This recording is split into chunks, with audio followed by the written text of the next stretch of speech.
don't start itching, baby.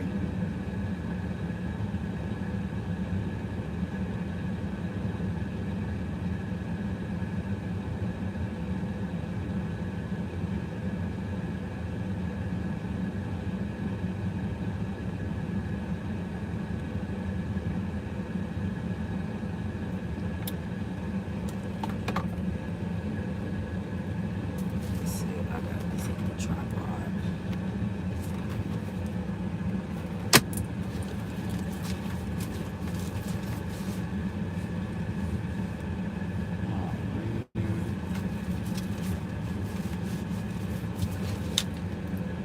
So let's just do it like this. Y'all, I had such a long day today. Like, really, really, really, really long day today.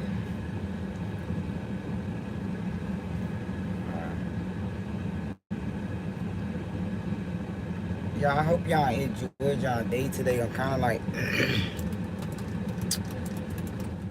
I'm having like respiratory issues, so I had drink some ginger and turmeric tea to kind of like loosen, because it's like really hard to talk. So let's get some affirmations, y'all, because I really just got to the house, to be honest with y'all. And I probably would be going longer. My headlights, I haven't changed them yet, and it's like a lot of cops out. I guess they were really nice cops. None of them stopped me, which is weird because they always stop me. But I'm so grateful today to be able to make a couple dollars to pay a couple bills. Well, one bill. I didn't make that much, but I'm grateful for everything. We'll start over tomorrow. So let's let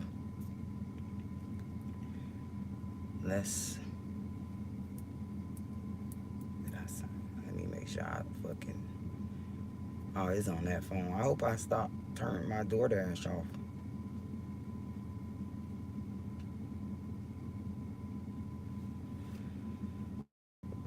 Okay. One who played you dirty is now under investigation. Let's see what's on the home feed. The one they gave your photo to a devil. What the devil did shocked them. Let's try it one more time and go back.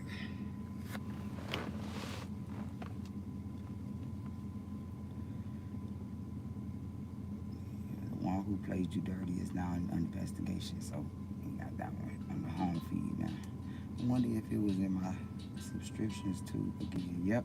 See, look, y'all, this how you get angel messages. So you see, I grabbed that one. This is the same video from there. See, you see it right there. The one. That's how when I get double numbers, I do it like a lottery. But let me turn y'all around. We're gonna go ahead and get affirmative. I gotta turn the light off though, because I gotta see what's going on in front of me and behind me. Stay quiet. They thought they could treat your heart like a toy. Yeah, I hope y'all enjoyed y'all day today. Cheat you and walk away like nothing ever happened. But now, the player who wronged you is losing grip, losing sleep, losing control. Well, I would say I did nothing but work, but hey, we came from a point where I was stuck at standstill, couldn't work. So today was a blessing, you know. No play on work. They never saw coming. And my bones are sore, but it's a good sore. It's all good. To the universe like you are, you don't walk away clean. You walk away marked, not by hate, not by revenge, but by a shift in energy that starts collapsing everything fake in your life. And that's exactly what's happening to them. They're under chaos, not because you wished it, but because you walked away. And the okay, this God Chosen Ones on YouTube. I'm gonna like this video already. Don't forget to show love back. Tap like, hit subscribe, and drop a 77 in the comments if you felt this shift. Thank you. Help this message reach more souls. And I want to say thank you to to all the content creators that's spreading positivities, because a lot of these videos get me through a lot of rough mood swings and things that happen. Like, get me together. So I appreciate it, you guys. If it's relatable, God Chosen Ones on YouTube. Revenge when the universe plays it better. I think I subscribed last time I got one of their videos. Like wildfire. Let me fire. see. Yeah, I'm Now, subscribed. let's break this down. See, the mistake they made was thinking your silence was weakness. They read your calm like it was confusion. They took your love for granted because they were used to dealing with people who beg, who chase, who crack under pressure. Yeah. But you're built different. You were never their toy. You were their lesson. And the moment they lost access to your energy, their fake empire started shaking. At first, it was small, a missed opportunity, a friend turning distant, a project falling through. But now, it's chaos. Their relationships are crumbling, their reputation is leaking, their confidence is cracked. The charm that used to get them out of everything, it's not working anymore. Because when a chosen one walks away, the lies lose their light. You were the stage. Now the mask is falling, and there's no one left to clap. They were used to being in control, pulling strings, making people doubt themselves. They studied your mind like it was a blueprint. Press this button, get this reaction. But one day, you stopped reacting. You stopped playing. That's when they started losing it. Because the worst thing you can do to a manipulator isn't yelling or fighting or proving your side. It's walking away in silence and letting the truth handle them. And that's what you did. You took back your power without a speech, without a war. You just stood up and they lost their grip on the game. Now they're in the middle of a storm they created. And here's the twist. They thought they were the puppet master. But now they realize they were the puppet of their own ego all along. The energy is flipping. The same tactics they used on you. Now they're being used against them. By people they trusted. By systems they once controlled. Everything they dished out is circling back. Louder, sharper, more chaotic. And here's what burns the most. You're not watching bitter. You're watching better. You're healing, glowing, moving in silence while the player drowns in the same game they built to destroy you. They can't stand it. They're obsessing, checking your pages, asking mutual friends, watching your silence louder than your words ever were. They're wondering how you're so calm, how you're untouched, how the one they thought was weak is now winning without needing to fight. But that's what happens when you stop begging the universe to fix it and let it balance itself. What they thought was a small betrayal has turned into a full-blown storm. Because you weren't just a nice person, they hurt. You were a trigger for their own downfall. And now they're under chaos, confused, bitter, paranoid. Because they can't undo what they did. They can't unsay what they said. And they can't unsee the way everything is falling apart the moment you walked away. You flipped the script. See, look, we could say one thing, but when you do the opposite, like I said, I explained this theory, this method I came up with as a little girl, and I apply the system with the way I live. So look, when you feel something, it's like thinking it. I said the head, the stomach, the tail and the feet. It's like a whole system that you use with everyday life. Like, because you believe it, you saying it, you ingest that shit, you dish it out in the world, and it come back to you. So it's like, once you say something and you mean and you do the opposite to somebody, you just do off your own energetic field, in a sense. Like, to now you just get all type of crazy shit happening to you from different people that you like the most too, your loved ones, all that, because you throwing off your own fucking balance and aura. Revenge. That's how I say, don't try to ever finesse auras. Lifting a single finger. Because when the universe marks someone who's been wronged with clarity and healing, the ones who played them don't just lose access. You gotta be careful how you treat people. That's a true saying. Because you don't know when God is blessing somebody for whatever they went through. Like, say for instance, you done been through the most, and God started blessing the shit out of you from the back too, and then you get a double jeopardy from a lover, a friend, from whomever, they gonna get so much karma because now they joined alliances with the other people that harmed you. So now y'all getting the same shit, and that's the same as having sexual relationships with people. I'm spending my vape. Like, you got to be careful who you recreate with, because you gonna get their karma too. But if you protect it, it's like it all reverts back to them. But hold up, keep listening. The power flipped, and now the one who caused Spiritually the protected, is standing not in the brotherhood of their protected. own This is a different type of protection. alone, exposed, Sorry, guys. and finally realizing they never had control.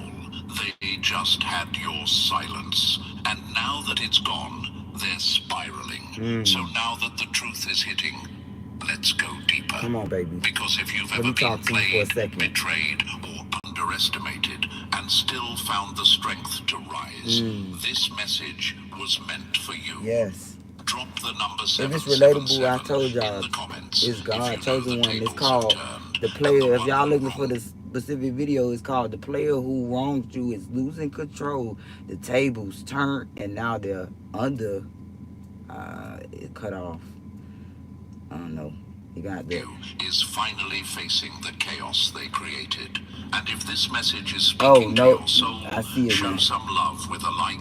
So let me read it from his bio. It say, chosen one, the player who once played with your heart is now losing control. The tables have turned. Their charm, their gains, their power, none of it is working anymore. Why? Because you've awakened, you've detached, you no longer emotionally available for manipulation. The powerful spiritual message dives deep into the karmic shift unfolding in your favor. The one who underestimated your worth is now haunted by your absence. Watch as the universe balances the scales, exposing lies, revealing truth, and turning regret into the daily reality. If you have been silently healing, reclaiming your power, and feeling the energy shift, this message is your confirmation that mask is cracking. You are protected, you are rising, and they are finally facing the consequences. This isn't revenge, it's divine justice. Watch until the end so you can understand the spiritual signs, energy shifts, and divine protection surrounding you right now. The tables have officially turned. Congratulations. Even a super thanks. Every bit of support helps push this truth further. Whoever this person is, this channel is anointed. It's closure. It's confirmation.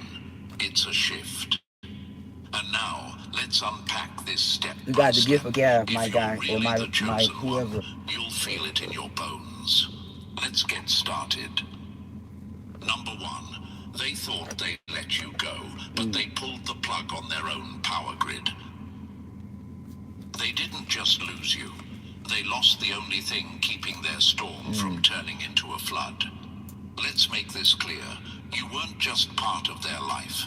You were the glue holding their chaos together. But see, we all, I feel like this is my observation. I feel like we all are vital to each other. I always say this to friends when we, chilling. Like, we all have something to learn from each other. So when people be finessing oars with people like, I wouldn't do that if I was you. They got something you need to know, something made their mess you look should less know. ugly. The reason they were even able to function while pretending they had it all figured out. They didn't know it, but they were feeding off your peace like parasites feed off a living body, pulling calm from your energy, stealing safety from your spirit, drinking from your presence like it was endless.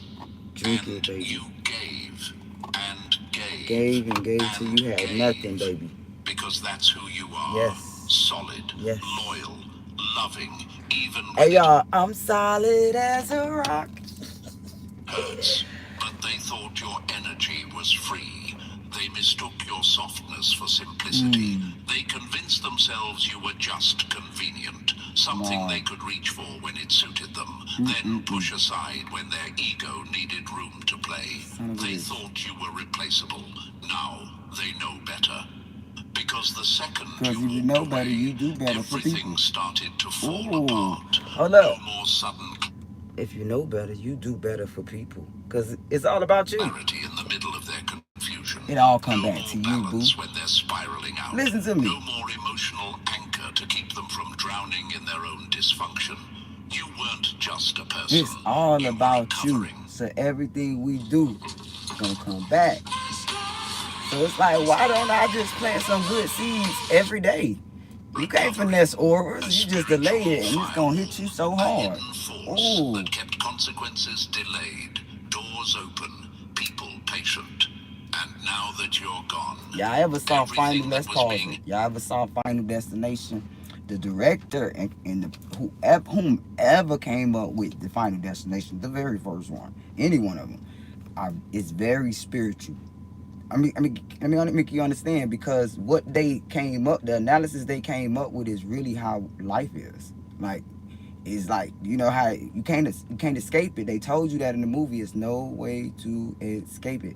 But I also feel like this, because back in ancient time, back in Kemet, when they would study the star system, they believe, like, so this is how they protect each other. If you watch some of those movies, that'll show you, like, when a witch doctor or somebody, these scary people that y'all speak of, do stuff to you, they'll tell you to avoid it. Like, they'll go to a shaman or somebody that could see the future of what you got going on, because realistically people have these gifts, and they'll say, hey, this is gonna happen. I'm not gonna even put labels on it, and they'll tell you to go hit something, because it's like you softly, that gotta happen to you. You just X'd it out by doing that. It's like I can't explain it without being PG, but if you get it, you got it. If you don't, then I don't know what to tell you. Was it for you yet? Hellback is hitting them full force. They don't realize that half the blessings they were catching were ricochets. You ain't gotta do all of those loopholes. Your light made them look shiny. Your peace if you living made right. them feel balanced. So whenever somebody come against you, you should have faith through it, like I am right now. Got a lot of shit going on. There is no cover. And every day I'm working on it, like, because I notice when shit happen to people when they come against me, and I pray for them. They can't figure out why the same Instead of laughing like people laugh. Hold up, this is very important. I want y'all to know the truth, like, because this is vital for you too. Like, I noticed as a little girl, I could never smile, and I noticed this because I'm tweaky a little bit, geeky, probably too much.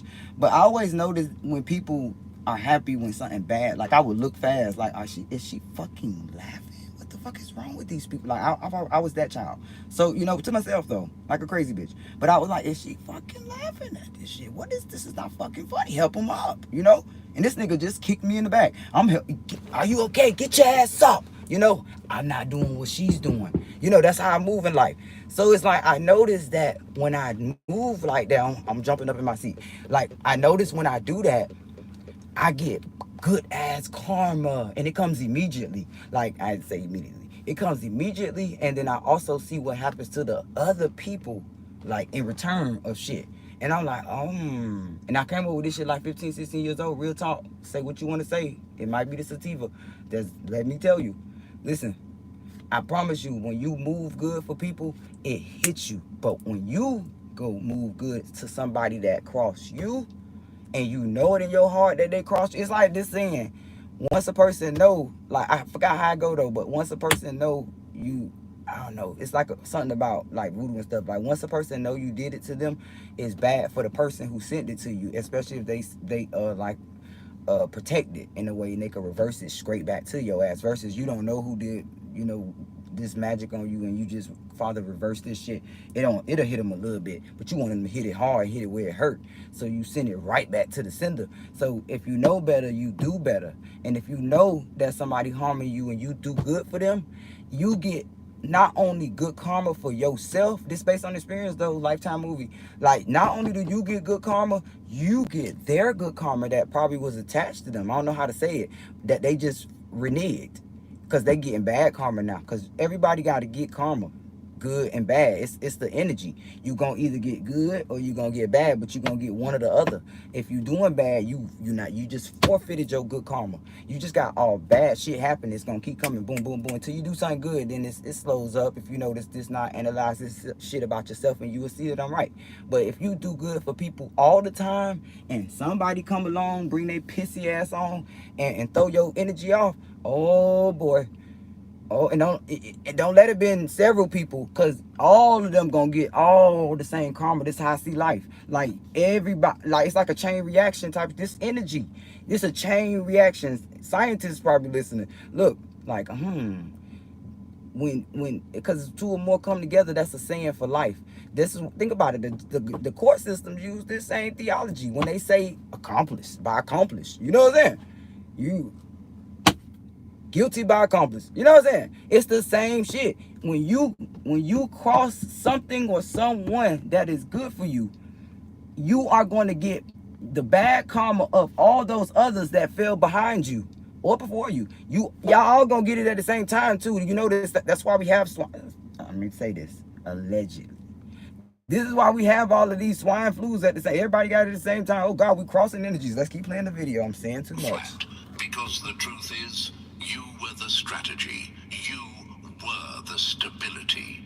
You were the miracle they didn't deserve, but got anyway. They're out here confused, scrambling for control, trying to replicate what they had around you with new people, new distractions, new stories. But it's not working. Because you can't recreate the frequency of a chosen one. You can't download the impact of someone who was sent into your life to protect you from the very damage you caused. You were the calm in their storm, and they turned on you. You were the light in their darkness, and they mocked you for not shining 24/7. You were the peace in their chaos, and they called you boring because you didn't bring drama. Now they miss the same stillness they once called too quiet. Now they crave the same loyalty they once overlooked. Now they're haunted by the absence of what they never even took the time to value.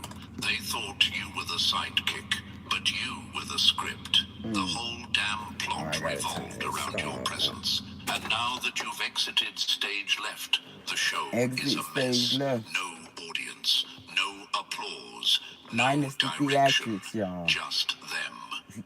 Standing alone in a scene they no longer know how to act out. Fumbling lines, panicking under lights that don't hit the same. Looking around for a spotlight that disappeared with you. They tried to play the main character, but without you, there's no story.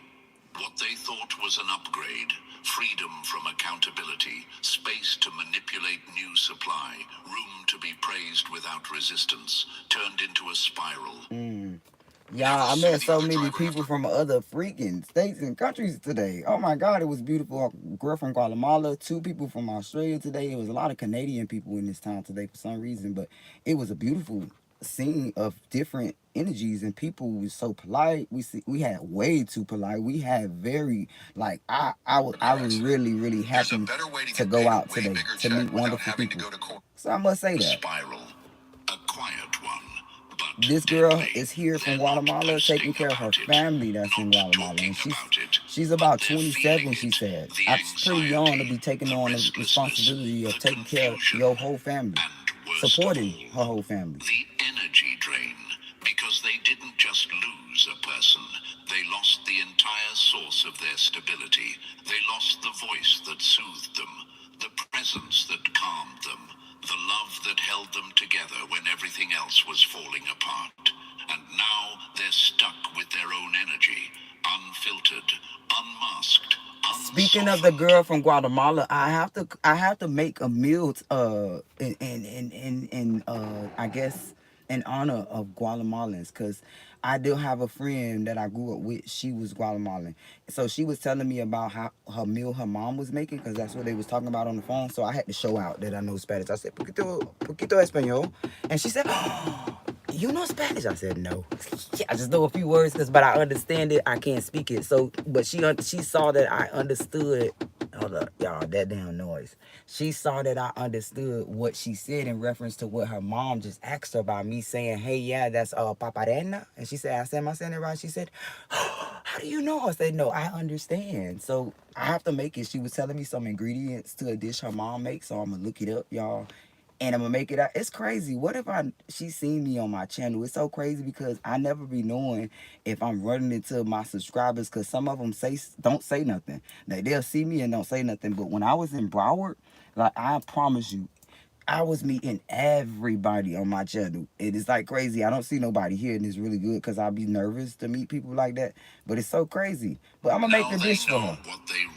I'm gonna look it up when I get my stamps, of course. Sunshine. That's some expensive ingredients. They lost access to peace. And that kind of loss, you can't post about it. You can't rebound from it. You can't replace it with a quick thrill or a cheap copy. It hits when they're alone. When their phone is dry. When the noise fades. And all they're left with is themselves.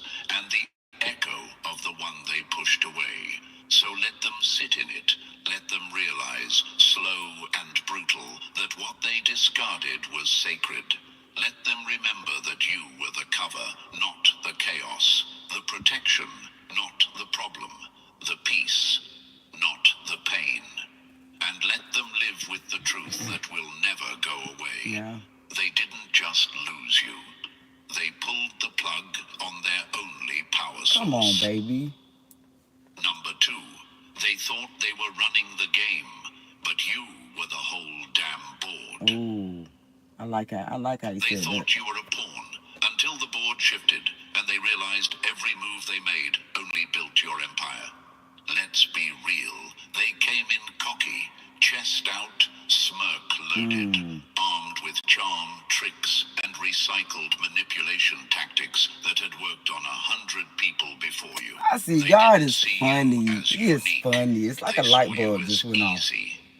Yeah, I Just know. I another just had a light soft bulb one. moment. Just That's it. another Genius. empathetic heart Listening to they this could damn video. bend, Hey, twist, God be and damn. leave behind once they got what they wanted.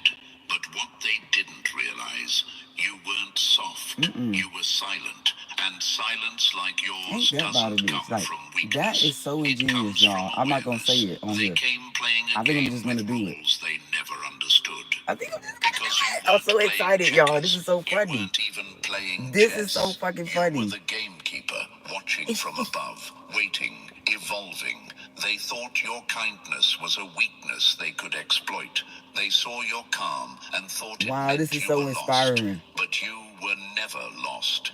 You were just watching them dig their own grave, one manipulation at a time. They tried to gaslight you, Right. confuse you, trigger you, make you doubt your own intuition. But all it did was make your discernment sharper. You started seeing the patterns, started noticing the shift in tone, the delay in response, the little lies wrapped in sweet I words. get that. And instead of reacting, you studied. They didn't expect that, because people usually panic when confronted with deception. But you got quiet, and that's silence. It wasn't retreat. It was recalibration. While they were trying to read your mood, you were decoding their entire character. And the moment you stopped explaining yourself was the moment they lost access to the controls. Because they weren't playing a fair game. They were relying on your confusion, your doubt, your loyalty. Hey, y'all. Hope y'all But the enjoyed y'all second day you today. I think realized I the said it game so was many rigged, times, you but I had a walked rough off the day, so I'm board wishing and you left them had a there, better day than talking mine. to their But it own was cool. echo. Like I said, I got to That's interact when with the people. spiral began. And I'm They working on couldn't my figure out why the social tactics skills, weren't y'all. Learning how to why the socialize. bait wasn't working, why Because the I usual don't power socialize plays with were people. falling flat. They couldn't comprehend that you had outgrown the version of yourself they thought they were playing with. The truth? You were never the one being played. You were the one being tested. And now the lesson is over. They're still moving pieces, still bluffing, still throwing shade, hoping you'll re-enter the arena. But you're not coming back. You exit Because you stage don't left need already. to win the game. You already won by walking away. And You just said that. that's the part they don't know how to Come on, handle. baby. Because control only works when someone gives a damn about being controlled. And now that you've tapped into your power, you don't What do you mean react. about a person that don't give a damn about being controlled mentally, physically, emotionally, concerning decisions you make? Because all of that stirs to that when a person has to be so. See, we call validation things sort of like how you look, like people, or what you want to agree, somebody to agree on. No, no, no, no, no, no. See, that's a different type of validation. See, but the validation the neurotypical people want and need every day is like we need you to agree that this is a good idea for me. We need you to say this is pretty, then I'm gonna wear it. We need you to say, oh, that's cute. Okay, now I like it. Like we normal people act like that. So their decisions in life are all based on that. Okay, this isn't popular enough for me to do. I'm not gonna go to school for that.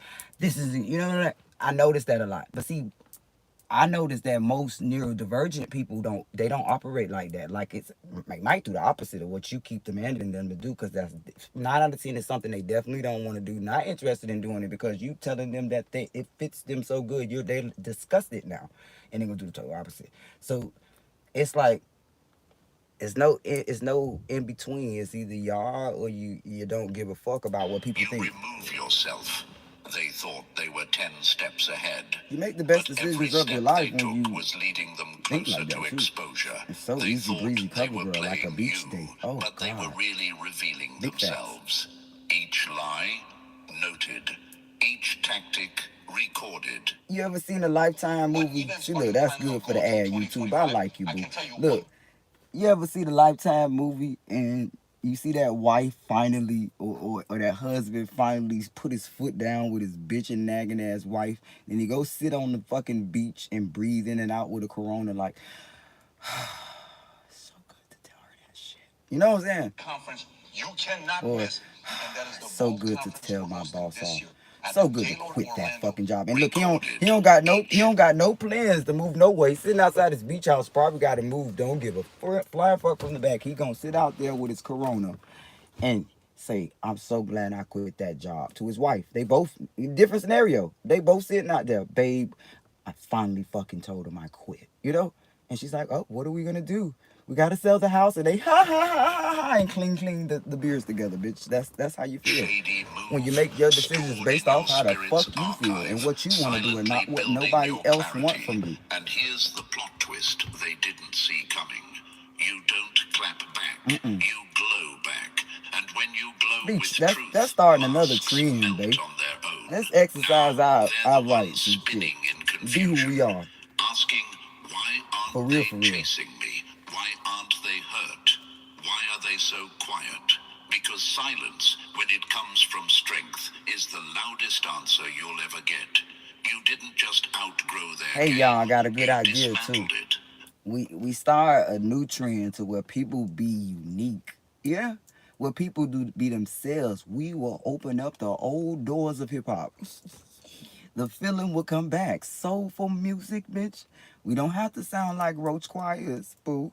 We don't all have to do the same dance when they turn the music off. Everybody gonna just look crazy. They're gonna look like robots. Our kids are gonna say, what the hell was mom doing? You know? We don't want that. And now they're stuck, still pretending they're in Sorry, control, guys. still running plays in an arena that no longer exists, still It's really not hating talking if like y'all they're really think winning. about it. Like, oh When shit, I like everything what she's around them saying. is That mean I falling don't have to apart, learn those because damn the dances. moment If you I want to do it, stopped I want to do it. engaging, But the at this power point, left the goddamn. room. The illusion collapsed. Oh The shit. script stopped working. They weren't prepared for that. They built their whole identity on control.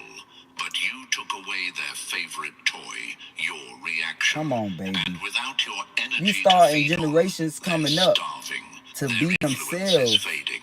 Their No matter charm where they is at, they gonna losing take its that grip. way of living The people everywhere who they once go. followed their lead are starting to see through the act. Because when you walked away, you took the light with Home, you. school, And now they're work, stuck in a game that doesn't even the exist shelter, anymore. wherever the They're fuck they gotta fumbling go. pieces, making moves They no gonna be one's watching, themselves, y'all. whispering stories that no longer hold weight. Because when a chosen one That's stops when we gonna playing, get the good dog. We got a lot of good dogs, but I'm just saying we gonna have the unique ones. Oh God, I'm doing surgery on 2 patients at once. You know what I'm saying? Just being sarcastic. We gonna have the best baseball players ever. We gonna have the best singers ever. We gonna have the best actors ever. We gonna have the best theater actors. We gonna have everything we need. The best engineers down to the pilots.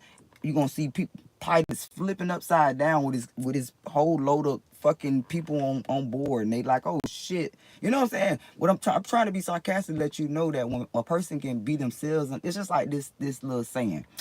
You you don't figure your job is a job if you like what you do. And that's the part of you going to school. I always tell my kids in this too. Like when you gonna go to school, go for something you like and you want to do. Don't waste your time and say, well, I'm just gonna go through a couple. Well, I don't know what I'm gonna do. I'm gonna try this first. Don't do that, because it's not only a waste of time. You also you're not gonna be loving your job, and we gonna have shitty people at the the food stamp office saying Southside and you begging for food stamps. We don't want that. We want someone, hello, because she loved this shit. She been wanting to do this since a jit. She don't care what nobody thinks. And she's like, hi, do you want me to take your shoes off? Because that's in my job description to make sure you're comfortable. No, go ahead, sit back. I'll take your purse. I'll take your jacket. I'll bring you some water. Do you want fruit from the cafeteria? We have sandwiches today. I'll ask and see if they can give you one. Because she left her fucking job. She skip to the loop. Oh, I can help you too. Oh, I can help her. No, boss, I have it. I got it. You know, we got that type of behavior versus, no, sit down. You know what I'm saying? Mad as fuck. Because he don't like his job. She don't like her damn job. She's giving you an attitude, rolling her eyes at you. Oh, yes, she is rolling her eyes at you. When you come there to get her service, oh, yes, that's in her job description. But now, nope, that's not. They don't pay me enough. Nope, I'm not. You know, we're getting a lot of that. See, but if kids, baby boys and girls, they will go to school and take up studies that they want to do. If they go out here in the world and take up a trade because that's what they want to do, because everybody really ain't got to go to college, but we do need to be lawyers and lawbreakers to go to school. You know, but everybody don't want to be a lawbreaker and everybody don't want to be a doctor. So, because they not good at that. Don't encourage people that are not good at stuff. They're going to go in there and drop the scalpel. Please leave them alone. Let them be them. They can go see. We will have less malpractice. We have because these people that's not meant for them. They only here for the money. They heard about the increase. You know, they don't like this shit. They're mean to their clients. They're kicking them when they're asleep. Bitch, no. I'm being sarcastic, guys, but this is partly true because when we talk about attributes and attitudes and how we treat people as, because we don't like this shit that we doing. We feel like this shit ain't worth it. It's too much. But when you like what you do, bro, you getting paid $7 an hour, and you like, I forgot how much I was getting paid. This shit fun as fuck. You know, I'm getting paid. See, this is a trend. Let's start this one. The whole board goes silent, and here's what haunts them most. You didn't get revenge. You got clarity. You didn't prove them wrong. You just proved yourself right by choosing peace over chaos, growth over drama, power over ego. Yeah, I don't like They'll drama. never admit If y'all it, know me, but they feel and it. if you don't know in now, you their know. gut, in their I'm like mind, anti-drama. in their I hate it with a collapsing passion. reality. I avoid You were it. the realest I thing avoid in it. I their try to. life, and they Let played me you pause like it. a game. People bring drama to me, believe it or not. But I try to avoid it to the T because, ooh, I don't like my teeth when I get mad. Because I will cuss people out to filth. And it be disgusting. I be alone in my room looking up at the wall crying like, why the fuck I had to go off on this hoe? Why the fuck? And I be like this, why she made me go off? Why he made me snap on his ass? Like, why the fuck? Like, I be mad, y'all. I don't like to be nasty, but I have the best roasting skills. I don't know why Nick Cannon played with me with the wilding out thing, but it's in the past. But I probably would have stole the whole show because I'm naturally funny when I'm roasting people. I'm probably dry when I'm trying to be funny. People don't understand my jokes, but when you get me mad, and this is why I think people do it, because they know it's funny, and because I'm not trying to. The people that realize that I'm not trying to be funny, I think they do it on purpose. I'm finna piss this hoe off. Watch this shit. They want to show their friend. Why this hoe finna go the fuck off? Come over there. And, like, why the fuck you do that shit? But see, look, I'm working on it. So one day a bitch gonna do that. See, it's out the bag, y'all. I notice a lot of y'all do that, but one day y'all gonna try me, and I'm gonna be Princess Diana that day. Now they know the chosen one wasn't And their you're gonna look up opponent. highly obsessed You and were or the like a mirror, hater. and the game was always rigged against them. And now, it's checkmate. And they're the only ones still pretending it's not over. Lilo and Stitch is a global phenomenon. Come on, baby. Let me talk to you for a second. There's nothing I won't do. Number 3. They To wore a spend mask my to fool the night world, with but you had the you. nerve to see their soul. I'll take my Their time. charm was a costume. Your presence was the mirror that I shattered don't know why it. that's stuck in They my were head. trained performers, professional actors in the theater of manipulation. And only They that knew part is just stuck how in to my head, too. smile, just when to cry, just what words to use to seem sincere. They'd perfected the art of looking like the hero while playing the villain behind closed doors. It worked on almost everyone until they met you, because you weren't watching with your eyes. You were listening with your spirit, and the spirit never lies. You didn't fall for the polished version. Didn't buy the rehearsed vulnerability, the accidental charm, the good person facade. They smiled. You saw the tension behind their teeth. They complimented you. You felt the hidden envy. They played nice. You Yeah, I noticed the usually feel people micro-judgments intentions, and buried I in tone sometimes and I be timing. so And sprung the over it. moment I would tell you that, and you think I'm just some mind reader or something. Maybe I am, but that's what it is. But they think I'm doing like funny stuff, or like the main one people say to me is witchcraft. Like it's real funny because I really don't know how to do witchcraft. Never have did it before in my life, and it's like, oh my god, am I fucking making magic? So it's like without me knowing. So when people say that, it just make me realize that my tongue is powerful. So I'll be careful with what I say to people. I would normally do this though. I would say something like, if somebody would like, how could I say it? If I would pray for people, I'm just gonna say less. I would pray for people. I would find myself praying for people because I know that it's because of how I live, and sometimes people get bad things happen to them when they mess with me. So just I'm gonna say that much without trying to they sound like I do realized stuff you to saw people because them, I really don't. really saw them, If it's the they opposite, started to actually, panic. I actually pray Why? for people, Because people and like I that cry thrive in too if I fog, feel like in God illusion, showed me in what happens to spaces where people, and I people say, don't God, ask please, too many please, questions. But your you know, presence didn't come with fog. Your that's the truth presence too. came with clarity, and clarity is deadly to a I think manipulator. God likes You that didn't about me. shrink when they tried I to don't care what people dominate. say. I You think didn't flatter I know their God ego likes when that they about me. fished for I'm like that. praise. You didn't laugh at fake jokes or play dumb when they tried to provoke you. Why You am I like just that? I don't stayed know. grounded, But I always solid, been like that since I was a real, little girl. and My mama would tell you. that terrified them. Because when your My presence is daddy a would tell mirror, you if he the was still here mask too. starts to feel heavy. They weren't afraid of losing you. They were afraid of being He seen say, by boo. you. I'm thinking about my baby right now because I was mean to my daddy, but only because he was annoying. But listen, as I should. But listen, well, he's so sweet. My daddy would tell me all the time since a little girl. So people think I got daddy issues. Let me tell you about my sweet daddy that I used to just be mean to.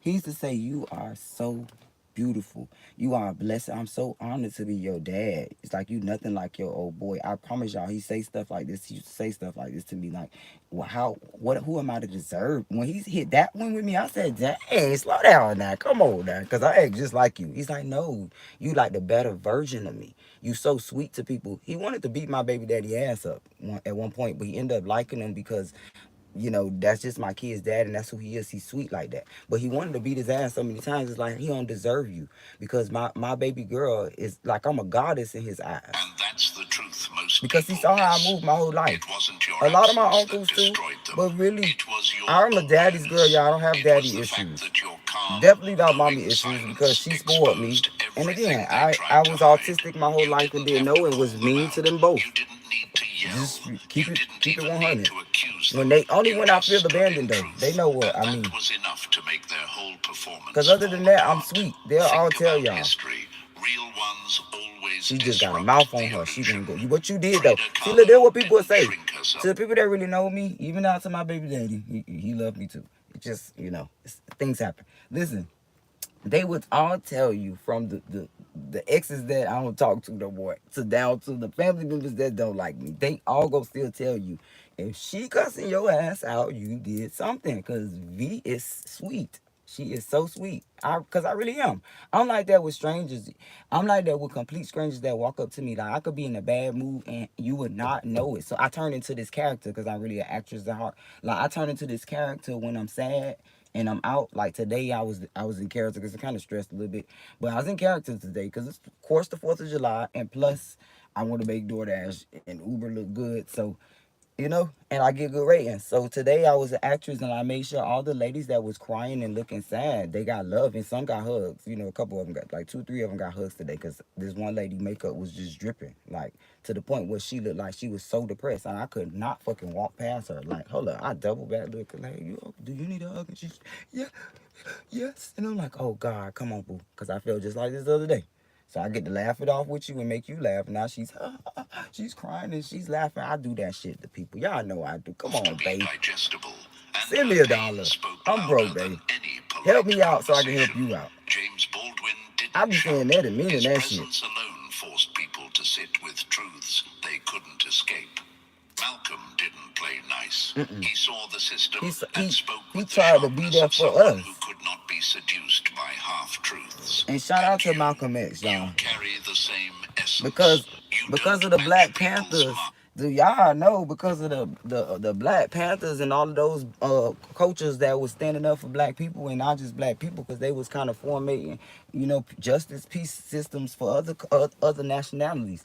It wasn't just about them. You know what I'm saying? They the ones introduced the free lunch program, if I'm not mistaken. Like they was the ones feeding those children everywhere. To the what they gave the government an idea. Let's just put it like that. People say the government hated, but if they was able to give a government the idea to just say that we could do this every day. Because I said this before too.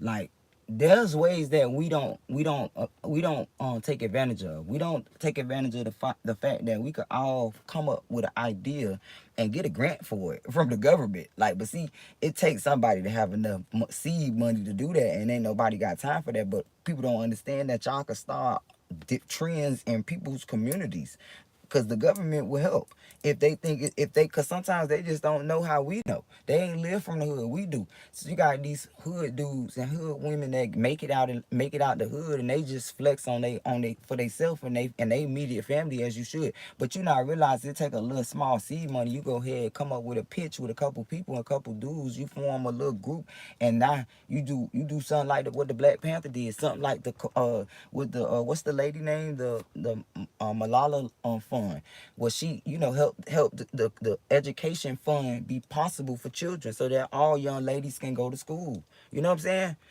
It's cool. You reflect what's I have somewhere underneath. to That's go. She why the they one came tried up to with flip that. it, They can to have somewhere to spin go and a study and shit. story, to paint you as You the could we could do problem. the same thing Because with when much more. manipulation doesn't work, the next move is always reputation assassination. But what they didn't realize is your power was And look, and never. if we ain't got it, we can a month. So you could get like 10 people, 20 people. Let's just say 20 people invest. Those 20 people that can invest at least $1,000. You got $20,000 now. You pitch an idea to the government. You want to buy some royal land somewhere, start a whole little community.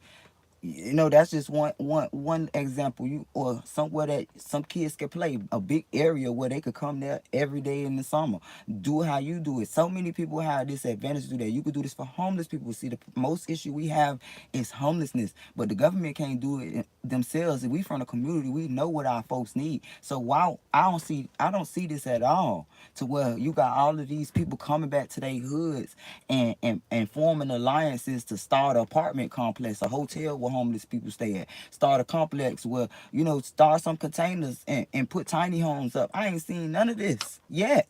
Nowhere. In the image.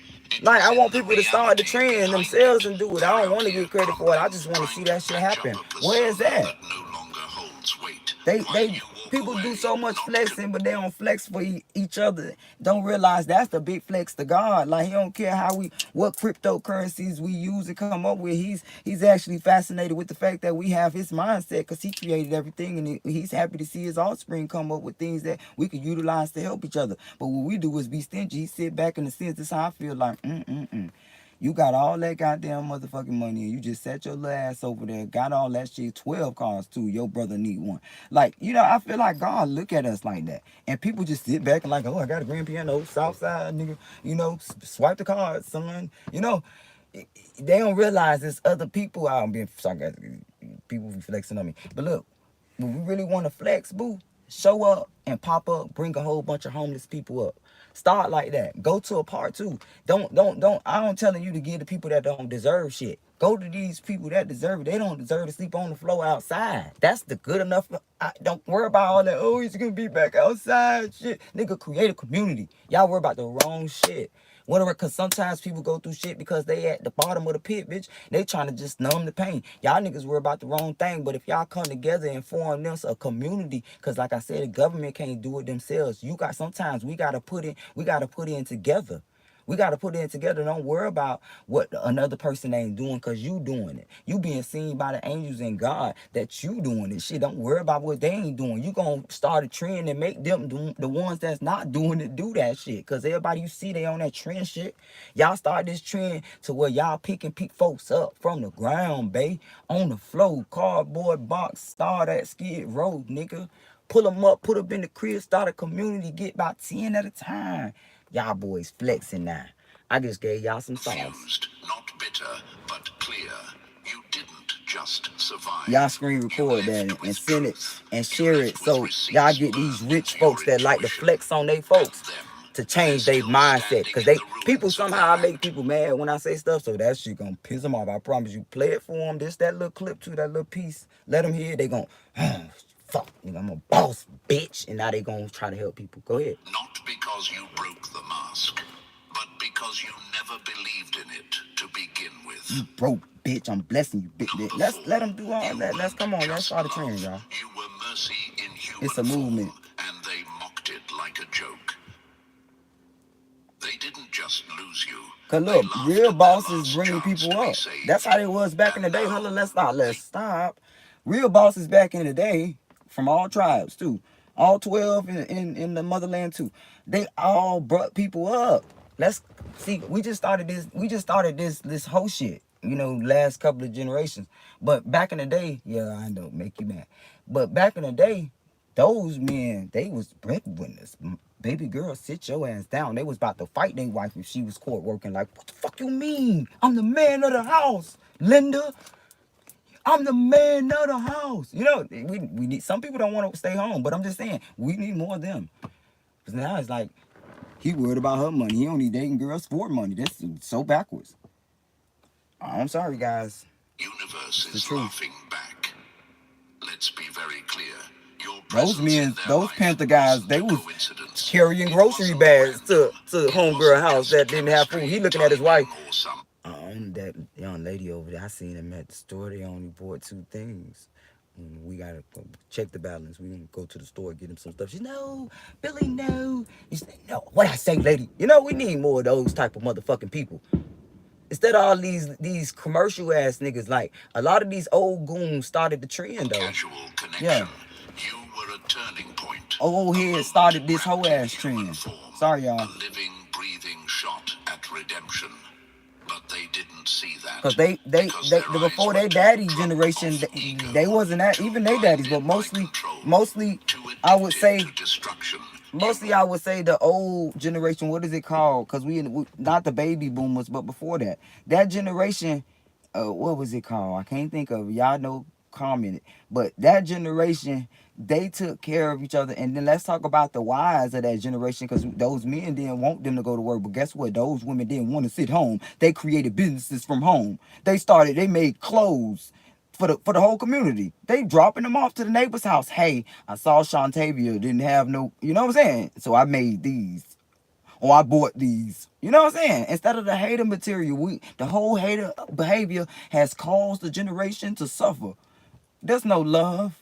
That's why it's no more love. Because this whole generation, I'm sorry, y'all. I love y'all creative robot generation, because y'all are very creative. Everyone's creative in this generation. I must give it to y'all. But there's no love. There is no love. It's even in the music. All you hear sliding down the street is fuck a nigga up. And you turn the station, Draco in the trunk. You know, change the station again, fuck these hoes. You know, change the station again, bitch, I don't give a fuck. You know, back in the day, you heard love. You don't hear none of that shit. It's destroying the youth. You weren't sent to worship them. You were sent to wake them up. And instead of rising to the moment, they mocked it. Stepping on these bitches like roaches. They confused your grace for gullibility. They mistook Let a your hoe love know for weakness. You better not approach they thought, this. Just another soft one to use, bend and break. But what they didn't realize is you weren't just love. You were a mirror, a healer, a soul checkpoint they'll never see again. You were the opportunity the universe See, we need more healers and givers. We got too many successful people. Not enough of them giving back, though. That's why shit the way it is.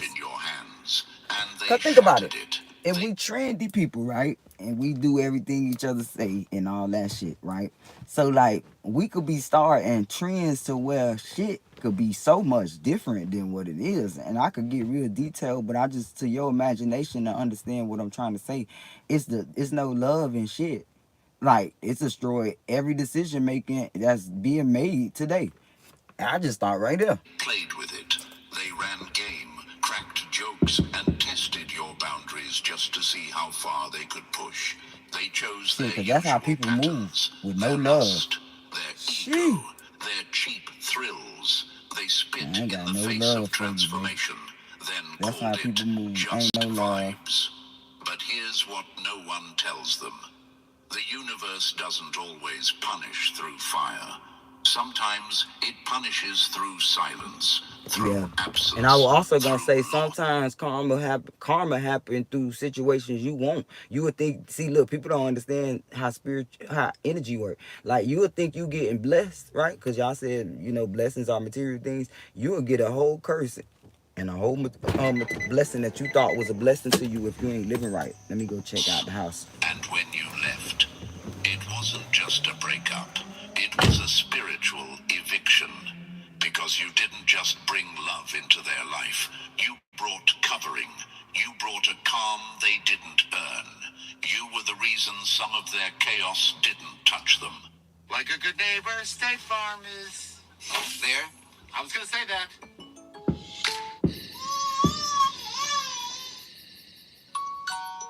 Pampers Swaddlers keeps baby 3 times drier, so your baby stays comfortably dry all night long. Pampers Swaddlers, dry all night. Touch them, your light. It was hiding their shadows, your presence. It was holding off storms that should have swallowed them years ago. And now that you're gone, the storms are back. The peace is gone.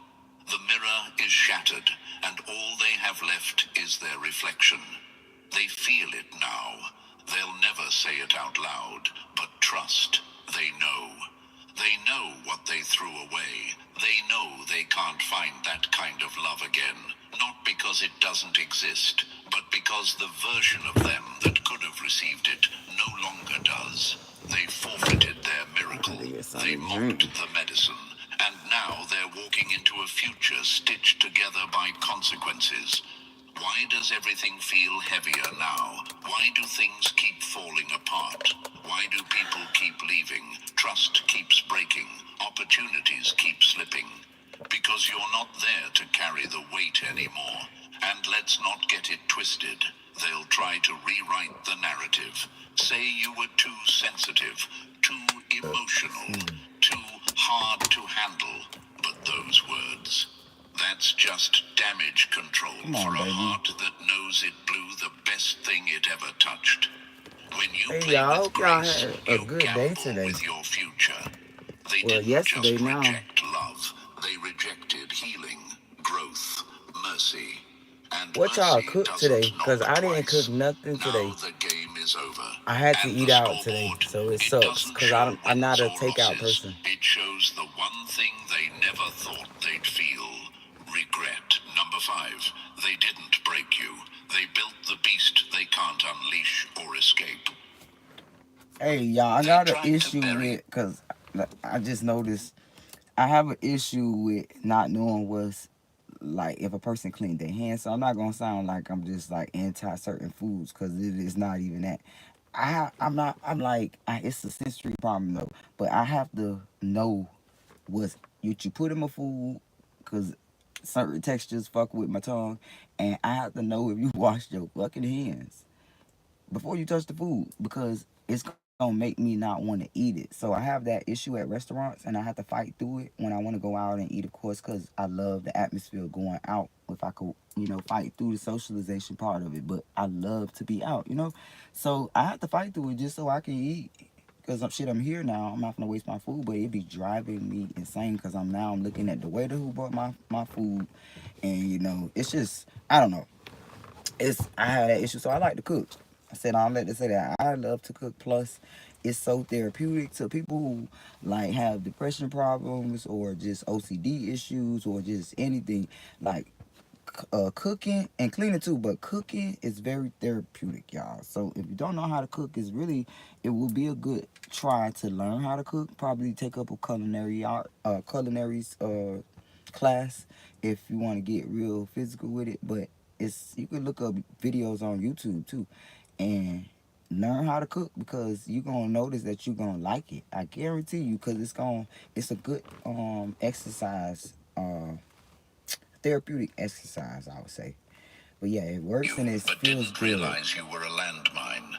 Now they're the ones shaking from the The impact. They socialization and thought getting they were someone to crushing taste you, your food after cooking slowly, it is also a smiling while bonus. tearing you Yeah, down from let the somebody inside. taste They test and wanted your tell them voice to to be tremble, honest, and your confidence to crack, your identity to bleed makes you out feel proud. quietly And now under you the want to do weight it of their again. manipulation.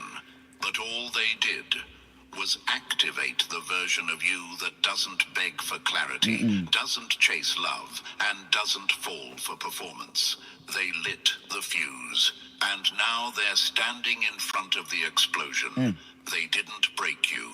They revealed you. So They like, so cracked like, the I like shell, that and because the look, say let's say for instance you in a relationship with a guy, your husband, your wife, and you have given this whole marriage, depending on how long y'all been together, years, 20 years, it don't matter, 5 years, 2 years. Like when it's say let's give it a situation. He cheats on you, she cheats on you.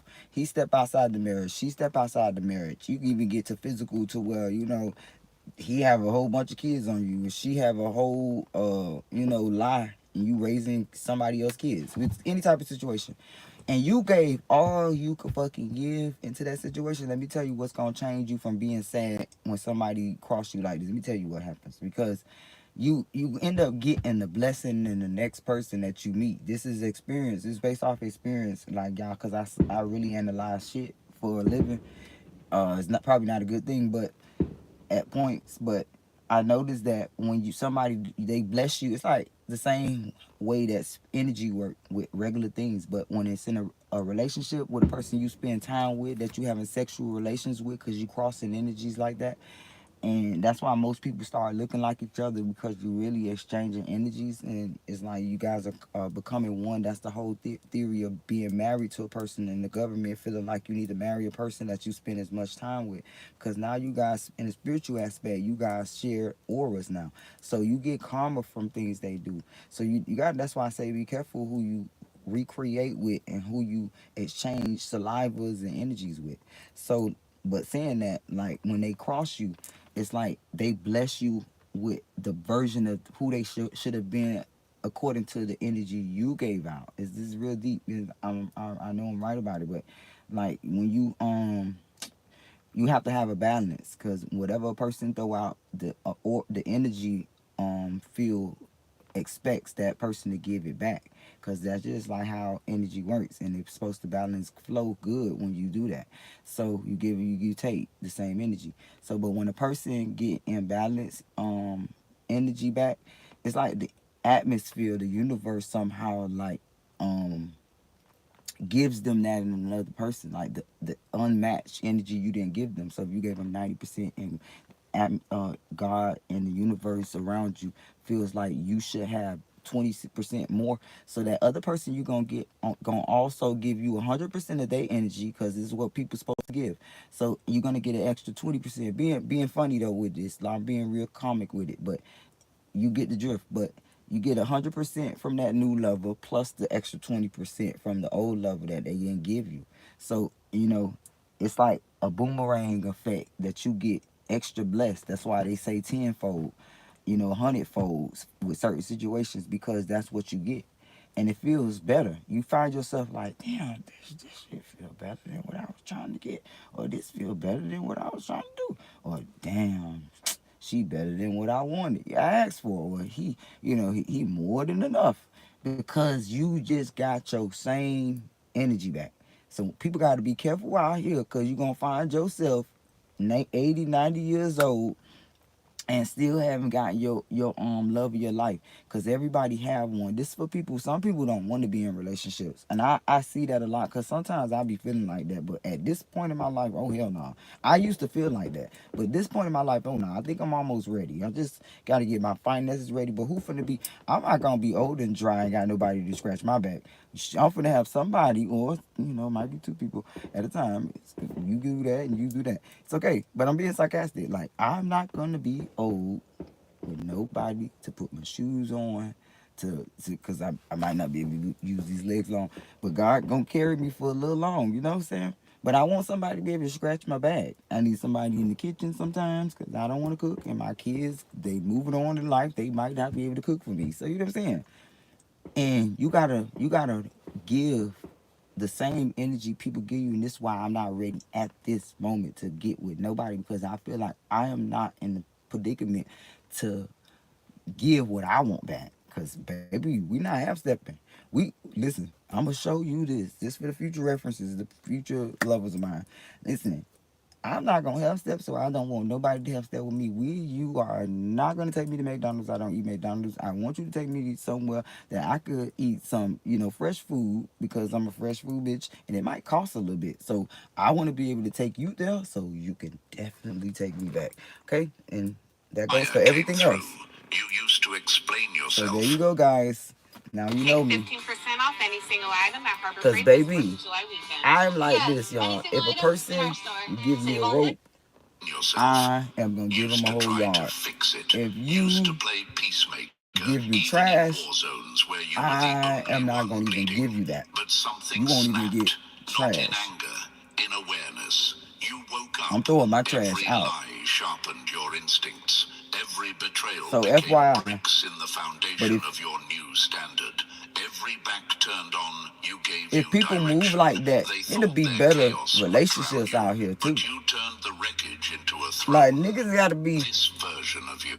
women too, but y'all men gotta be, y'all gotta be more strong willed to say, man, I got my girl at home.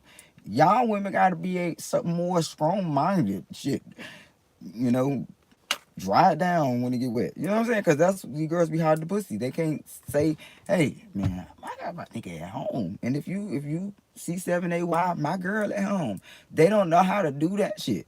It's like they get hot in the ass, and it's like, "Oh God, come on!" And now you're cheating. But when you're strong minded, you gonna move better, and you got a lot of relationships that's happy because they home. He normally probably be out all night, and she in there on the phone. But now you got couples all over too. They all calling you home. Oh, I'm home too. I'm with my girl. You know what I'm saying? Instead of yo, we out. These boys gonna start talking different. They gonna be calling their homies. They chilling from home, hollering at their friends instead of being out. Because it's these women gonna know how to love the men, and these men definitely gonna know how to be more romantic to the women. Because most of the time, because y'all, I in the past when I was in my hoish ways, I'm sorry with girls though, I would talk to a lot of girls that you know I always pick the wrong ones that was mad at their boyfriends, and they want to be, and tell me everything. And what I heard, men are not romantic. They are so unromantic that it turns girls off. It's like and I agree with that, because some girls I don't even do nothing with. We just talk all night. Like for real, for real. I'm really shy. People think that I have sex with everybody. I really don't. Like I know how to say the fuck no. Oh, you can ask about me. I would tell you no in a heartbeat. We just coming to talk, bitch. What is you talking about? Oh hell no. I gotta check your palm palate first, bitch. I had a lupus scare. Yeah, I talk like that for real too, y'all. But listen, so it's like if men knew how to be more pleasing to their women instead of their friends and trying to impress their friends, they would know how to keep her home, and she won't be hot in the ass when she see Jerome, and when she see Max and Chris and all of them look cute, like, oh fuck, might look like you, cause you ain't giving them that. Jerome done walked up and swept off her feet, and she like, fuck, cause you don't know how to be romantic. These boys think it's cute too. Listen, you ain't gonna never get a faithful woman. You finally think you got the right one. She gonna be ice skating every night. You ain't gonna even know. You gonna be asleep. She gonna be gone. She gonna come home. You ain't gonna never know she left. That type of shit. Because of the karma. And to women too. You notice, y'all notice when you hear stories about, you know, most of your friends that you grew up with or all this other shit, you notice that these guys that they pour so much into, and it could be vice versa. It's mostly vice versa, but we talk about the women now. You notice those guys, they go so hard for, and it be looking cute. They end up been cheating on them the whole time. You don't know why? Because these girls are trying to follow like it's a trend thing. They want their dudes to do, talking to the women now. They want their dudes to do what they friend dudes doing. And that's what they fucking up at. See, when we put the uniqueness back out in the energy field, bitch, y'all, nobody ain't gonna really, we gonna be calling each other up like this instead of the conversations when y'all be like, oh, he did this for me and blah blah blah blah. You instead of that, y'all gonna just be like, oh, I like how, you know what I'm saying? And now y'all get to be yourselves. You won't be stressing your dude. I see I'm getting to this because what happens is when you try to make your dude overdo shit, because you probably not noticing that he doing just that. What your friend nigga doing, he just being himself with it. But you want to compare yourself to your homegirl so bad. You want him to buy you a Chanel purse now. You want him to buy you know what I'm saying? Now he like, fuck, man. Goddamn. So now he gonna slide off on you. You don't know he fucking with somebody else now because he got to pay for all that shit you got. He really broke at work and he ain't telling you. You making him do too much, but he don't want to tell you no. So now he got to slide with old girl. And now he might end up falling in love with old girl. Now, bitch, she got kids and shit. Now you just started a whole trend because you want to follow one. It doesn't That was cute apologize for because it was the shining. truth. It doesn't fold under guilt trips. It doesn't tolerate energy that drains, confuses, But we let these or men be themselves. disrespects. And that You won't see them is carrying what around how they terrifies them. is. Because now you're not chasing closure. Because they good are with the you. closure. You're not They don't got to stuck in do the all that cycle. shit now because You you trying to closed please, the you trying to door and impress your burned the homegirl. bridge behind you. They And some can't niggas is bait just you shitty. anymore. But we They talk about the can't ones that's twist you not shitty. anymore. They can't even access you anymore.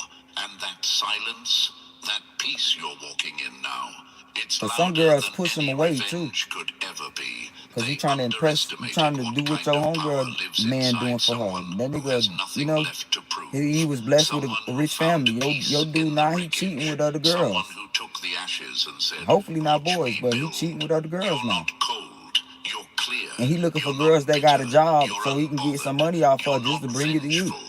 You're disconnected. They're still trying to I figure out promise where it that's went what's wrong. going on a lot Still out here. Some replaying stuff the different, but last a lot of moment that is they had happening right control. now. Most of Still these dudes confused about cheating why their usual because they tricks girl don't pushing work them to do anymore. that shit. But you Big know facts. why?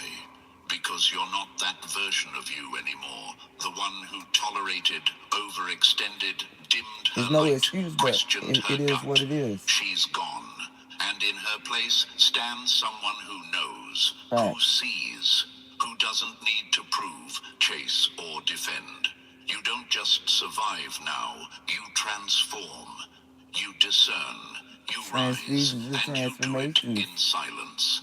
They thought they were the storm, but they woke up the earthquake. This version of you can't be broken, baited, or fooled. And that realization, it's not just breaking their illusion of control, it's haunting them. Until now, game changer. They have a wire trimming head that's universal. It's going to fit any weed eater. They have different size leaves on it. They have a 3 and a 6. I'm looking at it like I want Number one. 6. They laughed at your warnings. I pray Now that they're I choking I on can the truth manifest a they nice ignored. place with a nice yard. They mocked I want your to cut my instincts own like yard. noise until it echoed But we can back crawl before as we walk. prophecy. They didn't just ignore your intuition, they mocked it, laughed at your knowing, rolled We'll their crawl eyes before when we your walk with a spirit little started trailer picking or up on RV. things That's their what I want. words never revealed.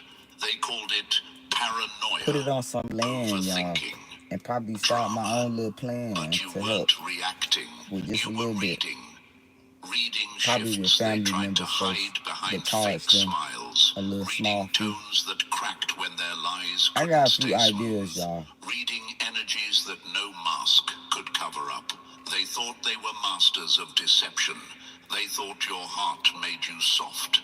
They thought your sensitivity was a flaw. But what they didn't know was your sensitivity is a weapon, a radar, a spiritual alarm See, system that look, doesn't yes, need because look, facts I to feel. noticed this and it coincides with what my little idea that I always want to do. But what I'm going to do that. See, what I always notice is the power of the tongue. When I say this is not just for me, this for other people. People just don't realize that their tongue is powerful. But I notice that, when I say I'm going to do stuff, oh, yes, and it's like started from young. But I know when I say I'm going to do something, I always do it. And sometimes it be real late. Sometimes with things and it be like right when I say it. But I always do everything I say. If I say I'm gonna get something, I'm gonna get it. If I say I'm gonna, do something that's specific, I'm gonna do it. So when all it is about, this is why it happens for me when I didn't tell you the secret to it. And I'm giving it to y'all free. I ain't even getting paid on my Facebook for this. Listen, because I went live on the wrong Facebook again. But uh, like the thing is, you gotta have intention. We using that system I talked about, head. You know, the heart is a different system, so it's the head, the stomach, the tail, and the feet, because those are things you do with every choice. You believe in it, which you know you wishing it happens, because you now you're gonna put action in it. I mean, you believed in it. Anything you believe in, you're gonna do. You're gonna act on. So now you gonna ingest that shit, and you gonna throw it in the atmosphere. That's on the tail. So everything that you touch, now you agreed on, that you use that fucking method in life, like with everything. Like, little do you know it, whether you try not, you do that every day in life. So The keep that in storm before mind. it comes. You weren't guessing. That's You how were you receiving. You manifest weren't anything unstable. you want. You were ahead of You gotta time. know. That's why And they say that's take a what small mustard scared them seed of faith most. Because deep down, they knew. They and knew watch you were seeing everything you what they say were you're gonna trying to do. It's hide. gonna They happen just for hoped they you. could And you gaslight might you have a fast little bit enough to more make you faith doubt your than most, gift. and They'd you might smirk and manifest say, something "You're big, babe. reading too much into it. So You're making you it try up. it, I'm You're telling you. being dramatic." When you But make decisions, believe in it now the first, exact pray. things you Cause that's why sensed are people, that's why playing you pray, out you pray, publicly. cause you now Now their believing in little it, secrets are slipping out and of then actually every do it. crack. Now the Like, same take the crowd they footwork. fooled is Go see a backing house, away even if slowly, if you're trying to watching get the a house. I'll masks give you an slide. example. If you're trying to get a house, right? Even the car. You ain't gotta have no money. This is what window shopping, y'all. It's power in window shopping, y'all. You ain't gotta just be with clothes and shoes and stuff like what y'all think window shopping really is. Window shopping is really like manifesting something, like, cause you touching and receiving on it. Those people who came up with that window shopping thing, they wasn't doing it for the reasons this culture say window shopping. And y'all, some people even laugh like at when they see nigga you window shopping. They think that's funny. No, no, no, no, no. This how you manifest stuff. Like, if you need a house, go look at a bunch of houses. Like, go look at a bunch of them. You ain't gotta have no money, no plan to it. This starting your plan. This initiating that plan too by going there. Cause you're gonna pray first about it. Think you believe in it now, and then go. That's why they say sleep on stuff before you make a decision. So you're gonna sleep on it because you prayed and slept on it, and now this week go see a bunch of houses. I'm telling you, this is what I do all the time. I did it with this house. I recorded it too on my channel on Valenciaga. Y'all go back and look at it. But you pray about it, sleep on it, and go see a whole bunch of them. You got it. It's like a lottery. These tribes are smart with that. You know, I'm proud of my ancestors because they created something that is how your energy works. Like, literally, you can. I ain't gonna get a trick to the lottery thing, and I just need to go play because I really know how, whatever. But listen, like, you literally go and hit a whole bunch of houses and look at them. Hit a bunch of cars and go look at them. If you're trying to get a car, you want a dog, go look at a bunch of dogs. I promise you, spiritually, somehow, some way, I guarantee you, you gonna get it. It might not come tomorrow when you wake up. It might not come at the end of the week, but baby, it's gonna come fast. Cause when it finally happens, you gonna look back and be like, "Well, damn, I just prayed about that shit."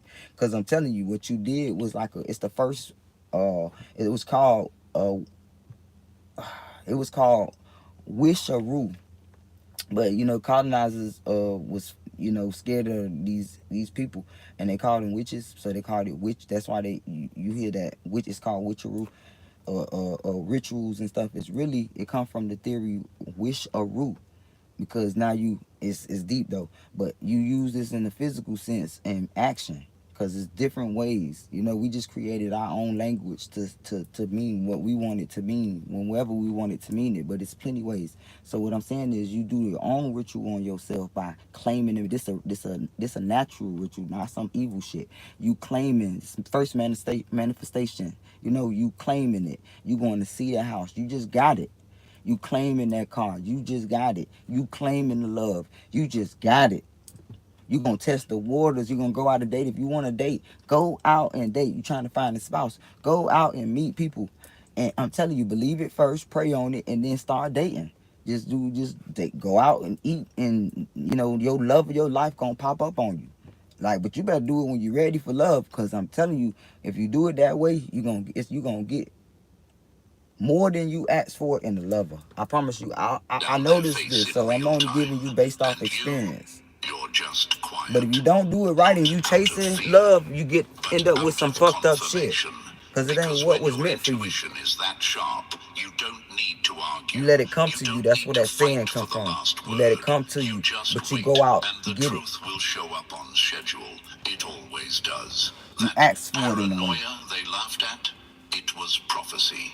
That insecurity they mocked, it was insight. They didn't just underestimate you, they underestimated the silence. Because your silence wasn't surrender, it was space. Space for the universe to do what your words didn't need to finish. Now they're panicking. Why?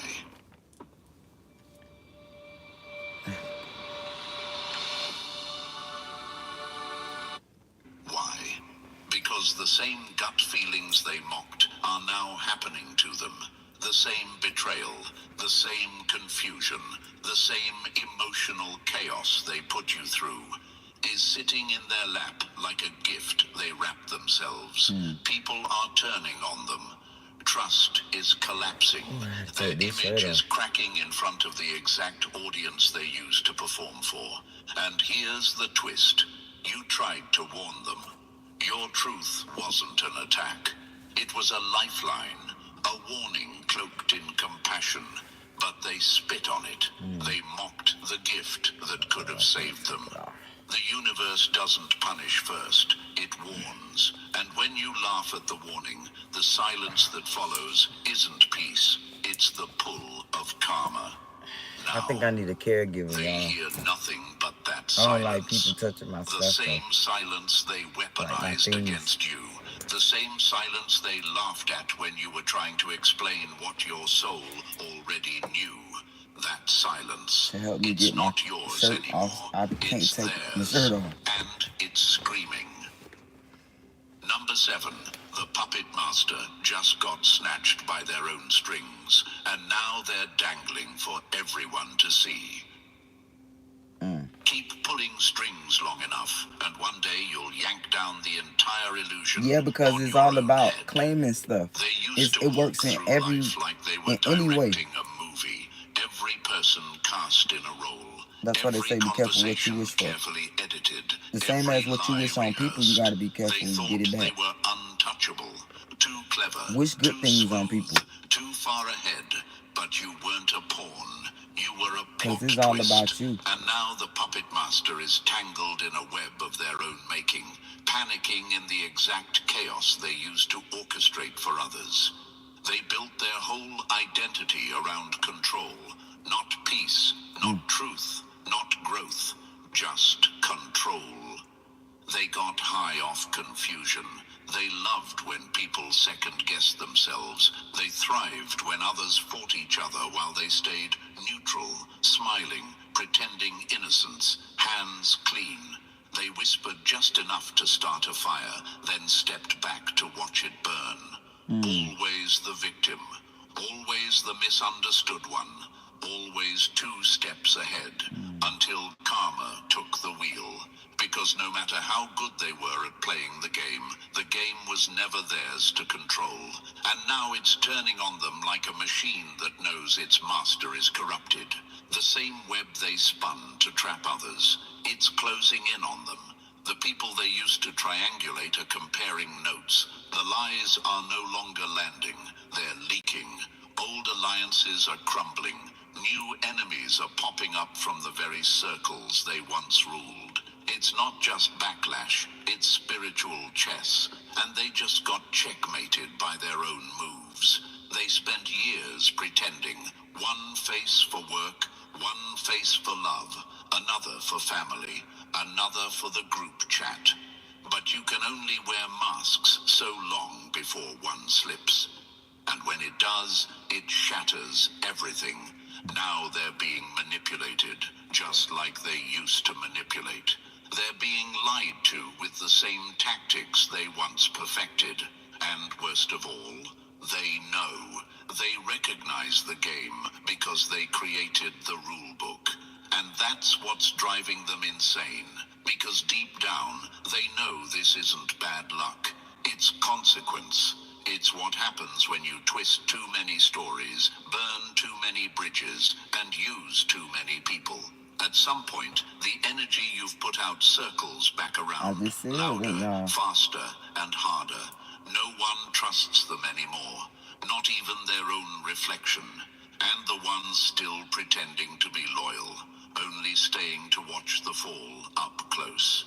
They're paranoid now, jumping at shadows, overthinking every conversation, worried about secrets coming out, worried someone's plotting behind their back. Just like they always did. That's not fear. That's recognition. They're finally being shown I what have to it's clear like to my live in energy a out. world they poisoned.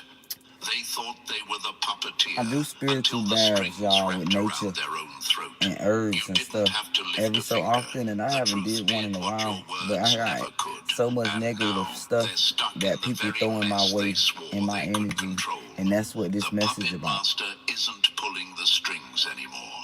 They're the one hanging, while everyone else walks away. Number 8. They lost their script the moment you refused to be their puppet. The show falls apart the moment the star walks off stage, and they never realized you were the star. It seems Okay, legends are God, true. Canada's treasury is I'm back. trying to The do too star. much. They had it all Sorry, mapped y'all. out before you even knew you were in a performance. Every word, every reaction, every tear, you were cast as the quiet sidekick, the emotional punching bag, the one who'd stay no matter how hard they pushed, the one they could cry to, scream at, cheat on, blame, and still expect applause. But the moment you stopped playing along, their entire production cracked like cheap glass Guys, under slow down pressure. so They long. Let me thought they see. were the director, that this was their story, that you were just lucky to have a role in it. But you weren't born to play support in Okay, someone Cora want else's me to answer chaos. this. You were sent to bring truth I'm into gonna a read this room one. full of I don't illusion. know if I want to They read that. called you dramatic when you spoke up, called Y'all you know cold when you I finally be walked liking away. to show y'all what I be. Cause I always check my email, y'all, like 20 million times a day when I'm like in the setting. Like today when I was doing orders, I found myself like in the room with a lot of people often, and I would just open my Gmail and check my notifications. I would do it over and over. I don't know why I do that, but this person said, "How does autism affect you socially?" For me, I have never been able to facilitate or maintain friendships. Okay, let's read this one. Let me start over. Okay, for me, I have never been able to facilitate or maintain friendships. When I was younger in school years, I didn't know how to have more than one friend at a time. I stressed about what if one friend wanted to do something the same time as the other. That's kind of like crazy though. That's relatable. How do I say, but kind of not like how she said it, but like I did struggle to keep numerous friends at one time. Although I had a lot of friends at one time, all the time, because I was like a popular girl, because I ran track and shit. So it's like I had a lot of friends, but I didn't know who to give my whole. I didn't know how. Let's tell the truth. I didn't know how to give I felt like I had to give my undivided attention to my friends, so I didn't know how to do that with several of them. So then a lot of them would be jealous. Oh, you're hanging with Sana too much, or you're hanging with fucking Mika too much, or my girlfriend is like, why the fuck? Because I don't know how to do it now. So now, okay, should I shut off with them now? And it's like, okay, I get that. So, but she said, I stressed about what if one friend wanted to do something the same time as another. How do I say no to without be hurting their feelings? Would they be mad and not be my friend again? So instead, I literally just dropped the friend because I couldn't handle it. This didn't make me too popular. In high school, I was a little bit better. I was the kid everybody knew, but I wasn't in the popular crowd. I was going through some really tough times, and this was when my impulsive anger was starting to come out. I've loved art all my life, and I'm an artist now. So you can imagine how being in art class painting a picture, and my teacher kept insisting that I do something I did not want to do with my painting, like getting up, even though I kept saying I didn't want to do that because if I did, it wouldn't be Wow, it wouldn't be my pain. He kept insisting, so I told him to F off, stormed out of the room, and threw my painting in the trash. Needless to say, I was thrown out of that class eventually. I was having a lot of trouble with impulsive rage and punching lockers. Whoa, hit my principal. The man was a saint because he did not expel me because he understood. By the way, after graduation, I actually bought him a cake and thanked him for being so good to me. It was very hard to open up to people because you think so differently from others, and the things that other people like to do are things that don't mean anything to you. Wow. And it's not that you don't expect that or that you don't won't you wouldn't compromise to do something some of those things. Is that when you try to explain yourself for your likes to other people, they seem put off or confused. So you feel that you can't be yourself around them, and you feel like you can't really trust them to really even let them in too. I can relate to that. You've done this before early on, despite the fact that this person's like kind of like haven't lived lifelong. I can feel that, but because it's a lot of similarities though, because as you grow older on being on the spectrum, a lot of these things fade away because you don't have the need to be accepted at some point. You've done this because it's different for other people. Because when I noticed every autistic person, just like the girl I met today, she noticed I was, because I was like really stimming a lot bad and was trying to control that shit because people were staring at me. And she was like, she said, no, it's okay. I do that too. Are you autistic? And I said, oh my God, how did you know? And she's like, no, because I was watching you. And let me tell you, it feels like a breather when people tell you it's okay. Because, people look at you weird. But look, you've done this before early on, despite the fact that there were these differences and they think other stuff. And these people seem not to really understand you or want to be involved in your world, even though you are trying to be involved in theirs. You've done this many times and you've been hurt because you are very empathic. And what you end up is being basically an unpaid therapist for those people. Yes, because people like to talk to you, like empathic people. What I notice is that people gravitate towards them because they always have something sympathetic to say, or like compassionate to say, because that's just who they are. Their beings are very empathic. So look, they love you. They tell everybody how great you are, or you could tell anything to Brandy and she understands and she's great to talk to. Then all of a sudden everybody wants to be your friend so they can come tell you their problems, not even understand how this affects you. Because being empathic, all the negativity or complaining, or even sometimes it causes authentic pain. Whoa, that's that makes sense too, boo. It's you. Okay, it is truly hard on your heart. So eventually you just move away from the world because it's safer for you and your health. And you don't put yourself out there anymore. You're waiting for somebody that thinks that you're interesting enough that they want to come into your world, and they make the move. And they have, wait, hold up, a woman, and they did have that happen. A woman at a gym where I went after seeing her there is after seeing her there. If you visit, she came. Wait, after seeing her there to visit, she came to talk to me. And I talked, as I spoke to her, she just kept talking. And when she would ask me what I'm doing, I would just, I'd say I'm going for a run. I get what she's trying to say. Like, she's uncomfortable, so she would make up an excuse so she won't have to be in the lady vicinity. But like I said, this person seemed, yeah, and see, look, they 25. They kind of ain't lived life. So the saddest part is that we're both in the military, moved around a lot. Shortly after that, I had to have brain surgery and complications, and had to have another one. And there are certain things that have gone from my memory after that. But I remember before this happened. Okay, that's what it is. Oh, poor baby. She was the only person that ever accepted me exactly how I was before all of this happened to me. Um, when I first learned out about autism, she never made me feel less. She never made me feel stupid. She never made me feel embarrassed. When you have autism, you don't always understand everything people say. When I was first diagnosed, I thought that I was really good at knowing what people said, but I find out I'm not. And then I realized that the only people that I'm around are my family. So I know how to read them well because they're family at some point. It has been a really difficult journey for me. She had brain surgery, y'all. So it's like I could tell now. I'm happy she said that because I'm realizing, but she's very smart. It has been a really difficult journey for me coming to grips with my diagnosis and going back through my life looking at situations that I have had a significant impact on me negatively, and now I see life differently. A person with autism takes things completely literal. My son, who was in college recently, had told me he would be coming home for the summer. On his last visit, I asked him if he was going to take an online course over the summer, and he said he was thinking of getting a job on campus. When I questioned this, because he said he was going to be coming home, that's not uh, I said I was going to come home for the summer. Oh, she's saying he actually made plans to come home for the summer, then he changed it because of his girlfriend. And she's saying her son is also autistic, so she's like really concerned. She was really upset.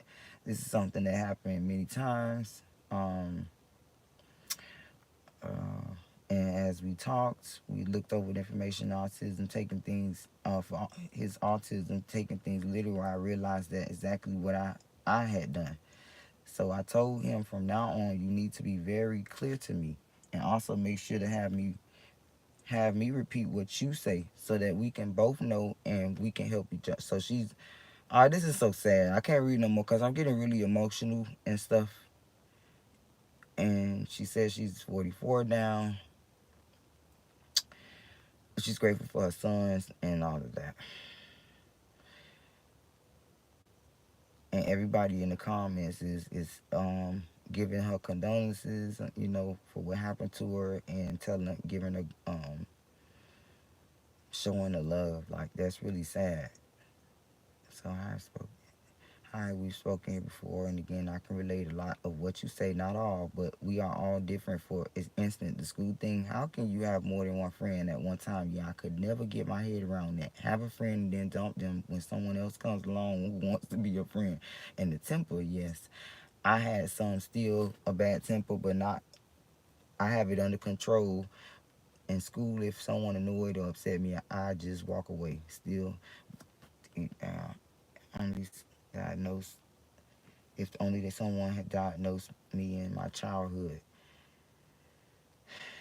instead of writing us off as unruly kids. How different would my life be and our lives be? Every blessing, Brandy, you are in my prayers.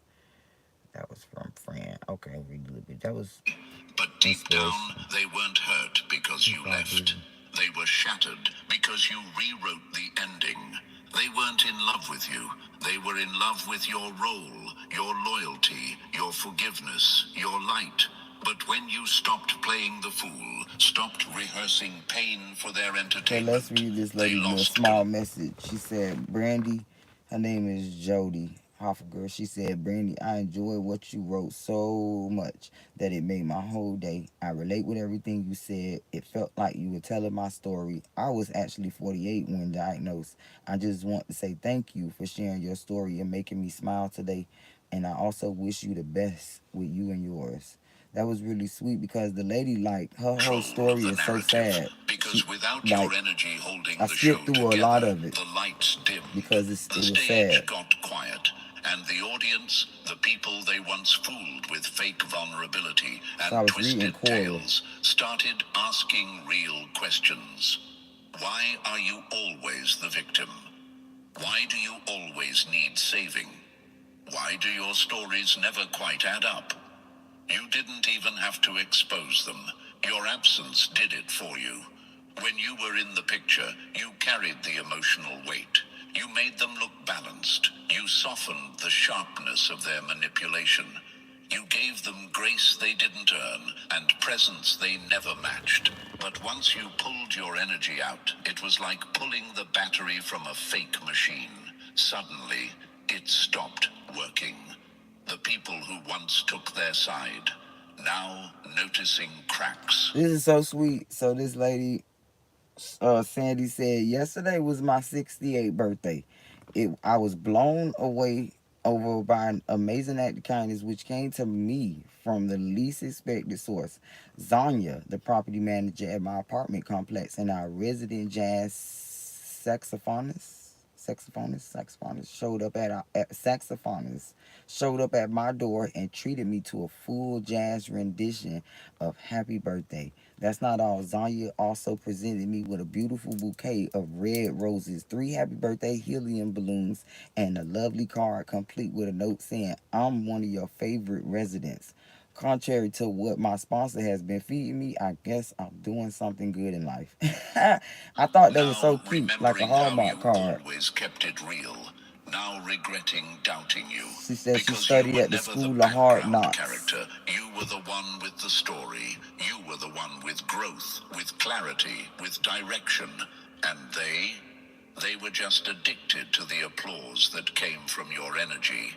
They didn't Oh, I lose know you. why she They lost said the that. I see it at the box because they don't like her. So, but she guess she's doing something right, meaning that was karma giving her a show. illusion that they Yeah, were ever in control.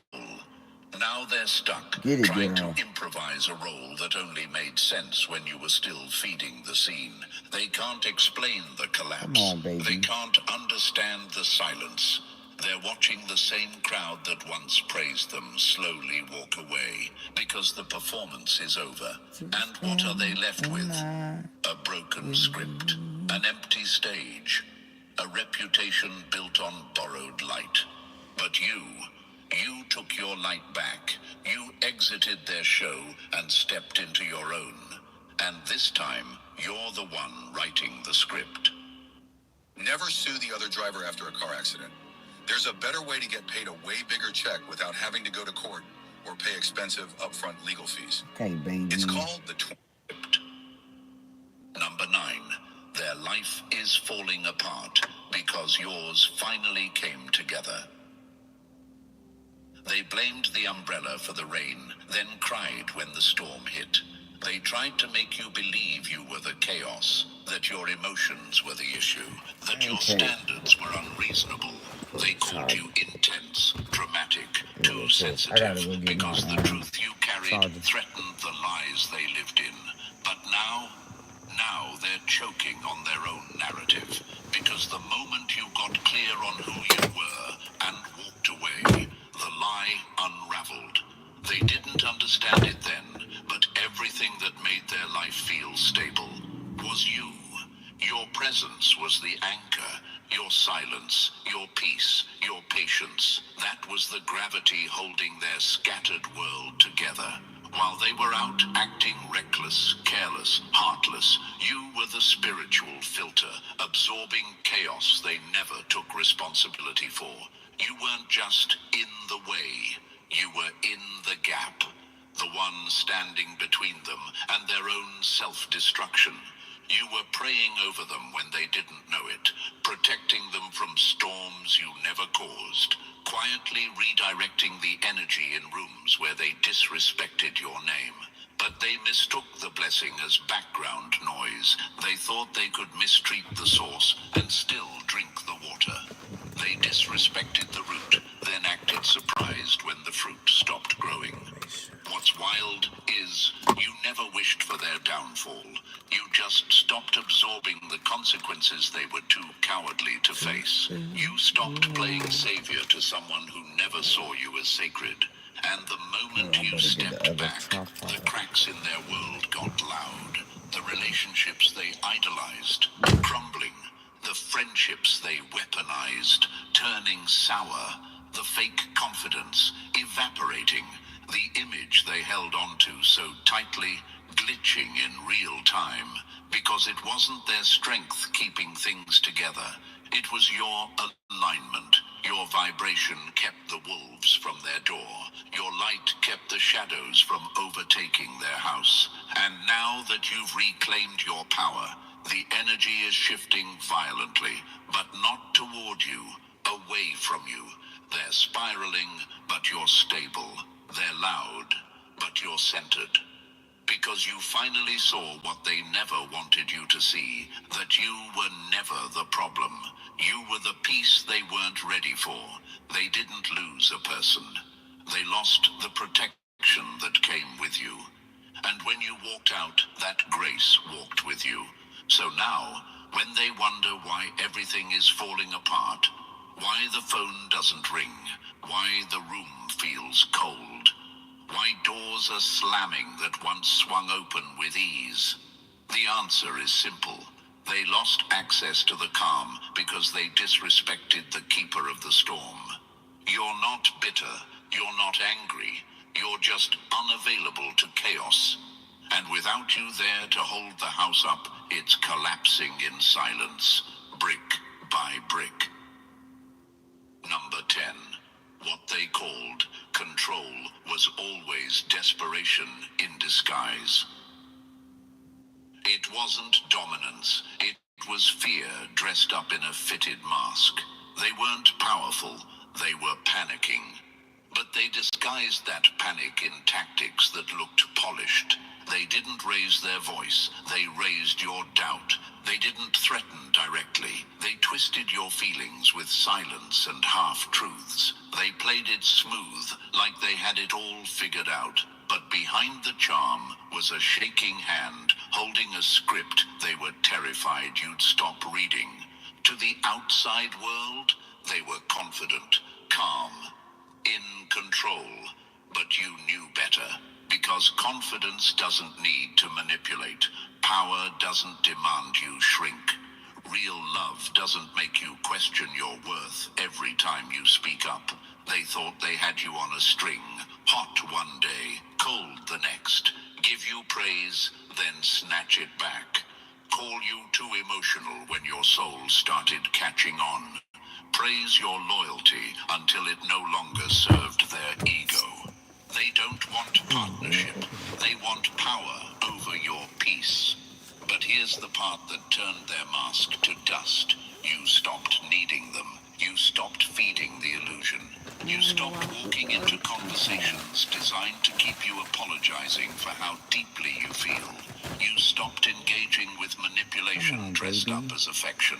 You didn't raise your voice. You just rose out of their reach. And that shattered them. Wishing everyone out there a happy and safe 4th of July. And here's to celebrating with family.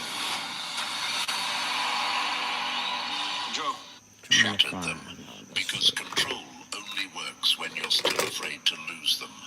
Once you healed that fear, they had nothing left to grip. See, they weren't feeding off your love, they were feeding off your confusion, your silence, your self-doubt, the space between your truth and your voice. So the moment you started choosing clarity over chaos, when you started breathing again without their approval, when your no got stronger than their charm, they started to unravel. They're not spiraling because you blocked them. They're spiraling because you're no longer the mirror they used to feel in control. You weren't the one trapped in their game. They were trapped in needing your reaction to feel like they mattered.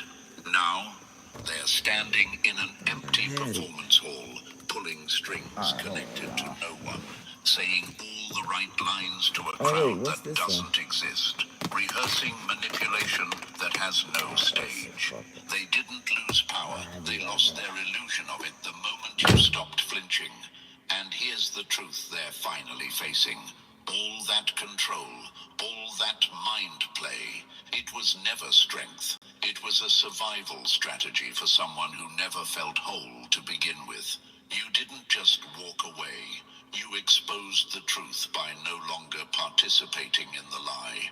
And now that they're alone with their own silence, they're not angry you left. They're terrified you'll never come back. Because without someone to control, they have to meet the one person they've been avoiding, themselves. Number 11. Your revenge was your resurrection. You didn't burn bridges. You became the fire they can't walk through. They thought the pain would break you. They hoped the betrayal would paralyze you. That you'd spend your nights obsessing, unraveling, questioning your worth while they paraded around like they'd won. But you weren't interested in revenge. You were interested in resurrection, because real power doesn't throw stones. It builds thrones from the rubble. And that's exactly what you did. You didn't chase closure. You became closure. You didn't drag their name through the mud. You rose so high their name couldn't even reach the altitude you breathe at now. Let's be real, they were betting on your destruction, that your glow would dim, that you'd shrink from the shame they tried to plant in your spirit. They thought they'd destroy you quietly, then ride off into a world where the version of you they broke never healed. But instead of bending, you broke free. You didn't post cryptic messages. You didn't go on a revenge tour. You got quiet. You got sharp. You got focused. And that silence, that discipline, that glow they can't explain, it's haunting them. Because nothing hits harder than watching the person you tried to break rise without a word. They came to bury you. They didn't know you were a seed. See, they thought they'd watch you fall apart, fall down, fall silent. But you rose. And when you rose, you didn't just come back stronger. You came back untouchable. That's the kind of comeback you don't have to announce. It walks into the room and shifts the air. It makes their chest tighten when they see you, unbothered, aligned, alive. They called it ego when you set boundaries, called it bitterness when you pulled back, laughed when you started over, mocked when you began healing. But now the tables have turned so hard they've shattered. They're stuck watching you eat at the table they once thought you'd never reach. And no, you're not inviting them back, because you finally learned. Some people weren't meant to come with you. They were meant to reveal to you what not to carry into your next chapter. You didn't just grow, you grew out of them. Now your glow is a mirror. And when they look in, they don't see the version of themselves they tried to project onto you. They see the emptiness you once filled, Dang, I done missed the whole grace video. they mishandled, the Alright, let loyalty me they put this on lost. here. You didn't even have to speak on it, because your peace says everything. Your silence became the loudest sermon they ever heard. And here's what stings them the most. You were their chance, their opportunity to level up, not through money or clout, but through alignment. You were a spiritual gift disguised in human form, a walking reminder of what integrity, depth, and love actually look like, and they treated it like a game, like something common. Now they're stuck realizing they were in the presence of rare energy and didn't know how to honor it. And when rare leaves, it doesn't come back. You didn't lose them. They lost access to you. Now they're haunted, not by what you said, but by what they know deep down. You're never coming back, not because you hate them, but because you finally love you. So let them sit in the shadow of your elevation. Let them feel the weight of the space you once filled with light. See, now I gotta kind of like disagree a little bit to a point and agree. Disagree to agree, because like, I don't like to feel like I'm not like, I don't know how to say it. Like I don't know how to tone it down, because I don't like to feel like I'm doing too much. I like to give to people to feel equal with them, if it makes sense a little bit. I don't know. The greatest But yeah, revenge it's true. isn't destruction, it's creation. You created a new life, a healed soul. A version of yourself so whole that they no longer recognize you. And that's the punishment. They have to watch you become what they never believed you could be. And they have to watch it from the outside. So now you see it. What they meant for destruction only fueled your elevation. The same pain they used to weaken you became the foundation you rebuilt your power on. You didn't just survive what they did. You became something they can't even name. And that's the real ending to this story. You rose, and they fell into the silence they created.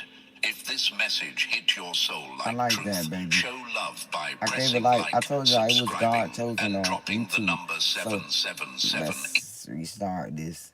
And I was reading this chorus to myself, y'all. Let me reset this and try to get another video. I'm gonna do it a couple times, cause I see AI's. I mean, we'll do some AI react notification videos too. I'll do that, but not right now. So let's get affirmative, because AI is evolving, and sometimes AI know you better than your friend do. So it's like, you need to know this. So to minus all the chaotic uh messages from AI, because AI is messy.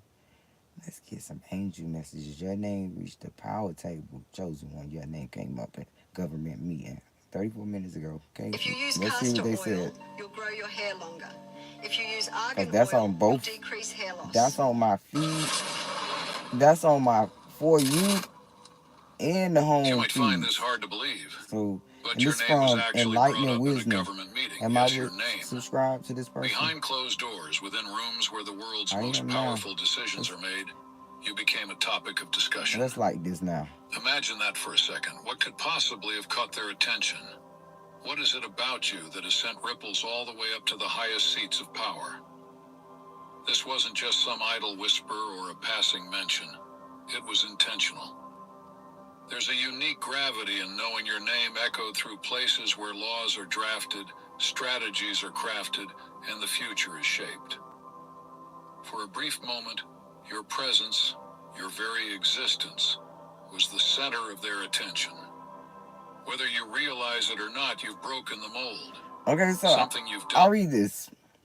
So this lady said, so Cora wants me to answer this, and I might answer this one too after I get off the live. I'm gonna save it, but because I don't be answering all of them. So it says, what are the most confusing social situations you've encountered as an autistic person? It says, Miss Thomas Geisler. Oh, I'm sorry, Mr. Thomas Geisler. He I can't quite understand, so I'm just say what he said. Say, it is still hard for me to understand my traits since my late diagnosis at age 59. Yes, by this age, adults have learned to master to the level that it has become second, if not first nature, to do so, as an adaptation to all the areas we have problems managing. I now realize more and more that I'm not comfortable in large groups. It's the expectations of what people expect when socializing. They don't want to really know each other and have in-depth conversations. They are not there to learn from each other's special interests. So some, if not all, are there to escape with alcohol, fancy dress, or other motivations. Conversations seem to be secondary to some other hidden agenda. Somehow it's uncomfortable because it feels like I'm standing there naked with weirdo written across my forehead. I gravitate to the pet more that is there or at the table. I can't wait to get the hell out of there and ask myself, why would I ever want to do that again? Honestly, just speaking. That's kind of cute. Like, he was really sarcastic, so kind of like probably fly over your head, but I can relate to that. I cannot, it's like, it hurts. It's painful for me to be in large crowds. So I could never be an artist for real. Like, because I can't do the large crowd thing. I'll probably have a panic attack. I be ready. I be hearing myself. This is crazy, I know. Sorry, guys. But I'm standing there motivating myself to stay when I'm in large settings, and I could feel myself and hear myself wanting to say it out loud, but says to myself, like, I got to get the fuck out of here. And I'm finding escape routes. I'm finding excuses. People think I'm being shady, and people might think I'm feeling like I'm too good for them. People think the darndest things because I'm weird. But I be really just trying to escape. There's too many motherfucking people around. I gotta go. And I could just sit in the car if you want me to be here, but I gotta go. To take notice. This isn't speculation. I don't know why I do it's that. A reality grounded So I in your agree actions. with that shit. I'm gonna answer Maybe it's that your one. refusal to accept the role society tries to assign you. Or perhaps it's the boldness with which you walk paths most people are too afraid to try. People like you, those who refuse to stay in the shadows, have always drawn attention, but what you're receiving now isn't just admiration. It's a mix of curiosity and unease, because governments don't pay attention to the ordinary. They notice disruptors, influencers, and anyone who makes waves. That's where you come in. To really understand why you're being watched, what is that? Think about our world today. Every move, every decision, every bit of data is tracked, analyzed, and cataloged. The systems in place thrive on predictability and control, always seeking to know what's coming next. But you've done something unexpected. Maybe it was a bold move that no one saw coming, or maybe you had the courage to speak up when silence was the easier option. Actions like these send shockwaves through the fabric of control, and ripples like yours never go unnoticed. It's not just about what you've already done. It's about the possibilities ahead. The people in power are always looking forward. They aren't just interested in your past. They're trying to anticipate your next move, analyze the potential impact, and prepare for what you might do. See, y'all, I like telepathically speak to people, and I hate that gift sometimes because I be really like somebody's watching me, and I keep getting energies. Like you Y'all, sorry. represents both a It's the truth challenge too. and a shift in the You might status scare quo. the shit out of whoever But feeling there's an like even that. deeper layer here. I be Your noticing name that, showing like, up in oh that God, room I is didn't more mean to than do just that. a sign Did of I really just do that? curiosity. It's a confirmation that No, your presence it wasn't truly in my matters. intentions. Whether or not you've ever seen yourself as a person of influence, the simple fact that you've caught their attention is proof your life isn't just about your own personal world anymore. The real question now isn't why they're watching you, but what they're planning to do about it. It's easy to underestimate the impact of being noticed, especially by powers as far-reaching as the government. But let that sink in.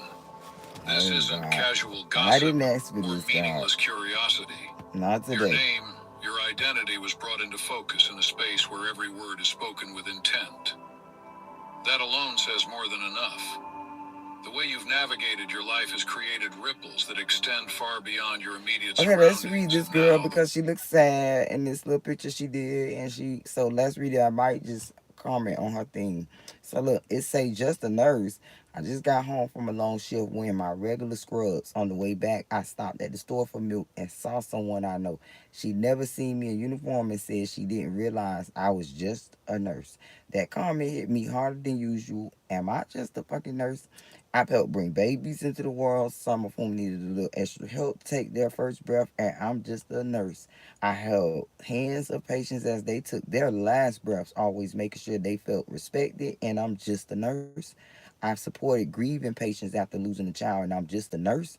I perform CPR to bring patients back to life, but I'm just a nurse. I'm the one who supports doctors asserting, treating, and managing your health, but I'm just a nurse. I can check a newborn's lungs to spot any issues, but I'm just a nurse.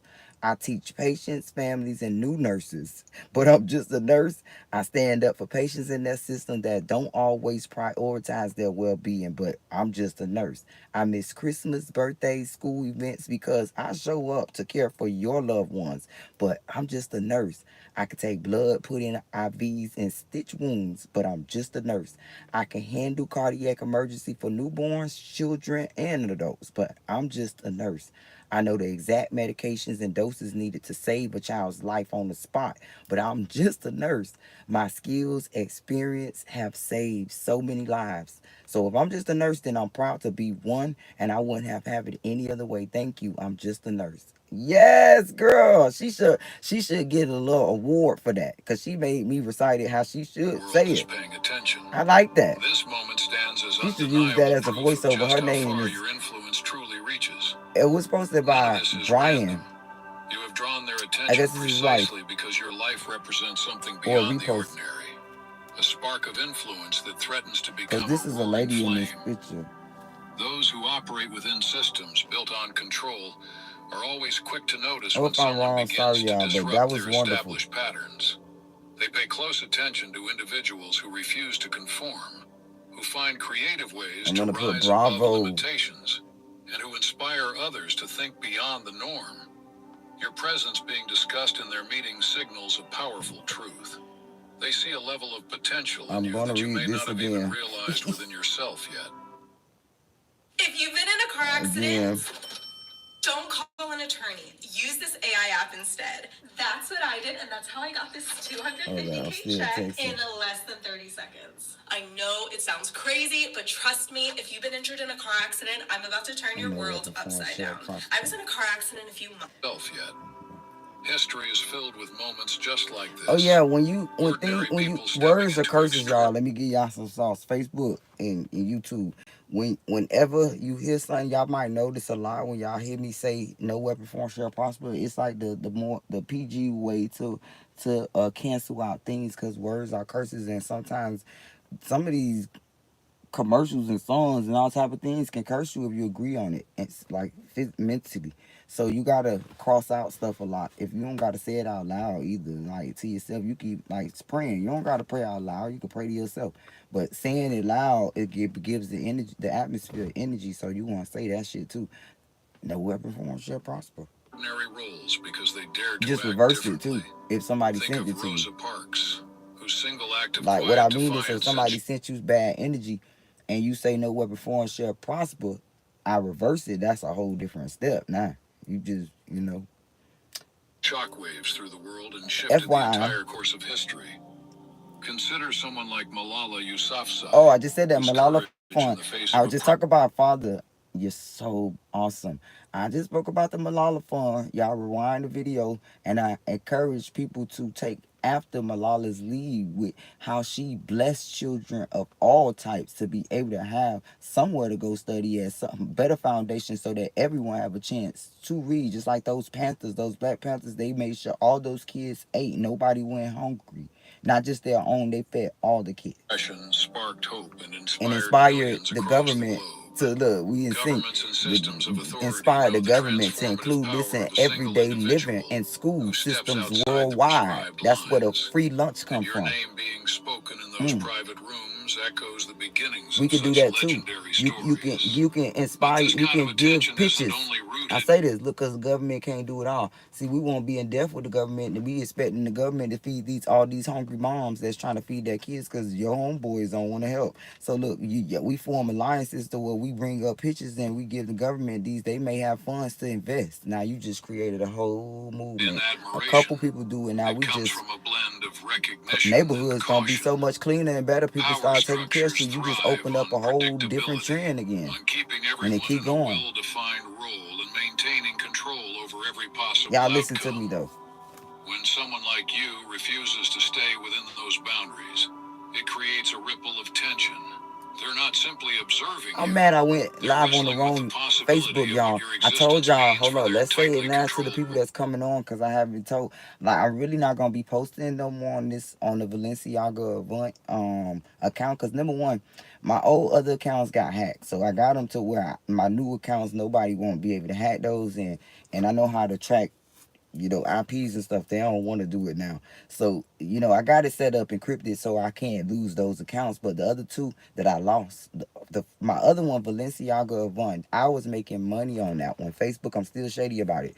And before they hacked me. So, but I didn't have it. I didn't have it how I got my new ones. So I don't even have that one no more. This Valencia Avant one that I'm on right now, they hacked it a long time ago, and I lost it somehow. Facebook gave it back to me. Maybe I need to say that so they could fix that little glitch. But yeah, cause future reference. So I wasn't able to get into that to this one before, and somehow I logged in when they took the other one, because somehow Meta noticed that these are my accounts. It's Matt. Is this is they? So they gave me my shit, and I believe they may do that with the other one. But like literally, I'm not gonna post on this no more. This the whole message.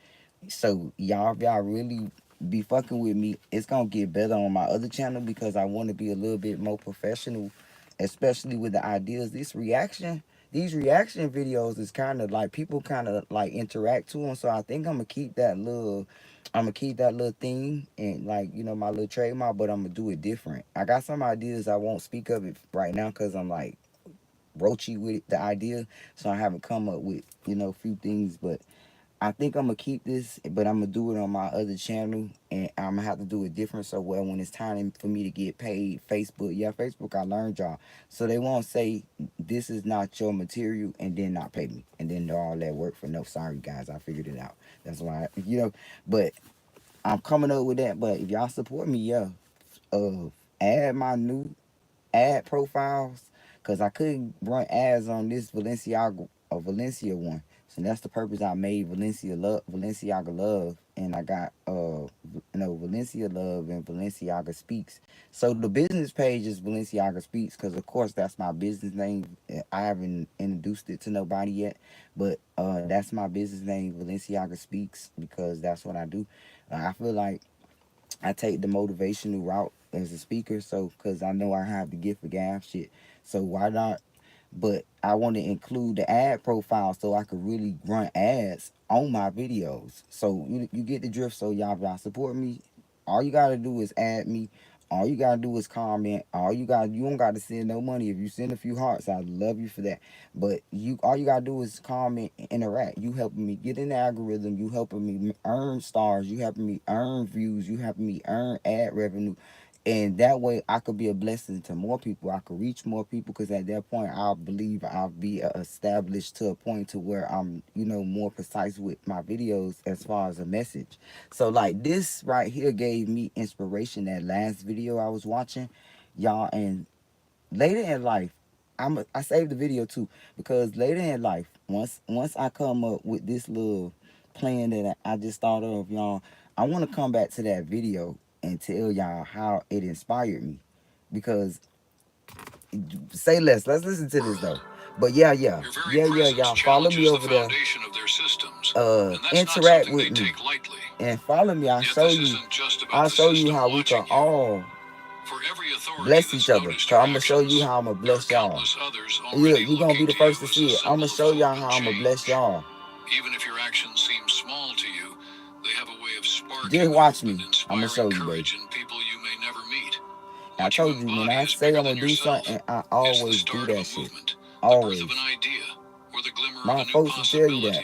That one thing, when V says she gonna do something, she gonna do that shit. Influence carries weight, and now comes the responsibility of understanding just how much it matters. I be clueless too. Some people like I be having big eyes. Let's pause it. I be having these bright ideas, and that before I do it, because like I said, I always end up doing shit. But before, when I tell people my pitch work about stupid stuff that seems like dumb, they'll give me this look, and some even go as far to say, "Girl, you don't even got no fucking money." Like, and they faces when I actually do. Whenever I say I ain't gonna even single shit out, I'm just gonna tell you, like when the faces. This I love this shit too. The faces people make when I actually, cause I gotta do this. It's like a mental thing. I'm not trying to do this on purpose, but somehow, cause I like to prove people wrong. I told the lady at the food stamp office that, but I like to prove people wrong. And somehow I gotta remind you. Remember I told you on this, and you said I ain't had no money. I wasn't gonna be able to do this for you. Yeah, cause most of the time it be about people. Cause I say how the fuck you gonna give me that shit, bitch? And I'm like, here you go. And it might not be the exact thing. I might co-create some shit, in my mind and create some shit better. Like a vase. I'm gonna create you the best vase ever. Like all from Dollar Tree. Five from below. And you gonna look at this bitch like a masterpiece, a Picasso piece. Like you said you was gonna do this shit, but how did you do this though? What the fuck? But like, it's the faces they make. And I told you when I say I'm gonna do something, I'm not gonna let life stop me from doing it. Whether you decide to embrace this new role or not, those systems I think that's a good attribute to have. Preparing for your next move. Quick pause, family. If this message speaks to your soul and you feel called to support this sacred work, you can buy me a coffee using the link in the description. You can get a coffee, your baby. Support helps keep this space alive with truth, light, and divine clarity. Matter of fact, you should have a coffee while you do this video right now, baby. Below. On me. Let's keep the energy flowing. Need a toolkit? Here's 3 great options from Harbor Freight. The Pittsburgh 130-piece kit is compact. I like coffee too, so y'all can send me a coffee. Matter of fact, I'm about to make me some coffee in the when I get up in the morning. I'm gonna go live again. Sip some coffee together. Cause that's what I do in the mornings. I just need one cup. Let's tell you, like I like coffee dark sometimes, y'all, but. Like I call it, well, they call it cafe con leche, but I always say that when I want my milk, my coffee with milk. So I normally drink it straight up because I don't really put sugar, the creamer and stuff in my. I use honey. I don't put sugar in my tea. I don't put sugar in my coffee, or I don't put creamer. No. If I want it dark, it's just gonna be dark. But if I want it to be like sweet, I make cafe con leche. Then I put milk and some honey in it. And sometimes when I'm spicy, I put a little cinnamon and take it to another level, make it taste like cappuccino. But y'all, I feel like it's natural. When you drink beans, it's kind of good for you. You just can't drink too much of it. People don't realize coffee ain't all bad for you. If you drink it right, it's actually good for you. That because you're not putting all the sweet, it's the sugar and shit you put in there Like you, that's making it bad. could upset Because the those balance of their beans, carefully baby, is crafted good for plans. you. What It's good unsettled with the them the vocal most cords too. I was got your a vocal issue, so unpredictability. tea and coffee is Systems of good. power depend on control, on molding people into But dark predictable coffee, roles. But you are different. hold the You sweetness. are someone they cannot neatly categorize. Someone whose Why choices y'all break think old Cubans molds and and island consistently people defy drink dark coffee expectations. and they have their little And cups? make no You mistake, just this need a little bit terrifies too. them. They aren't just watching you passively, they are actively Drink it once a trying to day. anticipate your next step. Right now, they're strategizing. Because the very existence of someone like you, independent, bold, and unyielding, throws a wrench into their carefully orchestrated machinery. Imagine it. But you can't Your be name drinking echoing coffee through all a day. room packed It's with not good for your individuals who gut. hold the levers Drink of it like that power. all day. People in suits leaning Have in you on with the furrowed toilet. brows. Their I papers guess if you're forgotten gonna for a detox, moment you as could they do that. discuss not policies or corporations, but you. The sheer magnitude of that is almost surreal. Because it's rare for a single individual to force their way into the consciousness of those who usually focus only on the faceless masses. Yet here you are, standing out in a sea of millions, commanding the attention of people who are used to controlling the narrative. Their discussion about you wasn't just analytical, it was tinged with concern. What you represent, a person they can neither predict nor control, is both a threat and a challenge. They realize your influence doesn't stem from traditional sources like wealth or status. It comes from something much deeper. Your ability to inspire, to ignite change, and to send ripples further than even you can see. This kind of influence is outside their usual playbook, and that's exactly why you make them uneasy. What's most astonishing is that they genuinely don't know how to deal with you. They're accustomed to manipulating stories, shaping how people think, and controlling outcomes. But you've flipped the script. Your refusal to play by their rules, your insistence on forging your own path, Y'all has listen. left them scrambling. This I was freestyling one time. Say only for the moment, making nothing out of something. When I try to be a woman, staring clear from all the drama, and these hoes be acting funny when they know you're doing something. If she wanna fuck your man, then he probably doing something. You would rather see me broke. You don't wanna see me blow. Can you blame me for one better? I was told never settle. Granny said I was a blessing, and I know me is a blessing. I just try to pay attention. Sometimes you gotta listen. No need for coexisting. If you want it, better get it. I was born with all the pleasure, but my mama made it better. This life we live forever. I just wanna be a winner. I always had my father, and I always knew Jehovah. He's- Hey, I'm animated as hell. I And know it. uncertain.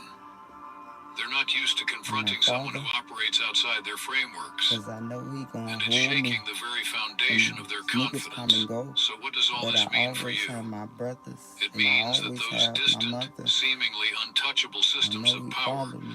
aren't just idly observing from afar. They're actively watching, I just studying your scream every move and hallelujah. trying to gauge the I just impact you're scream making. hallelujah. Whether they see you as a threat or as a beacon of When I something say new, one hallelujah, thing is certain. You have their attention. The I stage think is that'll set, be a hit, and you are y'all. right at the I'm center. selling all my music to This people, is y'all. your defining moment. I An just opportunity to sold. fully step Hey, into the I power haven't that told others y'all have this. already. I should be saying this on Balenciaga Love. I sold my first song, y'all, and I gave it up for pennies. But I want to hear my song spin. See, look, all these record labels and places, cause people don't believe me. Like I had actual people steal my music for real, and they be spinning. And I ain't never probably gonna ever be embarrass myself and try to clout chase and try to say, oh, cause all money ain't good. Like I'd rather get blessings. Maybe they may bless me. So, but look.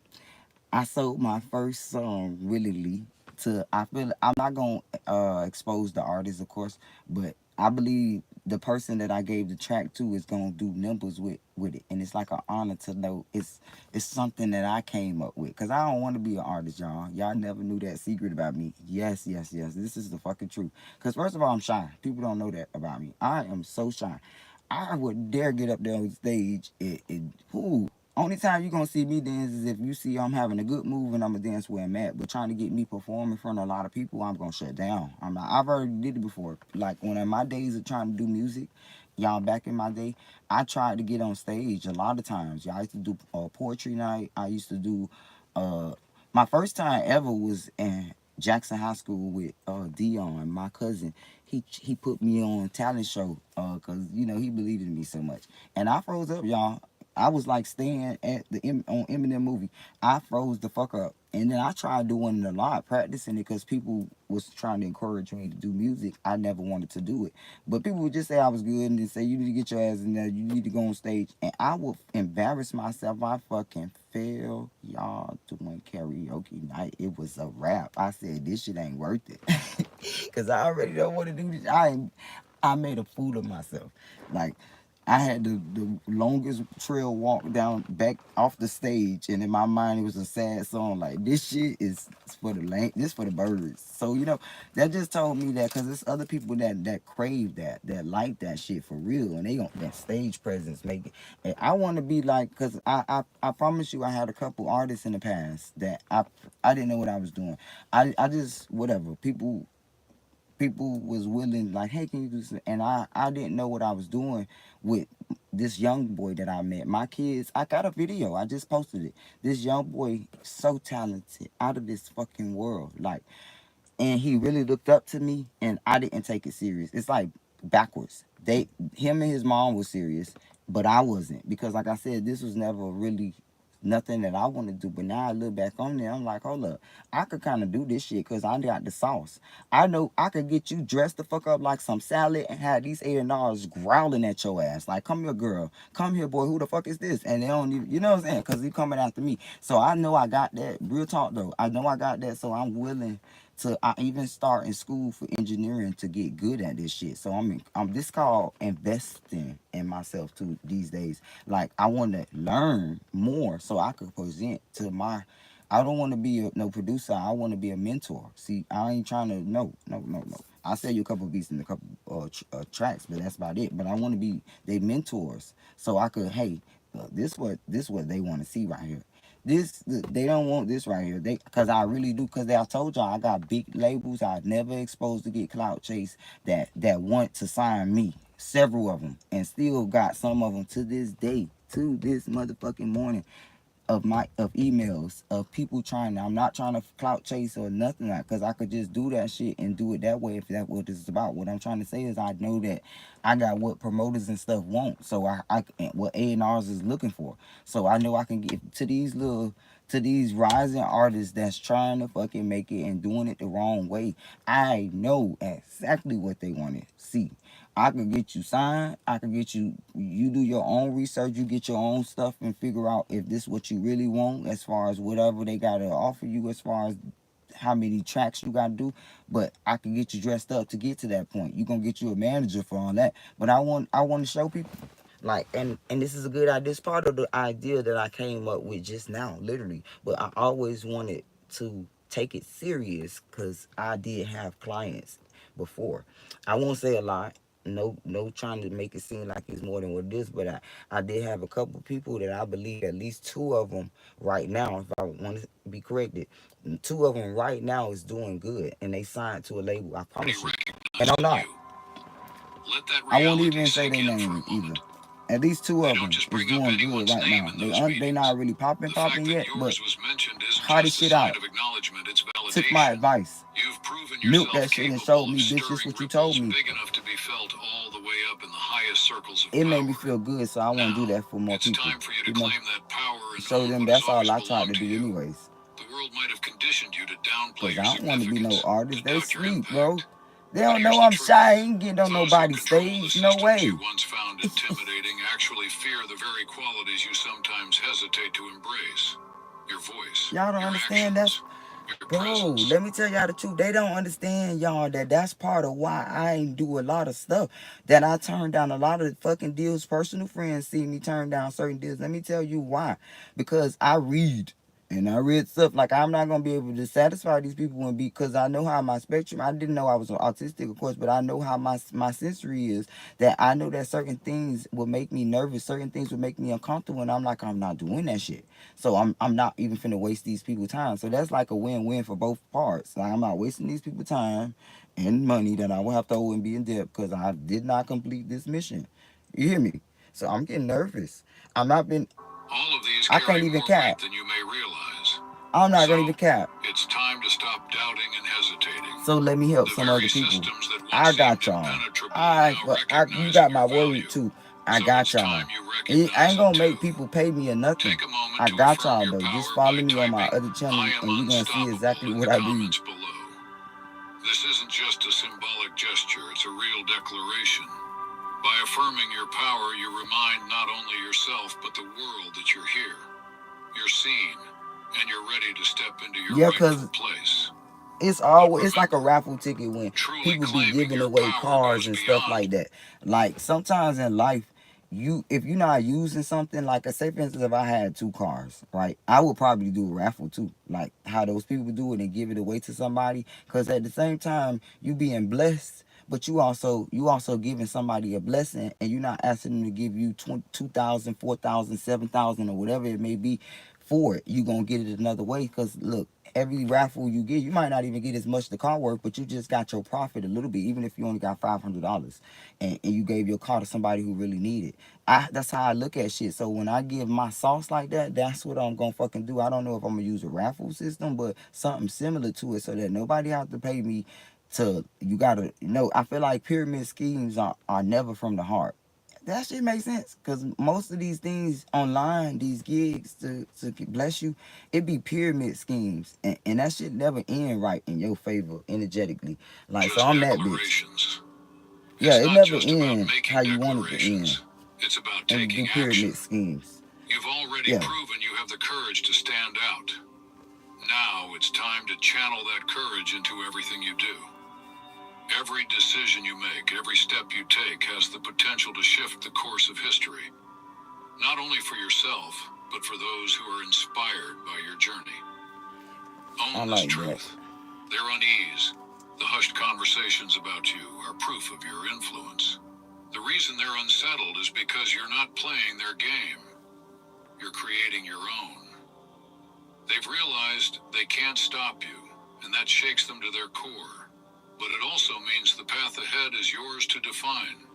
There's no manual or blueprint for someone like you, and that's exactly where your greatest strength lies. Remember, this is a rare gift. Not everyone is noticed by those in power, and even fewer have the courage to rise when their moment arrives. But you're different. You've already shown you're not just anyone. This moment is your signal, your call to action. Embrace it and claim it, because you were never meant to fit into their mold. You were always meant to shatter it. Being noticed by the powerful isn't just a privilege, it's a responsibility. The instant your name was spoken in that meeting, everything changed. This isn't just about being acknowledged, it's about stepping up to the role that comes with that recognition.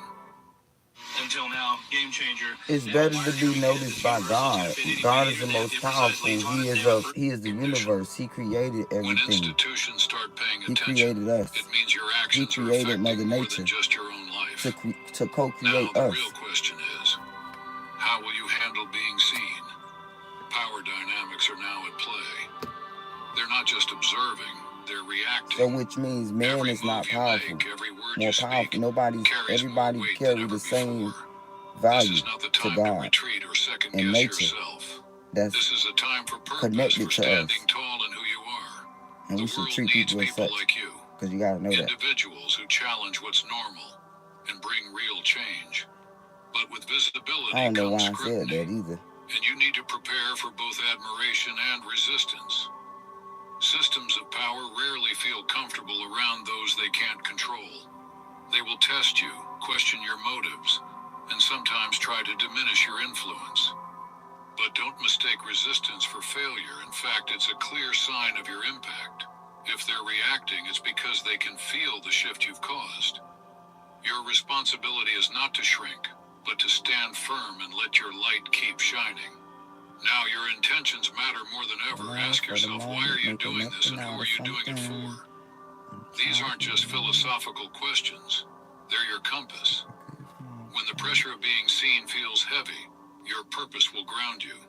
Let it guide each step, reminding you this journey isn't about proving yourself to others, but about staying true to yourself.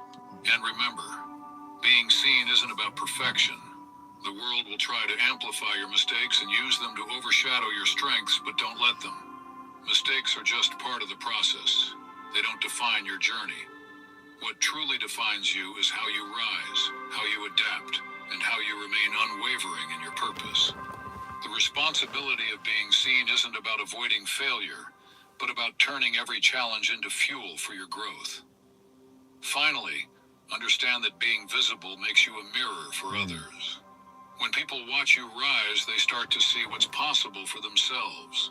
This responsibility is bigger than just you. It's about showing others the way forward, inspiring them to embrace their own power and potential. It's all about the ripple effect you create.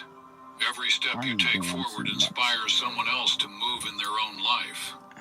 This is your moment, not just to embrace being seen, but to use your visibility as a force for good. Being chosen and being in the spotlight comes with its own set of challenges. It's not an easy path. The weight of standing out can sometimes feel overwhelming.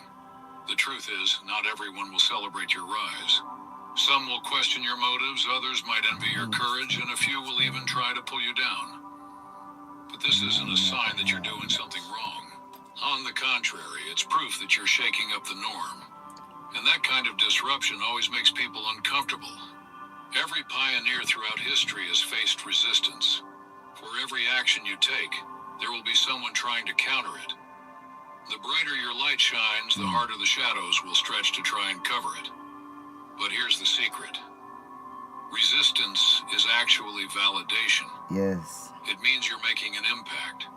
People don't push back against what doesn't matter. Facts. So the fact that you face opposition is a testament to the importance of your work. Those who don't mind. Scrutiny often shows up as judgment. People watching your every move, waiting for mistakes to magnify or decisions to criticize. These moments are meant to test you. Will you let their opinions dictate your direction, or will you remain steadfast on your path? The greatest leaders and change makers are those who refuse to let external noise drown out their inner compass. This is your moment to stand firm no matter what comes your way. But it's not just external challenges that will test you. It's the internal ones too. Doubt may creep in, whispering questions like, am I really ready for this? Or why me? These doubts are natural, but they don't define you. I hope y'all enjoyed y'all day. In fact, they're a vital part of what makes you stronger. Every time you face those fears and move forward anyway, you prove to both yourself and the world that you're capable of far more than you ever imagined. The key to navigating these challenges is to stay rooted in your core purpose. Surround yourself with people who believe in your vision and remind you of your purpose when the burden feels heavy. Seek out allies who understand what it means to stand out and can guide you through the complexities of being truly seen. You don't have to walk this path alone. Others have been here before you, and they can offer both wisdom and support. Ultimately, navigating these challenges is not just about surviving, it's about thriving. Every obstacle you face is an opportunity to grow stronger, wiser, and more resilient. These challenges are not barriers to your success. They are stepping stones preparing you for what's ahead and reminding you that the path of a chosen one was never meant to be easy, but it's always worth it. Now that you understand the true weight of being seen, the next question is, how do you amplify your influence and keep making an impact? Strengthening your influence begins with authenticity. The most powerful people in history didn't rise by pretending to be someone else. They unapologetically embraced their true selves. The more you align your actions with your values, the more unshakable your influence becomes. People are naturally drawn to those who are genuine, and your authenticity is your greatest asset. Connection is the next crucial key. Influence doesn't exist in isolation. You think you're fine after a car accident until this happens. When I was Most down, people I don't realize that see even what's accidents there that seem for minor can me. financially I destroy. can see Isolation. To I'm truly strengthen better, it, Lord, you I'm need to build better. meaningful relationships with others who share your vision and values. And I'm Surround so yourself with grateful, people Lord. who challenge and uplift you, people who see your potential and encourage you to reach for it. These connections are much more than support systems. They become the foundation of a movement that extends your impact even further. These connections are true catalysts for transformation. Together, you and your allies don't just combine your voices, you amplify them, creating ripples that stretch far beyond anything you could accomplish on your own. When people with shared vision and purpose come together, the energy multiplies, and what starts as a single voice can become a movement that's impossible to ignore. This is the power of community and collaboration. It turns individual strength into collective momentum, breaking barriers and opening doors that might have otherwise remained closed. Another essential cornerstone of genuine influence is the ongoing sharpening of your skills. Your potential is limitless, but that potential can only be realized through constant refinement and personal growth. It's about never settling, always seeking to expand your horizons, whether by learning new strategies, developing expertise in your field, or mastering the art of communication. Investing in yourself is not optional. It's an absolute necessity if you want to truly honor the gift of influence you've been given. The people who noticed you in that meeting didn't see just anyone. They saw someone with the capacity for greatness, someone who could achieve extraordinary things. Honor that recognition by continuing to grow, evolve, and stretch beyond your comfort zone, knowing that every new skill you develop strengthens your ability to lead and inspire. Yet, true influence is never just about grand gestures or big actions. It's also about consistency. The greatest impact is made by those who remain steadfast, who refuse to falter when the road gets tough. It's in the small, everyday choices. How you greet someone, the patience you show, the integrity with which you carry yourself, that your influence truly takes root and grows. The world is always watching, even when you think no one is paying attention, and the way you show up, reliably, authentically, and boldly, sends a powerful message. Come on, baby. It lets everyone know that you are here to stay, that your influence isn't fleeting or temporary, but enduring and resilient. Never forget that your influence stretches much farther than you might ever realize. Every word you speak, every action you take, creates a ripple effect that may touch lives you'll never even know. You might inspire someone you've never met, shift a perspective you weren't aware of, or set in motion a chain of events that changes the course of another person's journey, all simply by being true to yourself. The true measure of your power lies not only in what you do, but in how those actions resonate with others, often in ways you'll never fully understand. At the core of all this lies the most important truth. Align yourself with your higher purpose. Influence without clear direction can easily become destructive or self-serving, but influence guided by a mission, by a sense of calling greater than yourself, becomes a force for real and lasting change. Let your higher purpose be your compass, infusing every decision and action with meaning. When you operate from this space, your personal power is transformed into something much bigger, a force for collective good that ripples outwards, impacting communities, systems, and the very fabric of society. The reality that your name was mentioned in a government meeting is not just an accident or random event. It's a sign, a thread woven into a tapestry much greater than you could ever imagine. This moment is a crucial part of your divine path, one that has been quietly unfolding behind the scenes, guiding you toward a purpose far more expansive than you might have dreamed. Recognition like this doesn't come by chance. It's a result of cosmic alignment, a call to step fully into the destiny that's been awaiting you. Throughout history, moments just like this have served as powerful turning points for leaders, visionaries, and innovators.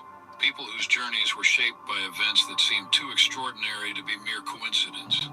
These milestones are not just markers of outward success. They are evidence of a deeper, higher connection, a force that draws you towards your unique mission. The fact that your name was spoken in that room isn't merely about what's happening on the physical plane. It's a profound indication that something greater is at work, guiding you, supporting you, and preparing you for the next chapter of your extraordinary journey. This moment isn't just about recognition on the world stage. It's a profound reflection of your spiritual growth and inner evolution. You've spent years walking a path of self-discovery, digging deep to uncover your truest self, aligning your actions with your core values and a higher sense of purpose. All the effort you put into healing, into learning from your setbacks, and into standing firm in your authenticity has not gone unnoticed by the universe. This recognition, your name echoing in places of power, is the universe's way of affirming that you are moving in harmony with your destiny. It's a sign that every step, even the hardest and loneliest ones, has been leading you toward this very point where your influence has grown so strong it simply cannot be ignored. Yet, with this cosmic alignment comes a new level of responsibility, especially when it comes to protecting your energy. When you're called to step into a role this significant, you inevitably draw attention not just from supporters, but from forces and energies that might seek to derail your mission. This journey isn't just about overcoming obstacles out there in the world. It's equally about preserving your own inner peace and clarity. Daily spiritual practices, whether it's meditation, prayer, journaling, mindful breathing, or simply grounding yourself in gratitude, become essential tools for your journey. These rituals are more than habits. They are your armor, your sacred shield, helping you filter out negativity, transmute fear into strength, and keep your focus razor sharp as you continue to move forward. Your journey so far mirrors the classic hero's arc, where every ascent to greatness is met with tests, challenges, and moments of soul-searching that shape your character. The fact that the government or any powerful institution has taken notice of you is just one chapter in this unfolding epic. It signals both the trials you may face and the tremendous opportunities that await. Like every hero called to rise, you're being invited to go beyond what you thought possible. Yeah, you switch it up, to step fully. That's what I should do. Because I remember I said I just never finished that. But think about a movie when you switch it up and explain how they don't care about love. You just bring it out with yourself. Like, I just want to be the best I could be. And when you said about him, like a guy that you talk about, like he don't care about love. We could do whole scenes too. He just want to ski wherever he could be. And, and you talk about, togetherness. Like, now the people see that we could never be. And then turn it to a verse when you come back to the hook again. Why they don't care about love. I just want to be the best that I could be. Haters the on power their that's always knees, been within begging you, naked. and to embrace the unique role you're destined to fulfill. This isn't just And then about talk being about how you recognized got by back others. with your It's about dude. recognizing Haters yourself as a wanna force see of transformation whatever they could see. in a world that's hungry for real, meaningful change. Ultimately, this kind of recognition is not about them. And then y'all holding hands, It's about walking down. you. It's Y'all about the fuck with deep me. I'm finna help realization these that your artists life out is now, intricately y'all. woven into a I much promise larger it's a cosmic movie. story. Now is the time to step forward, not just as an individual, but as a catalyst, a force of change for a world desperately seeking new leaders and authentic voices. The universe has spoken through these signs and synchronicities, and the message couldn't be clearer. You were meant for this moment. Your name surfacing in high-level meetings is more than mere acknowledgement. It's a declaration. It's tangible proof of what you've always known in your heart. You were never meant to shrink yourself, to blend in or to blindly follow rules written by others. You were born to stand out, to challenge the haters on their knees, praying that we leave, but we ain't gonna leave. I just wanna see. I just wanna see everything we meant to be. status quo, to disrupt systems that no longer serve, and to create new pathways for yourself and I those got who the come Whitney after Houston you. Pause vocals for a in moment love. and What's reflect love on got the to do journey with that it? She led you got to drink a here. little tea, so I Every couldn't be. setback, every challenge, But I every can help sleepless you. night and moment of self-doubt. These weren't just obstacles. I really They want were the some training figures, y'all, ground, so I the could sacred preparation for the role you're now being with a called to good step voice into. too The forces of the that I could write world, for. even if they I ain't gonna can't tell nobody, articulate girl, it, either. That are I wrote it for responding you. to Only, your energy, all to you the gotta light do you is credit me. radiate, and to the power you carry. Yes, You ma'am. were born to be unstoppable. No structure, no institution, no individual can block what is divinely destined for you. It's time to claim that truth, to own it without hesitation. The reason you're being watched, the reason your name is being whispered in rooms of influence, is because you embody a type of potential and change that they cannot predict or control. That's what makes you unstoppable. That's what makes you a true force to be reckoned with. So Georgia probably just did the coolest thing I've seen any state do in a while. If you live in a Georgia zip code and you're reckoned with. But remember, this journey was never just about you. The impact you create doesn't end with your personal transformation. It spreads out like ripples on a pond, touching countless lives. Your rise gives permission for others to believe in themselves, to trust their own journey, and to embrace their own power. This is your legacy. Not just the changes you spark, but the flames you ignite in the hearts of others along the way. So here's your call to action. Type, "They can't stop me," in the comments below.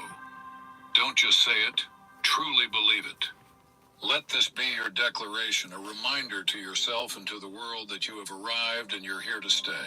I believe it. Remember, the meeting where your name was spoken is not the end of your story. It's only the beginning. Okay. The chapters ahead are unwritten, full of possibility, and the best is yet to come. This is your time to step forward with courage, knowing that your journey is both unique and divinely guided, and that your presence has already begun to shift the world around you. That's all for today. Excuse me. Dear Father, I pray for the growth of my faith. Help me trust you even when physical evidence is lacking. Yes, baby. Let me believe in your perpetual presence, knowing you will never harm me. I understand that your thoughts for me are thoughts of prosperity and not harm, to give me a good future. Thank you, gracious and eternal Father, for always listening to my voice. I offer up this prayer to you in the name of Jesus. Amen.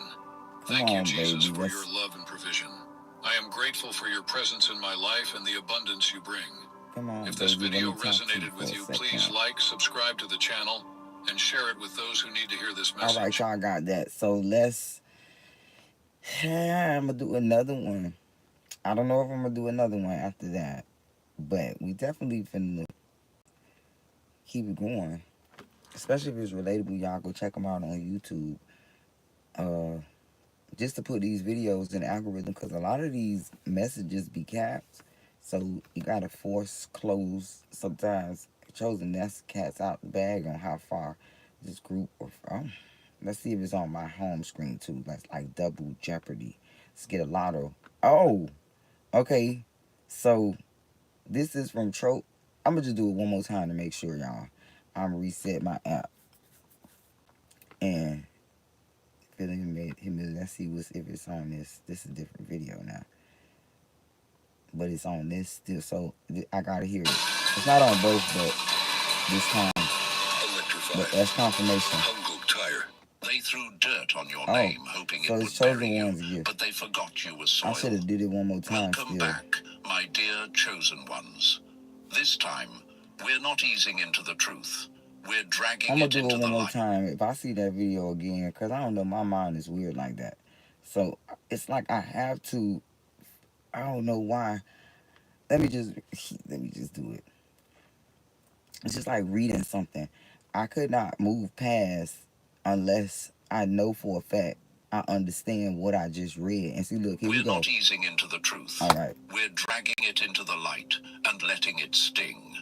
Because what they did to you, it wasn't petty. I didn't mean to do that, y'all. I'm sorry. Okay, let's. Because what they did to you, it wasn't petty. It wasn't a misunderstanding. It was a takedown. Cold, calculated, cowardly. Let's call it what it really is. A hit job masked as justice, dressed up to look like concern, and served with a smile. And the worst part? You did nothing to deserve it. That's exactly what made you dangerous. What they did to you is sickening.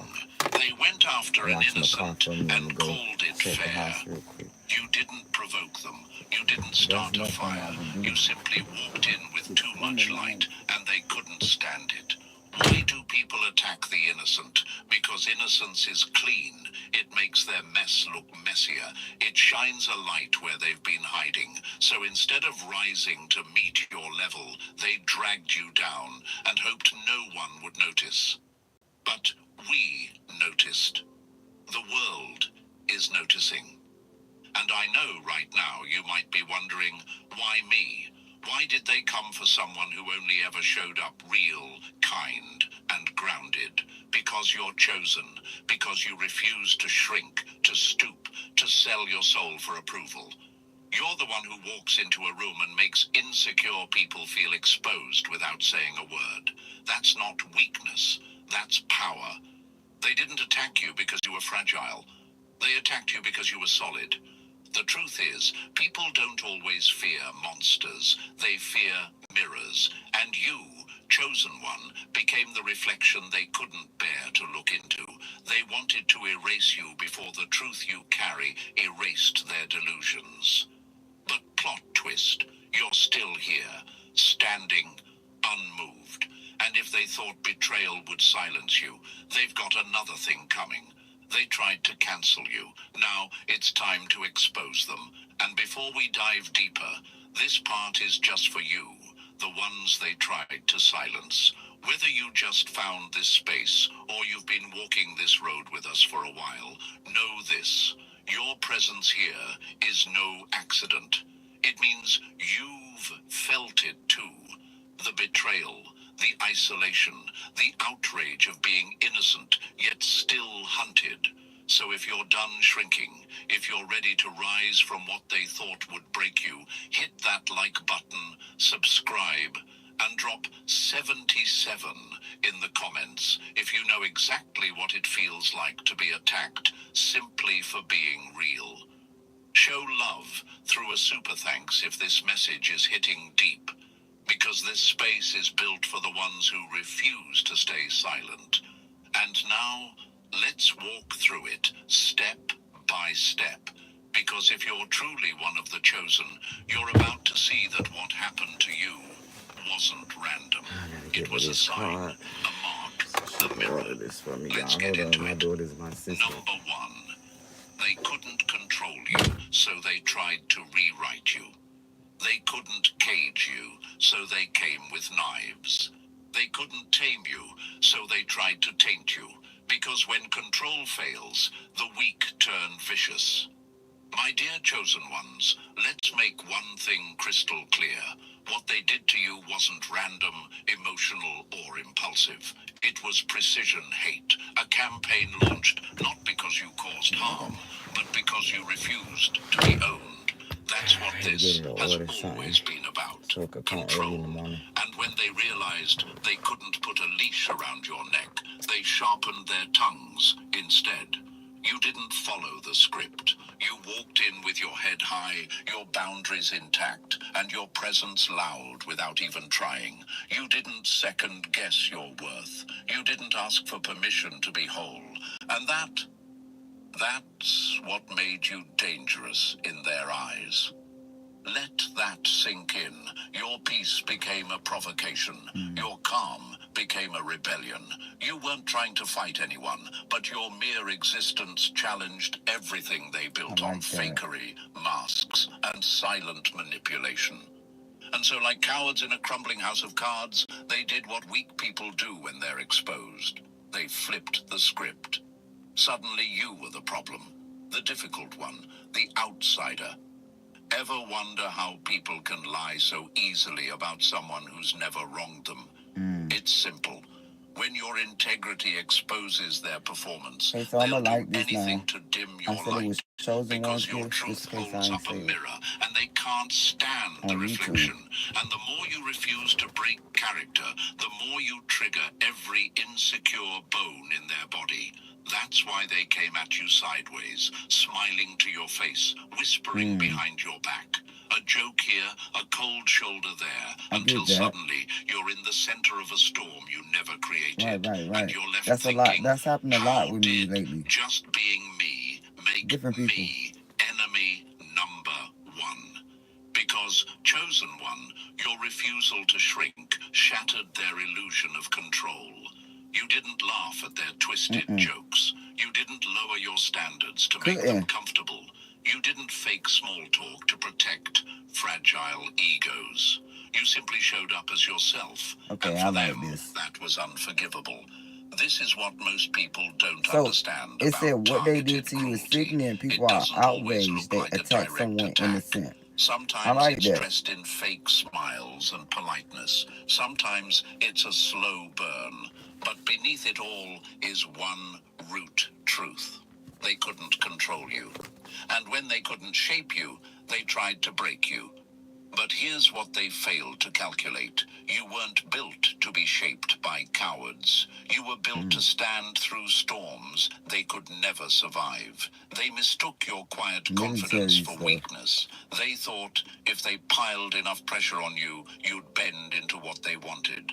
But you didn't bend. You didn't fold. And every time they pushed, you stood firmer. Every lie they told became a confession of their fear. Every passive-aggressive jab only proved how little power they had left. So if you're sitting there wondering why this happened, here's the answer. Because your freedom exposed their control issues. Your wholeness reminded them of everything they faked. Your clarity dismantled their chaos. Every morning I pack my kids' lunch, knowing I'll probably be unpacking half of this when she gets home. But I find comfort in knowing that she starts her day. Your clarity dismantled their chaos. That's why you were targeted. That's why it got ugly.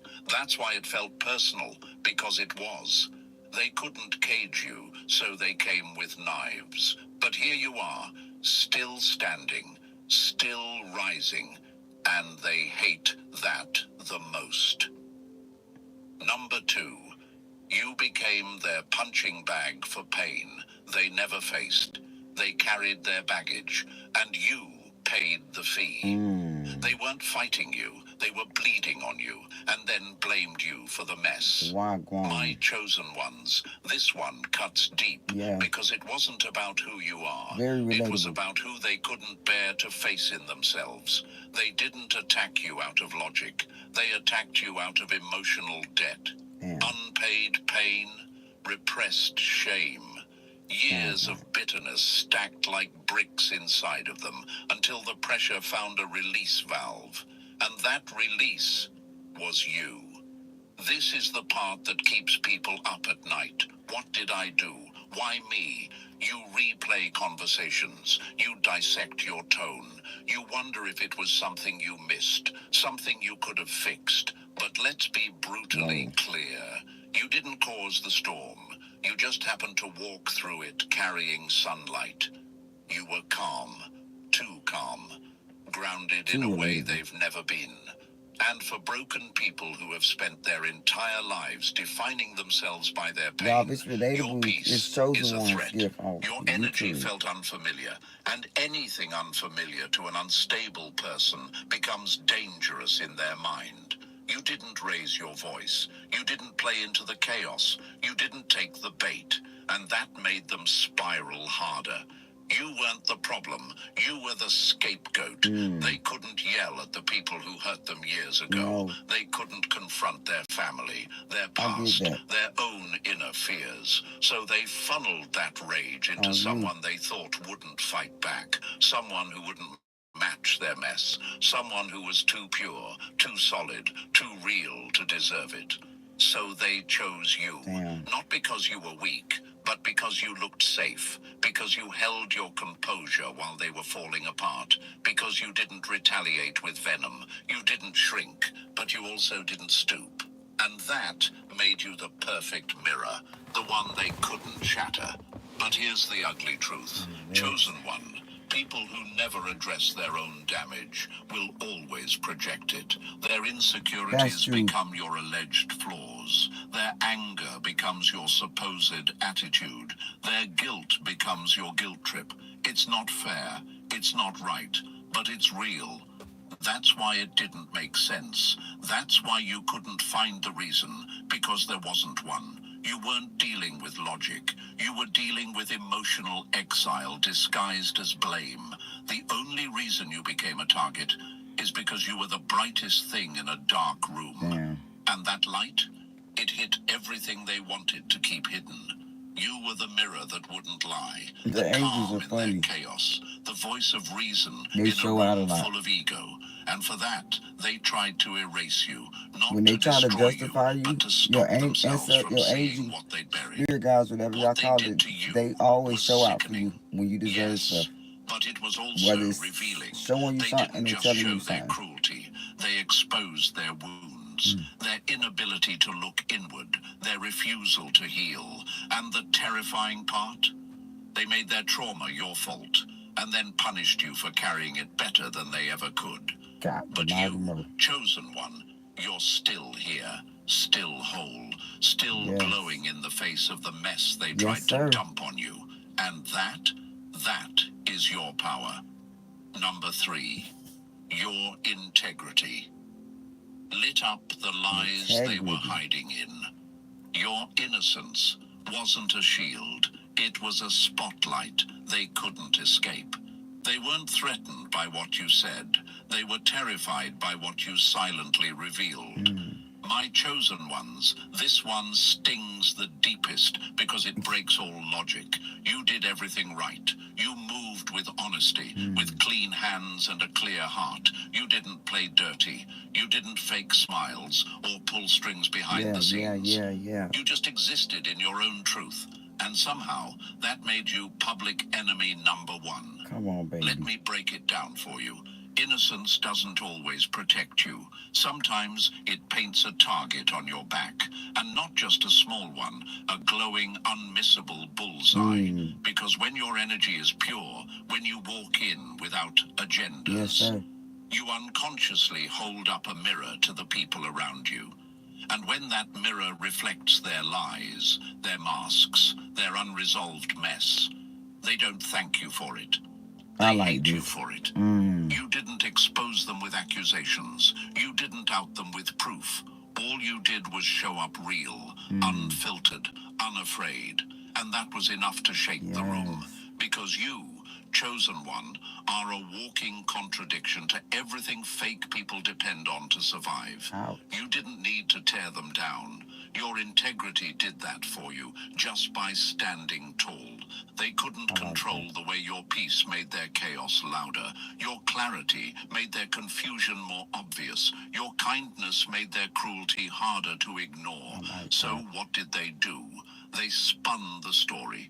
They twisted your calm into arrogance. They recast your silence as guilt. They called your boundaries attitude. And the crowd Called your it boundaries clapped, attitude. because it's easier to believe the lie You than begging face for the food stamps. discomfort of what your presence reveals. Let's get brutally honest. A lot of people don't want growth. They want comfort. And when your presence starts forcing them to see the parts of themselves they've buried under performance, ego, or fake virtue, they don't rise to your level. They start a takedown. You were never the villain. You were the reminder. A reminder that it's possible to operate without manipulation. That truth doesn't need theatrics. That peace doesn't mean passivity. It means power under control. That's what made you threatening. So if you're sitting there wondering, why did they come for me when I did nothing to deserve it? That's exactly why. You didn't give them a reason. And that scared the hell out of them, because people can justify retaliation, they can excuse conflict, but when someone has done nothing wrong and still ends up attacked, that's exposure they can't clean up. They wanted to drag you down, not because you were flawed, but because your presence made them feel exposed, powerless, seen. And the hardest part? Some of them knew exactly what they were doing. It wasn't confusion, it was calculated. And still, even now, they'll never admit it. But that's okay. You don't need their admission. You already have the truth. And the truth?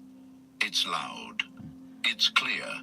And it looks a lot like it like really replicate what I said earlier, or coincide, or however you say it. Like the fact that when a person know you doing something to them, this is like some my ancestors studied when they studied the star system, because everything aligns with the stars. People don't know that. It's deep though, but we not talking about that. So it's like it's this shit real powerful. That's why you gotta watch how you treat people. This real for real, because it's all about, it's really all about us. I'm gonna just say this, it's really all about us when you really think about it. They tried to break you, because but all everything they is an investment. break their own Everything mask. you do in life is an investment to yourself, But you're only getting it ended back. up revealing every crack they worked Treat yourself so like a hard bank to with your hide. deeds and how you My move. chosen ones, let this truth land heavy. They didn't break Man, you. I'm gonna be honest right here. I'm a walking testimony. A lot of people that have been watching me know my struggle.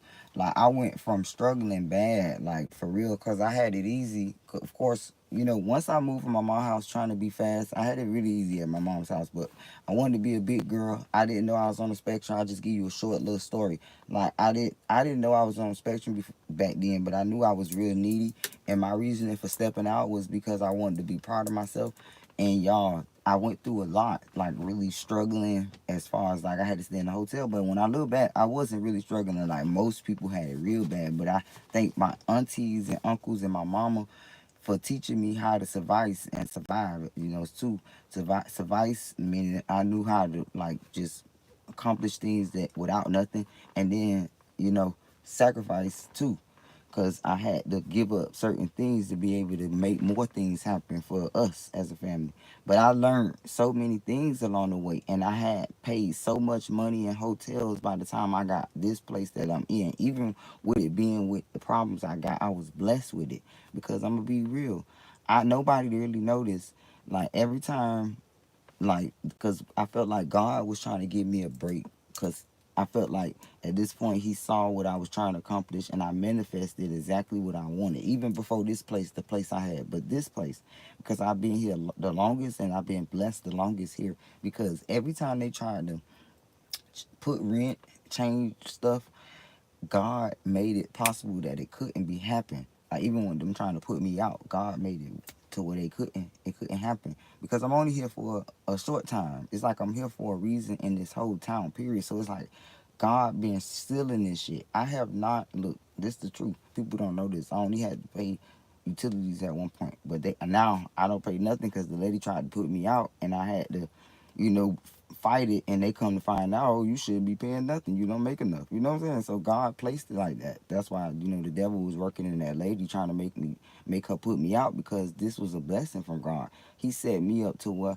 I could just take care of me and my kids and small minor bills, because that's all I had staying here. People don't know that. Like, that's because they don't know that I really have an issue health-wise as far as my body.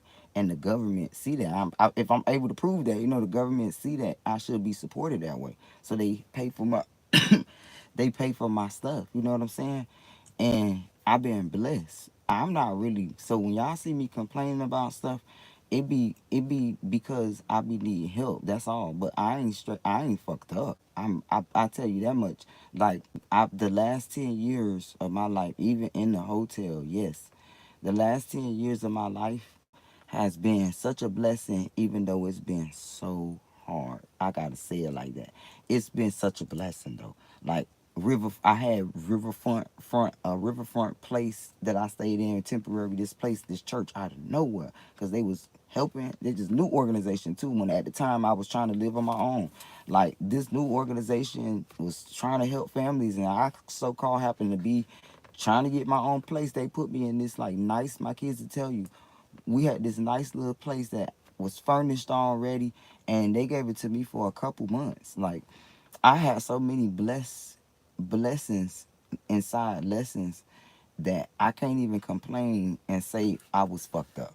Because when I was really homeless, I manifested just simple stuff that I nowadays learn how to manifest bigger, and I'm still learning. I'm not saying that I'm just, but I'm still learning. But I will tell you that the last 10 years of my life, while I've been struggling because of my manifestation ways, I've been so blessed. Like shit fall out the sky when I manifest big too, like from jail to walking down dark alleys with no lights for 9 hours. I told these stories so many times because I know how to manifest. I know how to protect myself spiritually when people come against me, and people don't realize that I'm the wrong person to try to come because I'm very, very, very, very, very spiritual. Like very, very spiritual. You only gonna harm yourself, so you should be kind to me because my intentions I learned throughout the years that whatever my intentions are, I'm gonna get that back. So if I'm having good intentions for you and yours are negative towards me, you're not only gonna curse yourself, you are going to bless me with whatever I'm having. It's like a free card you gave me. I got a bonus card. What is it called? A wild card. You just gave me a wild card and you came against me like, oh God, we have funds open up. What do you need done? Be honest. Let this But you truth can even have that land experience heavy. if you move They like didn't that. break you. They They exposed can have this themselves. experience if they move Every like this with whisper, you. every cold shoulder, every calculated act That's of why I'm even cruelty they mentioning that shit. directed So your people way. wondering, It wasn't I a wonder what mirror. she doing. How she? No, no, no, no, no, no, no. Get this twisted. This struggle is blessed. It's Of your protected and blessed. This flaws. struggle. It was a spotlight Let me manifest burning bigger so I down could on give people theirs. a blessed They struggle too. wanted you broken, curled up, silent, because your strength was unbearable See, to look, them. that's all it's Your about. Because it's refusal really to about crumble me. made them look in the mirror, and they hated what they saw, not because of you, but because you made them see it. Hey, And that's that's some what real shit. cowards can't stand. Exposure. See, people love to talk about who survived what, who Right. got targeted, who got attacked, but they rarely talk about what the attack revealed about the I attackers. see. And believe me, chosen ones, I that's just where the did that. truth lives. When someone is under pressure, when they feel their false image slipping, when your calm threatens their chaos, that's when the real them shows. And what you saw, that wasn't strength. That wasn't power. That was fear, badly disguised as confidence. They didn't know how to manage your presence, so they tried to erase it. They didn't know how to rise to your level, so they tried to drag you under. That's not dominance, that's desperation. I think I And left the light on. desperation doesn't speak with clarity. It lashes Oh, out, let me turn this gossips, light off. I don't want plots, her to and get up. plays dirty. It's not the behavior of someone in control. I'll let her It's the sleep all night meltdown till of the someone morning. who already lost it. The truth? They needed your downfall to feel like they were standing upright. That's how hollow they are inside. They thought if you unraveled, they'd feel stitched back together. But you didn't give them that satisfaction. You didn't implode. You didn't beg for approval. You didn't turn into what they accused you of being. And that silence, that non-reaction, that quiet strength, it screamed louder than anything you could have said. That's what gutted them. You didn't fight back with dirt. You fought back by not disappearing. And that was more terrifying to them than any confrontation. Because your stillness revealed their chaos. Your grace revealed their insecurity. And your survival revealed their weakness. Chosen ones, they wanted you to doubt yourself. But what they really did, without even realizing it, was strip off their own mask in front of everyone. And now, the world doesn't just see you standing. They see them crumbling. Not because you attacked, but because you simply refused to bow. Remember this. You may have bent, felt pain, even questioned your reality, but you never broke. You didn't become what they tried to turn you into, and that's why you win. The strength they tried to destroy, it was never loud, it was never dramatic, it was quiet, rooted, undeniable, and now their panic is visible to everyone, because the only thing they truly managed to break was their own illusion. 5. Justice sounds great until it targets someone they like. They preach justice until it's someone they know. That's what I be saying. See, hold up. This what I be saying. I'm gonna skip a little bit, but not get too detailed. But this what I be saying. When you see people like speaking their truth or going through stuff, you never know. It could be you. So you gotta think. You gotta step outside the box and look inside it and imagine if it was you or somebody you know, and what should I do about it immediately after thinking that. A warrior for the truth until the liar is someone they share drinks with. My dear chosen and finding ones, out somebody this close is to where the you truth is doing cuts that the damage to deepest, them. How would you not where feel? the betrayal is loud, What do you but do where now? it's silent. You've What seen could I it. do to help? You've felt it. A service The to angels moment and justice God. knocks on Because it's familiar not about doors, nobody else. It's people about you. start fumbling their You morals gotta like start hot remembering coal. this shit. Suddenly, all that talk about right and wrong gets blurry. Suddenly, accountability becomes, let's not make it a big deal. Let's be real. It's easy for people to call for justice when the villain is someone they never liked anyway. When it's a stranger, a distant figure, or someone outside their circle. Oh, then everyone's posting, speaking, demanding action. But the second the person causing harm is someone they laugh with, someone they benefit from, someone in the group chat, that's when their spine goes missing. They say things like, I wasn't there, I don't want to take sides, or the classic, it's not that serious. But let's stop sugarcoating it. That's not neutrality, that's betrayal, See, like I dressed said, as diplomacy. it's all Because about you. isn't You in neutral. alliance, and Silence you choose to protects turn power, left to something you shields witness. abuse, and It becomes a gaslights the part of you. victim into That's really thinking what he they're said. overreacting. And when they stay quiet, they're not being fair. So it is your They're duty. choosing comfort over conscience. You, chosen one, Because it's all didn't about just you. get attacked by those who threw the first punch. You were wounded by those who stood there, watched, and then pretended they didn't see a thing. Damn, that's what The I same just said. ones who repost quotes about justice, about healing, about doing better.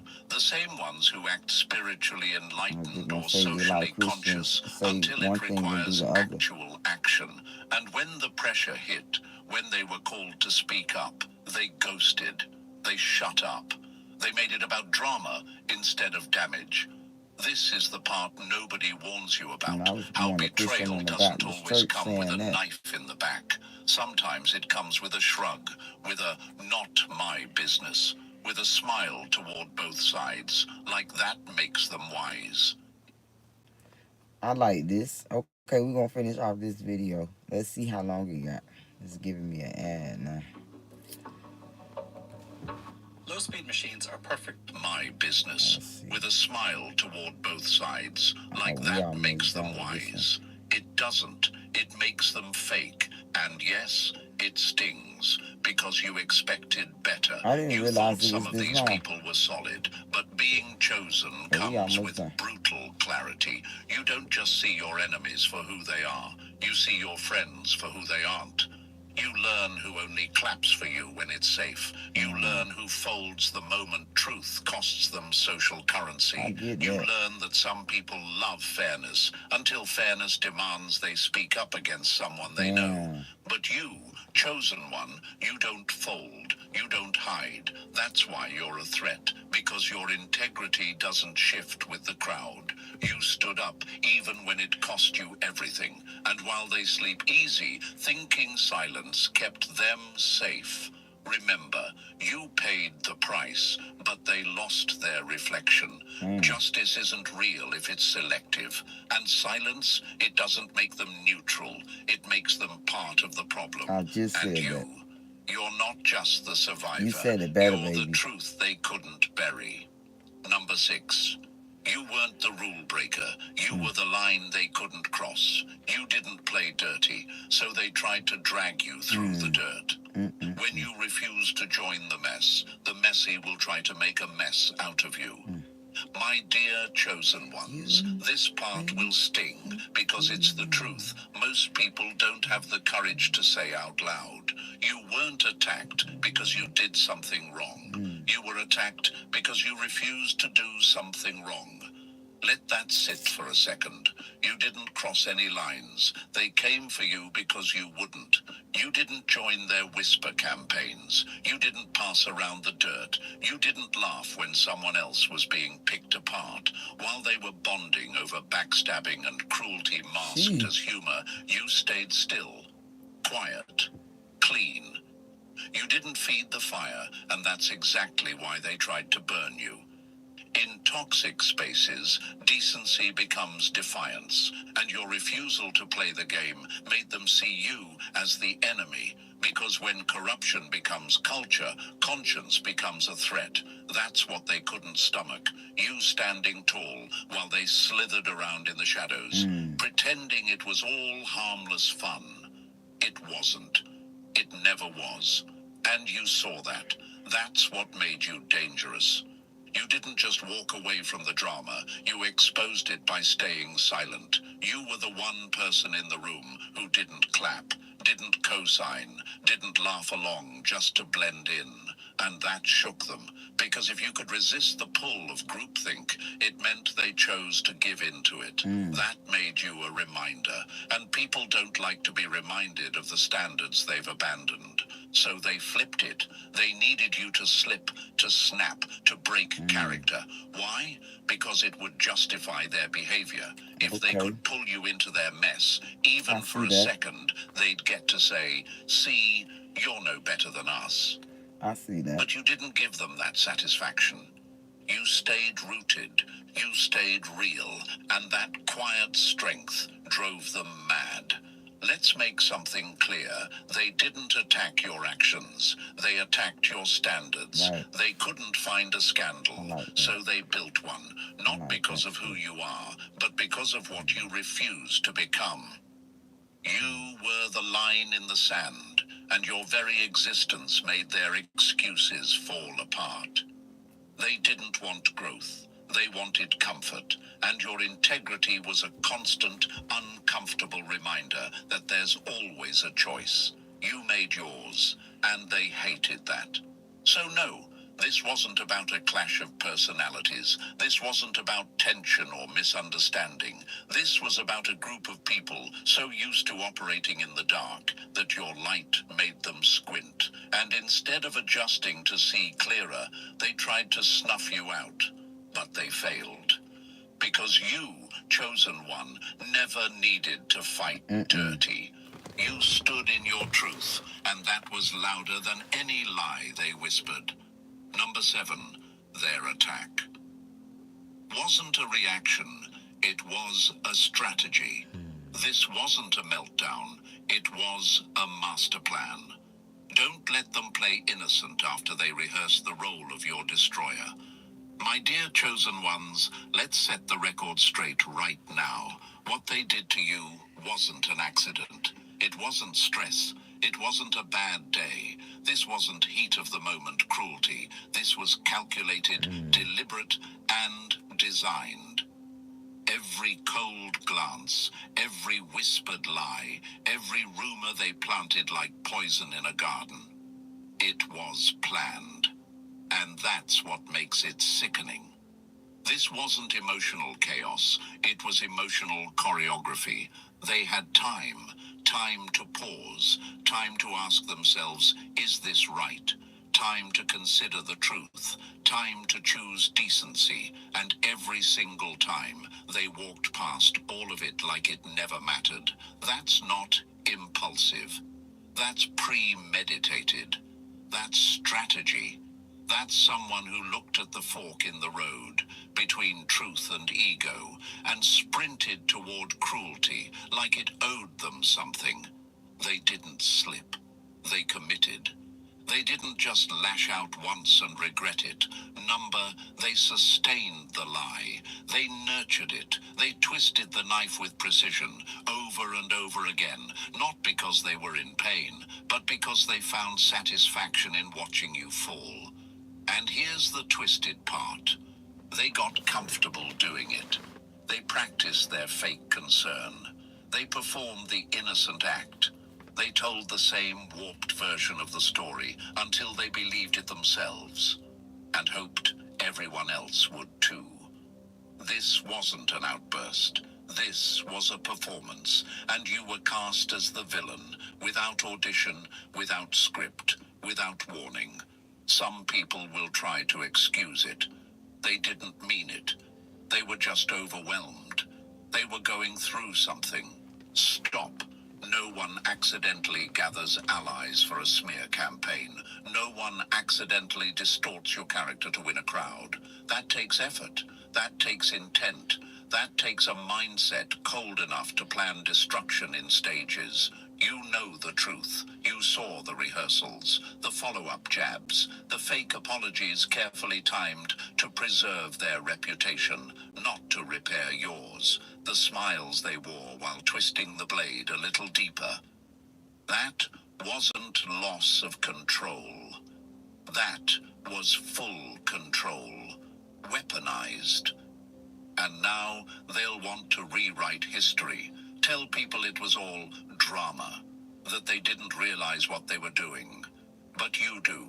You remember every moment. Not because you want to, but because it was deliberate. It stuck. And that's why forgiveness is so complicated. Not because you're bitter, but because they had every single chance to do the right thing, and chose not to. Not once, not twice, every single time. You didn't get attacked by accident, chosen one. You got targeted with intent, and that burns deeper than any outburst ever could. And so, chosen ones, let this sink in. What they did wasn't a slip-up. It was a strategy. They didn't lose control. They exercised it against you on purpose. But here's the twist they never saw coming. You're still here, still standing, still speaking. Their performance didn't destroy you. It exposed them. And the more you rise, the more their lies unravel. If this truth cut deep but healed something real, like this video, subscribe to stay grounded in your power and drop 77 in the comments if you're done being the silent target. Share this with someone who needs to know they're not alone. I like that. Can I have my dad's inheritance back? See how Give you the money? Whoa. My mom's surgery can't wait. I need the money. I like that. I'm really about to get off here in a second, but let's see. I'm going to start one and finish it in the house. Because I was sorting out dirty clothes before I came out. I'm going to finish the baby stuff and my stuff. Because I need to wash in the morning. Let's see.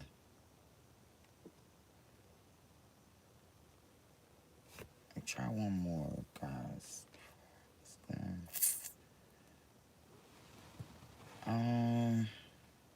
My favorite.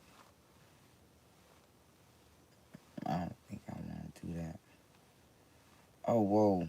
So I'm gonna read some Quora too. So let me do this one more time, cause I just got a notification. Let's see. Same video. This one is on both. Chosen Let me ones, read my. your good news got them shook, scared to death. First, who is Game this? over. This is Obsidian If you've been on getting YouTube. good news lately Let me and read suddenly my notice Quora. people acting weird around you, getting distant, or straight up avoiding you, the universe just said game over to everyone who tried to block your blessings. And some people are literally shaking in their boots because your recent wins have your enemies absolutely terrified. Divine justice is being served on a silver platter, and it's time for you to step into this new level of power. So there's been some kind of major announcement made in the spiritual realm. Like someone got a very specific message, and that message was basically take care or there will be material loss. Now, chosen ones, this isn't about you losing anything. This is about the people who've been coming for you, finally getting their wake-up call from the universe itself. Spirit is showing a chain of events that's about to affect not just you, but everyone who thought they could play with your destiny. And baby, they are panicking right now. These are people who are after someone's money, people who thought they could sabotage your foundation, your career, your whole life structure. They're sitting there trying to figure out how to come up with resources they don't have, scrambling like their lives depend on it, because honestly, they probably do. The energy is intense. Someone is literally having to pay something they don't have. They could be panicking about bills that are due, money they owe, or consequences they can't escape. There's this frantic energy of someone trying to come up with solutions but finding none. The universe has placed them in a position where they have to face the music for what they've done to you. Someone, and this could be a jealous co-worker, a toxic family member, an ex who never got over you, or just straight up haters. They've been actively working against you. These aren't just random attacks or petty drama. These are coordinated, calculated attacks on your career, your relationships, your Damn, I wonder financial what that stability, post your was. whole Let me look. foundation. Because But it's it not didn't even in my work. You know notification on why? my phone, Because you you're know. But I divinely saw it. Let protected me go by to my angels, Gmail. and whatever they tried to do was very short-lived. While they're sitting there expecting you to Because I fall read the apart, first two you're over here lines not just before it. surviving, but thriving. The protection around you is so strong that their Okay, attacks here you go. bounced right off and So it say, what are the consequences of mild autism going undiagnosed in children? And Miss Jess Mahler, if I'm saying it right, said often a child with mild autism will manage to get through grammar school well enough, possibly with some noticeable quirks or problems with bullies, but the middle school and high school hits with higher pressure and puberty, making everything more stressful, and the kid suddenly spirals. These are often the kids who learn to hate the word potential, as they are told over and over again they aren't living up to their potential based on prior school performance or standardized tests. They will often lose friends and have great difficulty establishing new friend groups if they manage at all. They may develop selective mutism, or have high levels of executive dysfunction, all signs of extreme burnout in someone who hasn't experienced them before.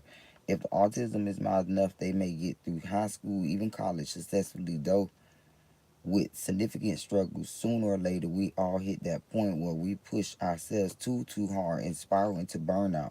If that happens, the burnout may lead to bad enough they will fully recover from it if they don't have support. The other main consequence is the sense of isolation and disconnect from the world around them. And many others have described pre-diagnosis a persistent feeling of being broken, or like there is something wrong with us, as we struggle to manage without supports in a world not meant for us. Self-describing as alien, associating strongly with sci-fi and fantasy characters is also common, as we see ourselves in those who are isolated in a strange world that doesn't make sense at all. Pamela Sage said, "Thank you, Jess. I could easily have written this. I've lived 47 years pre-diagnosed with that feeling of brokenness, being trapped inside my head and disconnected from society on the outside, looking in at what was going on around me. Then one day, I had to take the Myers-Briggs inventory for a work-related workshop. When the results came back, I found myself looking at perfect 30 score for introversion and neurotically hand-wired introversion extroversion scale, a score which I was told was medically impossible. I still had a road to travel on my route to an autism diagnosis, but I finally begun to comprehend that what I had sensed all along, I was not mentally ill, but a person whose brain architecture diverged most of the people on earth. I really like how she said that, because I really feel like I've been knowing that this was like, I don't know, I always knew that I wasn't just like slow and shit, because I was very smart, but I was also slow at the same time. So it's like something is not right. So when the lady said that to me, it all made sense. Like, hold up, wait a minute. I have to learn myself all over again, because I've been masking my whole entire life to learn people behaviors, and I did this so long, y'all, that I was so perfect at it. And it's probably how I know how to be a good what's those people when they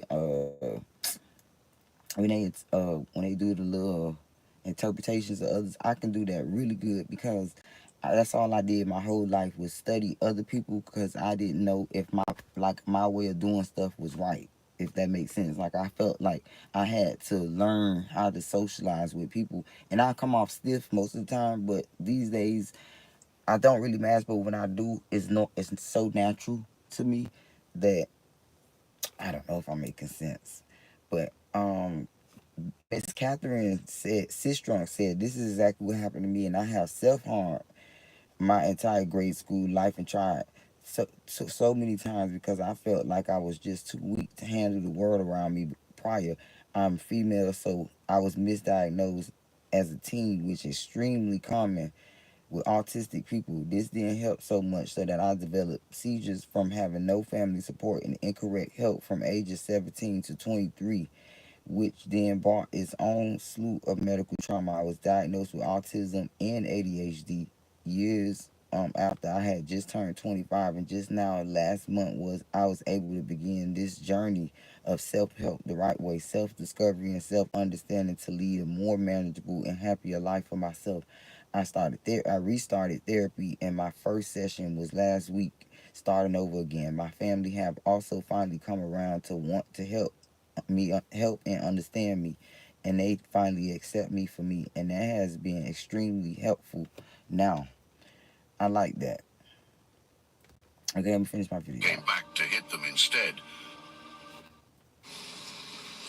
What you up to, Chef? Inventory. Oh wow, look at this All little this, boy. huh? Huh? Oh, no. It's all my moxie. I love this thing. So what's all this? Oh, attacks bounced right off and came back to hit them instead. These attacks went deep. They didn't just try to mess with one area of your life.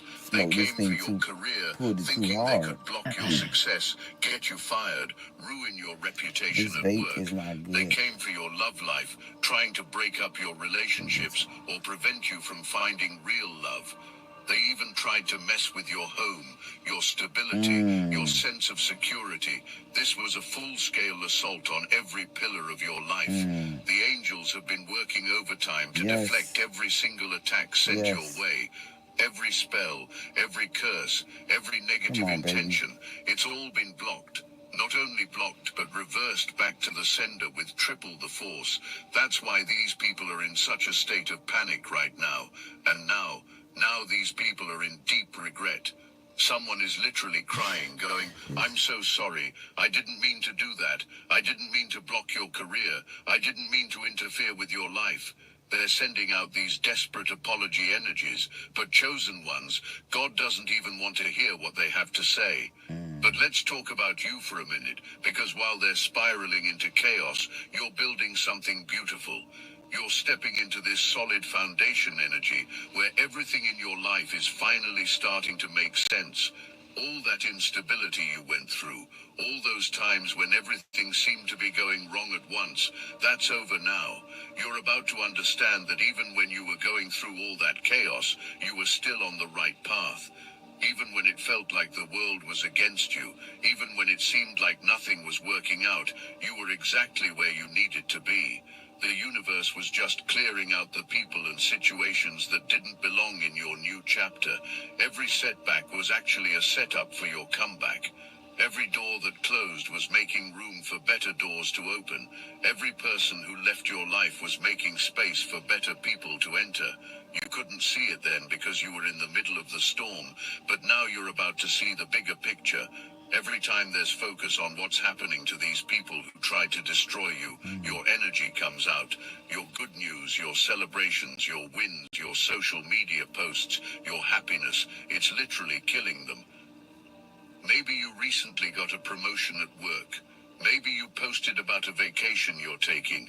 Maybe you're just living your best life, glowing up, looking good, feeling good. Maybe you made some kind of announcement about something amazing happening in your life.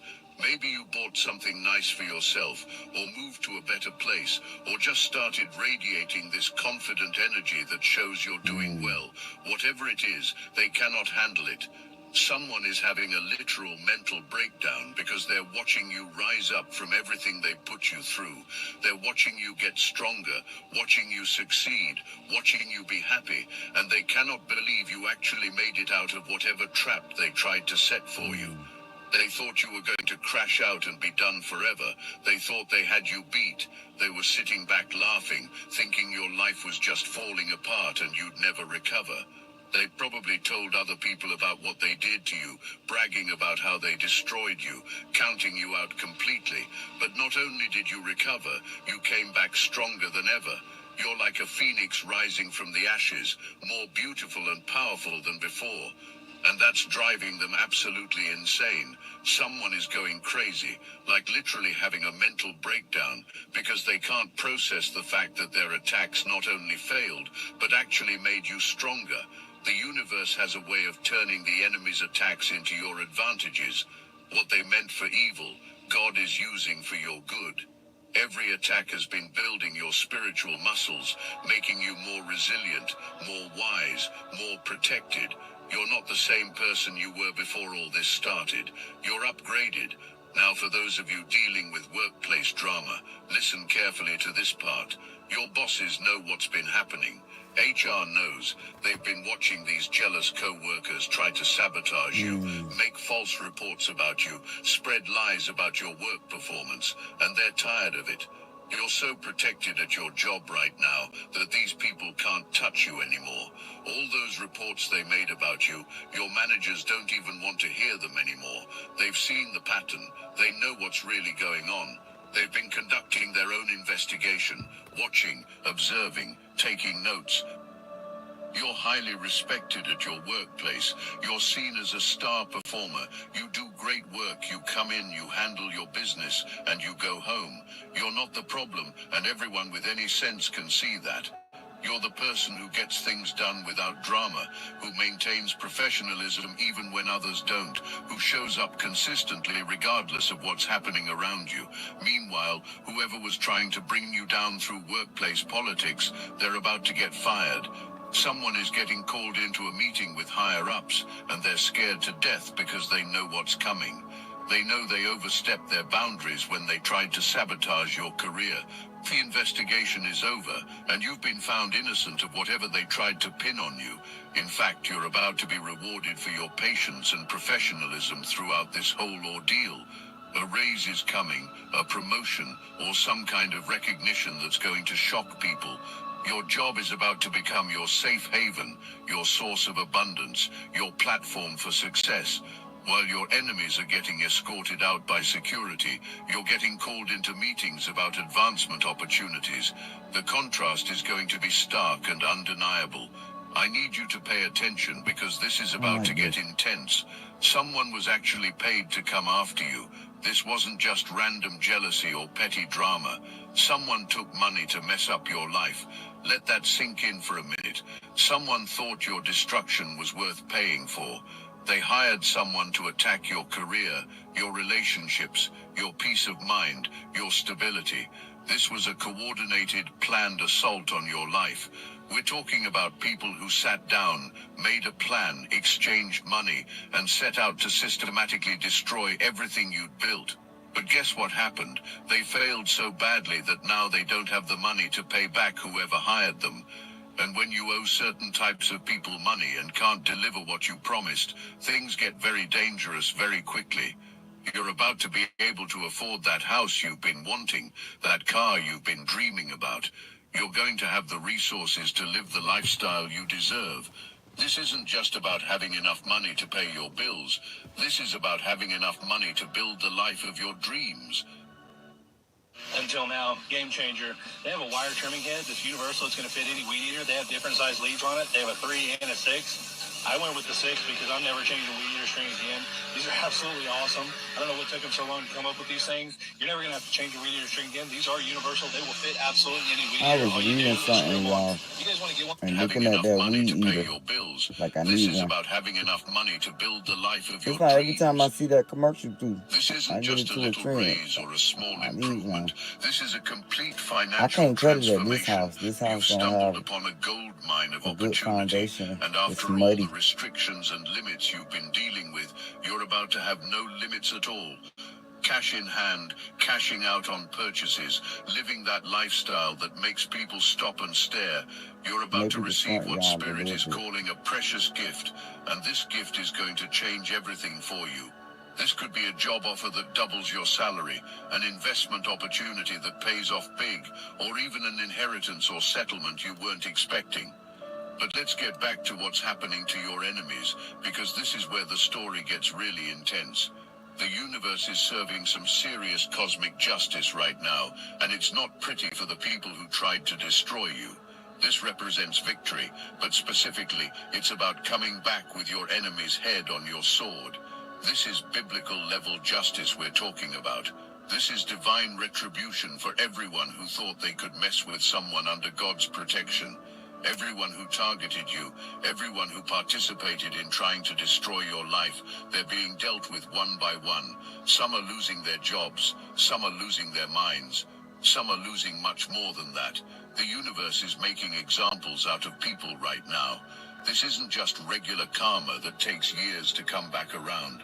This is immediate, dramatic, life-changing consequences for people who thought they could attack someone with your level of spiritual protection. Some of these people are about to face consequences so severe that their families will be affected. People are losing everything: their jobs, their homes, their relationships, their reputations, their health, their peace of mind. The same chaos they tried to create in your life is now consuming theirs completely. I need you to understand something. The reason this protection around you is so strong, the reason the retaliation against your enemies is so severe, is because you have a divine purpose. You're not just some random person living a random life. You are chosen for something specific, something important. God is literally angry that these people made you feel abandoned, made you question whether you were loved or supported by the universe.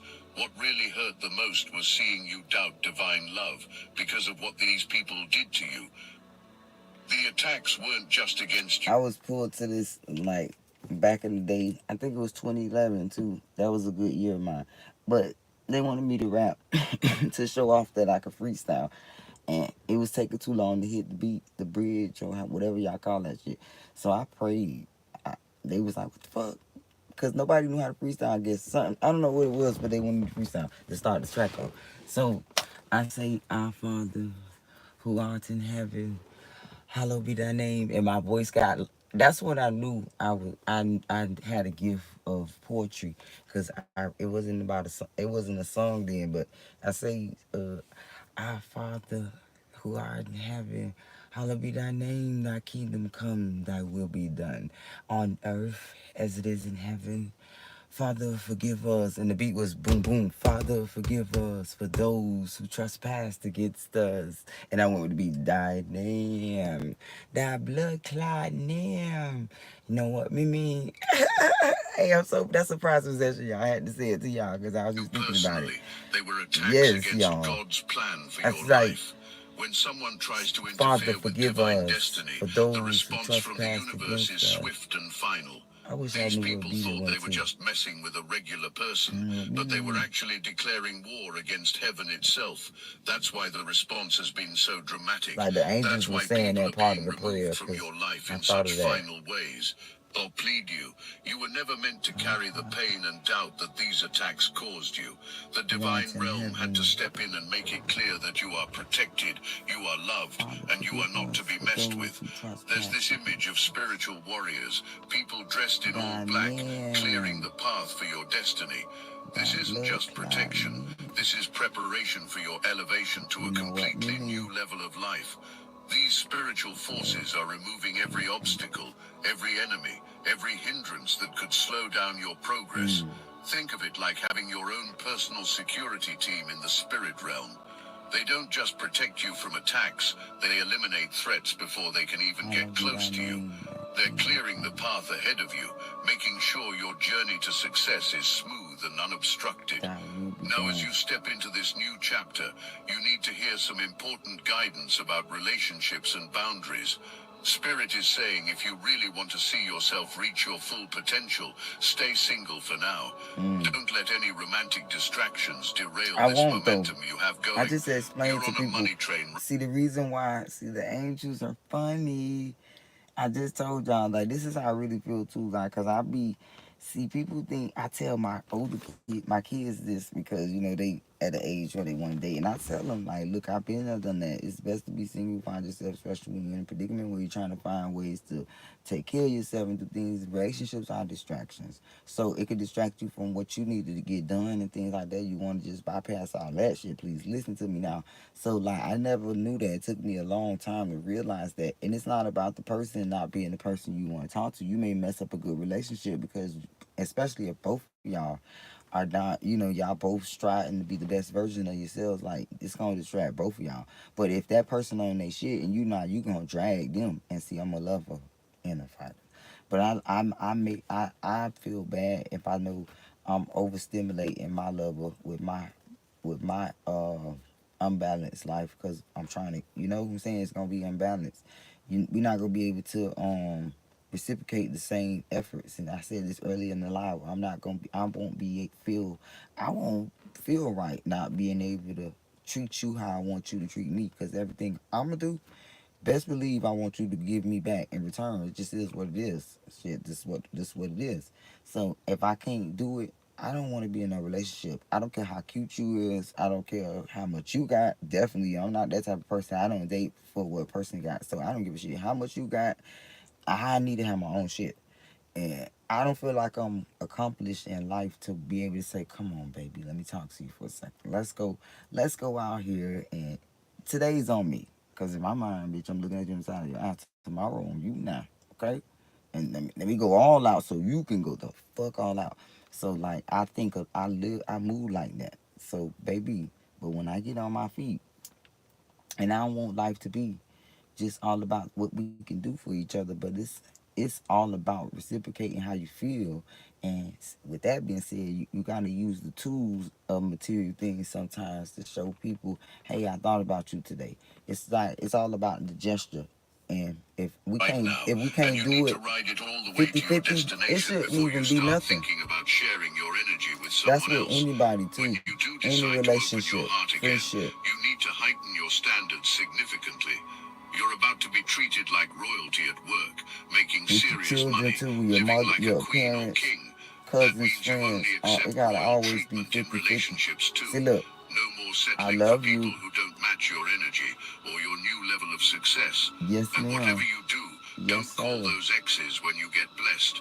I don't care how good things get for you. Now, see, Don't look. reach out to people from your past who weren't there when you See, were. look, I love you, Obsidian. You know, I'm subscribed, so I'm making sure I get these messages from you because I like your vibe. But see, the thing is about me, I'm kind of like different a little bit. I kind of agree to disagree to the point that the way I move, you know what I'm saying? I would like to reach back in my purse, and I would like to reach back in my hat of people that done me wrong. Just like a Michael Myers, the good version. Like I'm gonna bless you secretly with my mask on, because those deeds gonna come back to me. Because we're supposed to bless those that cross you. See, people don't know that shit powerful as hell. I move secretly like that. That's dangerous because baby, you're not gonna even want. I'm like, take it if you don't want it. Take it if you don't want it. Baby. Struggling. They didn't Take help this you shit, get baby. to where you're going, so they don't get to Come benefit on, from Nick, your take it. arrival. You know you want it, girl. Learn to Get it. leave people behind. That's how It's that's not how I mean, like to it's live. necessary. You're Cause I'm finna outgrowing get double entire jeopardy, categories of baby. people, and that's exactly what's And supposed to look, people happen say when you level up. don't give to receive. What the hell you talking about? God said give, do to those that you want them to do unto you. So that means that I am supposed to expect you to treat me the same no matter what it is, whether it's giving me something back, whether it's treating me the same way. It's just as the same shit. It's called currency. The first currency was energy, and that's the energy you give. So you know, so I don't want to get too deep This though. dramatically. So Some yeah. people were only meant to be in your life for a season, and that season is over. Speaking of people from your past, some of them are trying to reach out to you Shit, who right said now. money was the There are only way you blocked could pay phone somebody? calls, Shit, we messages that paying with aren't getting gestures. through, people trying to apologize or reconnect now that they see good things happening for you. That's But the currency number too. they're calling? Disconnected. Their access to you has been revoked. It's too Cryptocurrency. late for apologies and too late for them to try to rush back into your life because they see the blessings coming. They had their Come chance on, when you baby. were going through the storm, They could have been there for you, supported you, helped you through the difficult times. Instead, they chose to watch you struggle. Yes, sir. Or worse, they participated in trying to bring you down. Now they want to come back because they see you rising. That ship has sailed. The bridge has been burned. The door has been permanently closed. They're experiencing what I call divine disconnection. The universe itself is blocking their access to you. Now I want to take a moment to tell you about a few individuals that shouldn't exist. A trained occultist who escaped from a satanic coven. A former Black Ops drone pilot who flew swarms with his mind. Oh, that A just scared multi-millionaire psychic CFO who What is predicted that? market shifts Oh, I'm before they looking at it happened. wrong. I'm so What do slow. these remarkable individuals have in common? Listen to this. I'm not going to just say what I thought.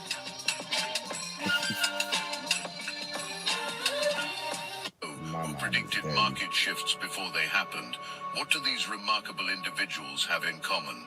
You'll find them all in the Obsidian Inner Order, where they share their forbidden knowledge on our private Discord server. My chosen soul has drunk deep from the well of knowledge aeon after aeon. In this incarnation, these extraordinary individuals became my allies in the Obsidian Inner Order. They recognized the call. They stepped forward.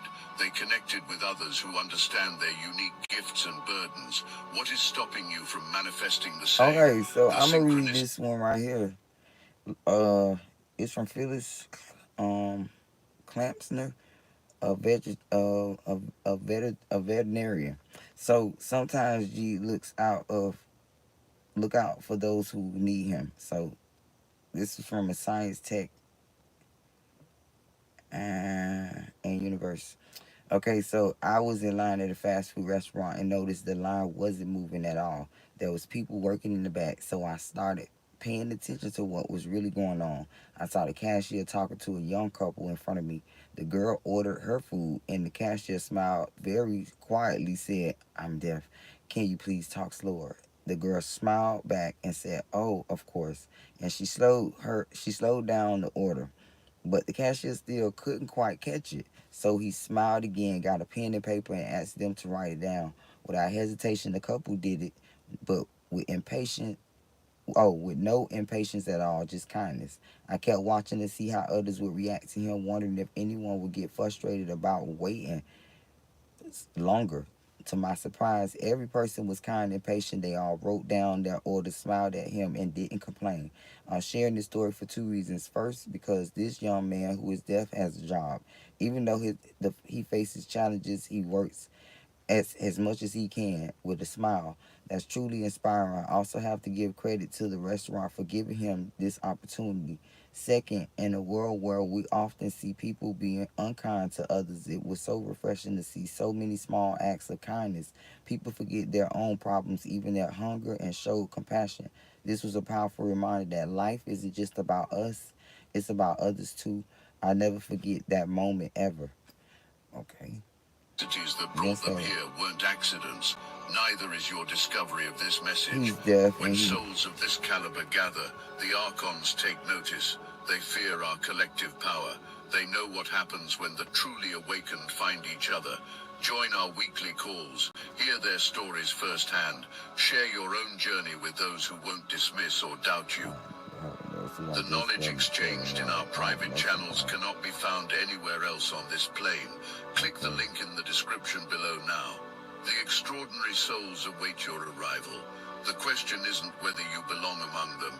The question is, how much longer will you wait to claim your place? Okay. Don't be surprised when people I really start like acting. that. Okay, look, Tech Kid wrote this 24 hours ago on Quora, and it say, glad to see that the many people who have enough spare time don't mind helping those who are just barely treading water. God bless all involved with this. So world beauties and wonders that we shared it from them. This woman truly deserved recognition. A man was checking in his flight when the agent asked how old his daughter was. He told her that his daughter had just turned 2. Then the agent asked if she had her own ticket. The man seemed very confused, thinking she could fly for free. He had booked the ticket when his daughter was still 1, but her birthday was in January. He seemed really upset when he realized the mistake and mentioned he couldn't afford to buy her a ticket or change the flight at the last minute. You could see how heartbroken he was as he stepped aside, trying to make some calls while hugging his daughter and holding his head in his hands. A woman standing nearby at the counter overheard everything they said. She walked up to the man and asked what was wrong and why he was crying. After talking for a little while, they walked back to the counter together. She pointed to the man's daughter and said, "I want to buy a ticket. I want to buy her a ticket." The agent asked if she knew how much the ticket would cost. The woman replied 700, seven something, right? The agent confirmed actually 749. Without hesitation, the woman said, "That's fine," and pulled out her credit card. I was right there, so I told her, "God bless you." As they printed out that ticket, I said, "God bless you." The agent talked about how she had goosebumps. The man hugged the woman and asked how he could repay her. She simply said, "Don't worry about it. I just wanted to help you and your daughter, so no matter what it costs." This is the story that deserves to be shared because people like her should be recognized. This will start a trend, y'all. Different around you going I like forward. that. Some people are going to be I genuinely keep telling scared of y'all you these now because they've trends. That's seen the what angels happens to those who confirming that. cross you. They've witnessed the level of protection you have, and they don't want any part of Everybody that can't do smoke. something like You that, might notice people but being extra nice to you, going out of their a way lot of to people avoid can. conflict with So you, it's like or this just should be keeping their distance altogether. That's not necessarily a bad thing. Sometimes okay. fear This breeds person, respect, and oh respect is what man. you deserve. Other people are going to be inspired by your comeback story. So Mark Chambers says stories like this one should be all we read. So much negativity and hatred for others in the norm is in the norm time period, and it's a damn shame. These things quite often These things happen quite often, but yet are surprising to us. Maybe if these stories were the norm instead of all the nonsense and negative bullshit, this would be a better place to be. If we don't feed the negativity, I'm quite certain it would starve and die. Besides, seeing others helping others is food for the soul. I like that, They're going to my look at how guy. you survived everything that was thrown at you and came out I like that, stronger, my and guy. they're going to want to learn from you.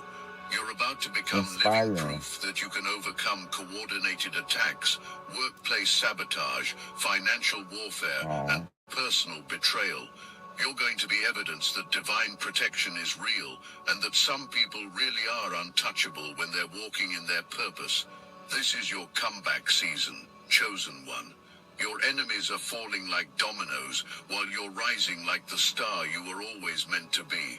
All that pain you went through, all that struggle, Aw. all those times you wanted to give up, it was preparing you for this moment. You're about to receive recognition that will shock people. This is so You're about cute, to this get picture, respect. and I'm gonna read it because the lady looks so happy what this young man did. So look, it say please read this and let it sink in. So somebody reshared it.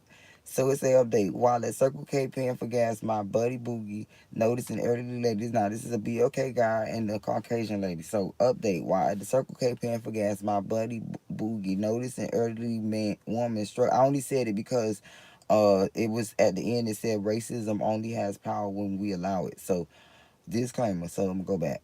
While at Circle K paying for gas, my buddy Boogie noticed an elderly woman struggling to climb the curb. Worried she wouldn't make it, he held the door for her. But just as he turned his back, he saw her starting to fall off the curb. Without hesitation, he acted as if she were his own grandma, catching her gently in his arm, holding her, helping her safely back onto her feet. Boogie Boogie just truly made a difference. The 89-year-old woman looked him in the eyes, trembling, and said, "You're a blessing, because I never had a son, but I know I've got one now." She thanked him for saving her life and her hospital bill that he paid. Racism only has power when we allow it. Let's choose to spread love. Wow, I ain't see the From last people part. He who never paid gave her you a hospital second bill. thought before. Took her to the You're hospital about to and have stayed there with resources her. that will Wow. completely change how you move through the world. The universe Wow, is about Gron, to I put like you in that. the faces of everyone who doubted you, Well, everyone don't who say he counted stayed you there out, with, but everyone who thought took you her were to the finished. hospital. They're going to have front row seats to your victory lap, and there's nothing they can do but watch. Some of them are going to try to act like they Good always job, young believed man. in you, like they always knew you would make it. Don't fall for that. You know who was really there, and you know who was really against you. Keep Yes. that same energy they gave you when you were down. Others are going to be so bitter about your success that they can't even fake being happy for you. Let them stay mad. Okay, y'all, I Their read anger this is one in the just past, y'all. I just remember somebody reshared this because I seen it somewhere else. But it's like a lesson in this, so let's read it. So yeah, I see that we shared it. Thanks for the Kiki and my lock steps. Okay, this person that shared it said it. So let me tell you what the post say. A woman asked an elderly man how much, and it's a man sitting. I'm not sure what nationality, but it's like a foreign country sitting there selling eggs with his display in front of him. So a woman asked an elderly man, "How much do you sell these eggs for?" The old man replied, 50 cents per egg, lady. The woman said, "I'll take 6 for 2.50, or I won't buy any." The old seller answered, "You can pay whatever you want. It's fine. I haven't sold a single egg today, and I need to sell everything to feed my family." She bought the eggs at a price, feeling like she had won. Later, she got into her nice car, went to a fancy restaurant with her boyfriend. They ordered what they wanted, ate a little, and left most of it. The bill came to 180, and the woman left 200, telling the owner it was a tip. For the chef at a luxury restaurant, this might seem normal, but for the egg seller, it seems unfair. The question is, why do we always feel the need to show power over a poor seller when we buy from them, but yet we are so generous to those who don't need our help? My bad. I once read something that stayed with me. My father would buy goods from the poor at high prices, even when he didn't need them. He would sometimes pay more than the asking price. I asked him why, and he said, "This is charity wrapped in dignity, my daughter. I know most of you might not share this story, but if you're one of the few who took the time to read it, please consider sharing it. Maybe you're planting a good seed for someone to see." I like that. Let's read what she said her father said again. She said, "My father would buy goods from the poor at high prices, even when he didn't need them. He would sometimes pay more than the asking price. I asked him why, and he said, 'This is charity wrapped in dignity, my daughter.'" I like that so much. confirmation that justice has been served and that you're Good exactly job. where That's you're good for her supposed to and her be. father. The best revenge really is success, and you're about to be so successful that your very existence becomes a constant reminder to your enemies of how badly they failed to stop you. You're not just surviving anymore, you're thriving in ways that seemed impossible just a short time ago. You're not just getting by, you're getting ahead in every area of your life simultaneously. Your career is taking off, your finances are improving dramatically. Your personal life is becoming more peaceful and fulfilling. Your spiritual connection is stronger than ever. You're winning on every level, and it's happening fast. This is what divine timing looks like when it's finally your season. This is what happens when the universe decides it's time to collect on all the blessings that were being held up by people who had no right to interfere with your destiny. Everything that was stolen from you is being returned with interest. Every door that was closed in your face is being blown wide open. Every person who blocked your path is being removed permanently. The spiritual realm is literally rewiring your reality to match your true potential. All those roadblocks, all those delays, all those frustrations, they were temporary. Your breakthrough was always guaranteed because you're operating under divine favor. Some of you are about to receive news that will completely change your financial situation. This could be a job offer that doubles your salary, an investment that pays off big, or an opportunity that puts you in a completely different tax bracket. But it's not just about money, though the money is definitely coming. It's about respect, recognition, and the restoration of your reputation. People who tried to destroy your credibility are about to watch you get honored in ways they never imagined possible. And while all this is happening for you, your enemies are dealing with the complete opposite experience. Everything they tried to do to you is now happening to them. The chaos they wanted to create in your life has boomeranged back to them with interest. Here's how to never have to worry about money after a car accident. Listen, if you have been in a car accident in the past year, even as a passenger, you could be owed a significant cash payout. Insurance companies do not want you to know this. Skip button. Don't want Create in your life has boomeranged back to them with interest. Some of them are facing serious consequences at work. Others are dealing with financial problems they can't solve. Some are losing relationships and support systems they took for granted. The universe is showing them exactly what it feels like to have your foundation shaken. But the most devastating part for them isn't even what's happening to them directly. It's watching you succeed despite everything they did to try to stop you. It's seeing you happy, blessed and protected while they're falling apart. You are not regular, chosen one. You are heavily protected, divinely favored, and absolutely unstoppable. The game is over for anyone who thought they could dim your light or derail your purpose. Your enemies have been defeated not by your hand, but by forces they never saw coming and couldn't have prepared for even if they had. Justice has been served and now it's time for you to enjoy the victory. Remember, you didn't have to fight this battle yourself. You didn't have to plot revenge or scheme against your enemies. You just had to stay faithful to your path and trust that the universe would handle the rest. And that's exactly what happened. This is your testimony, chosen ones. This is your proof that God really does fight battles for those who are called according to his purpose.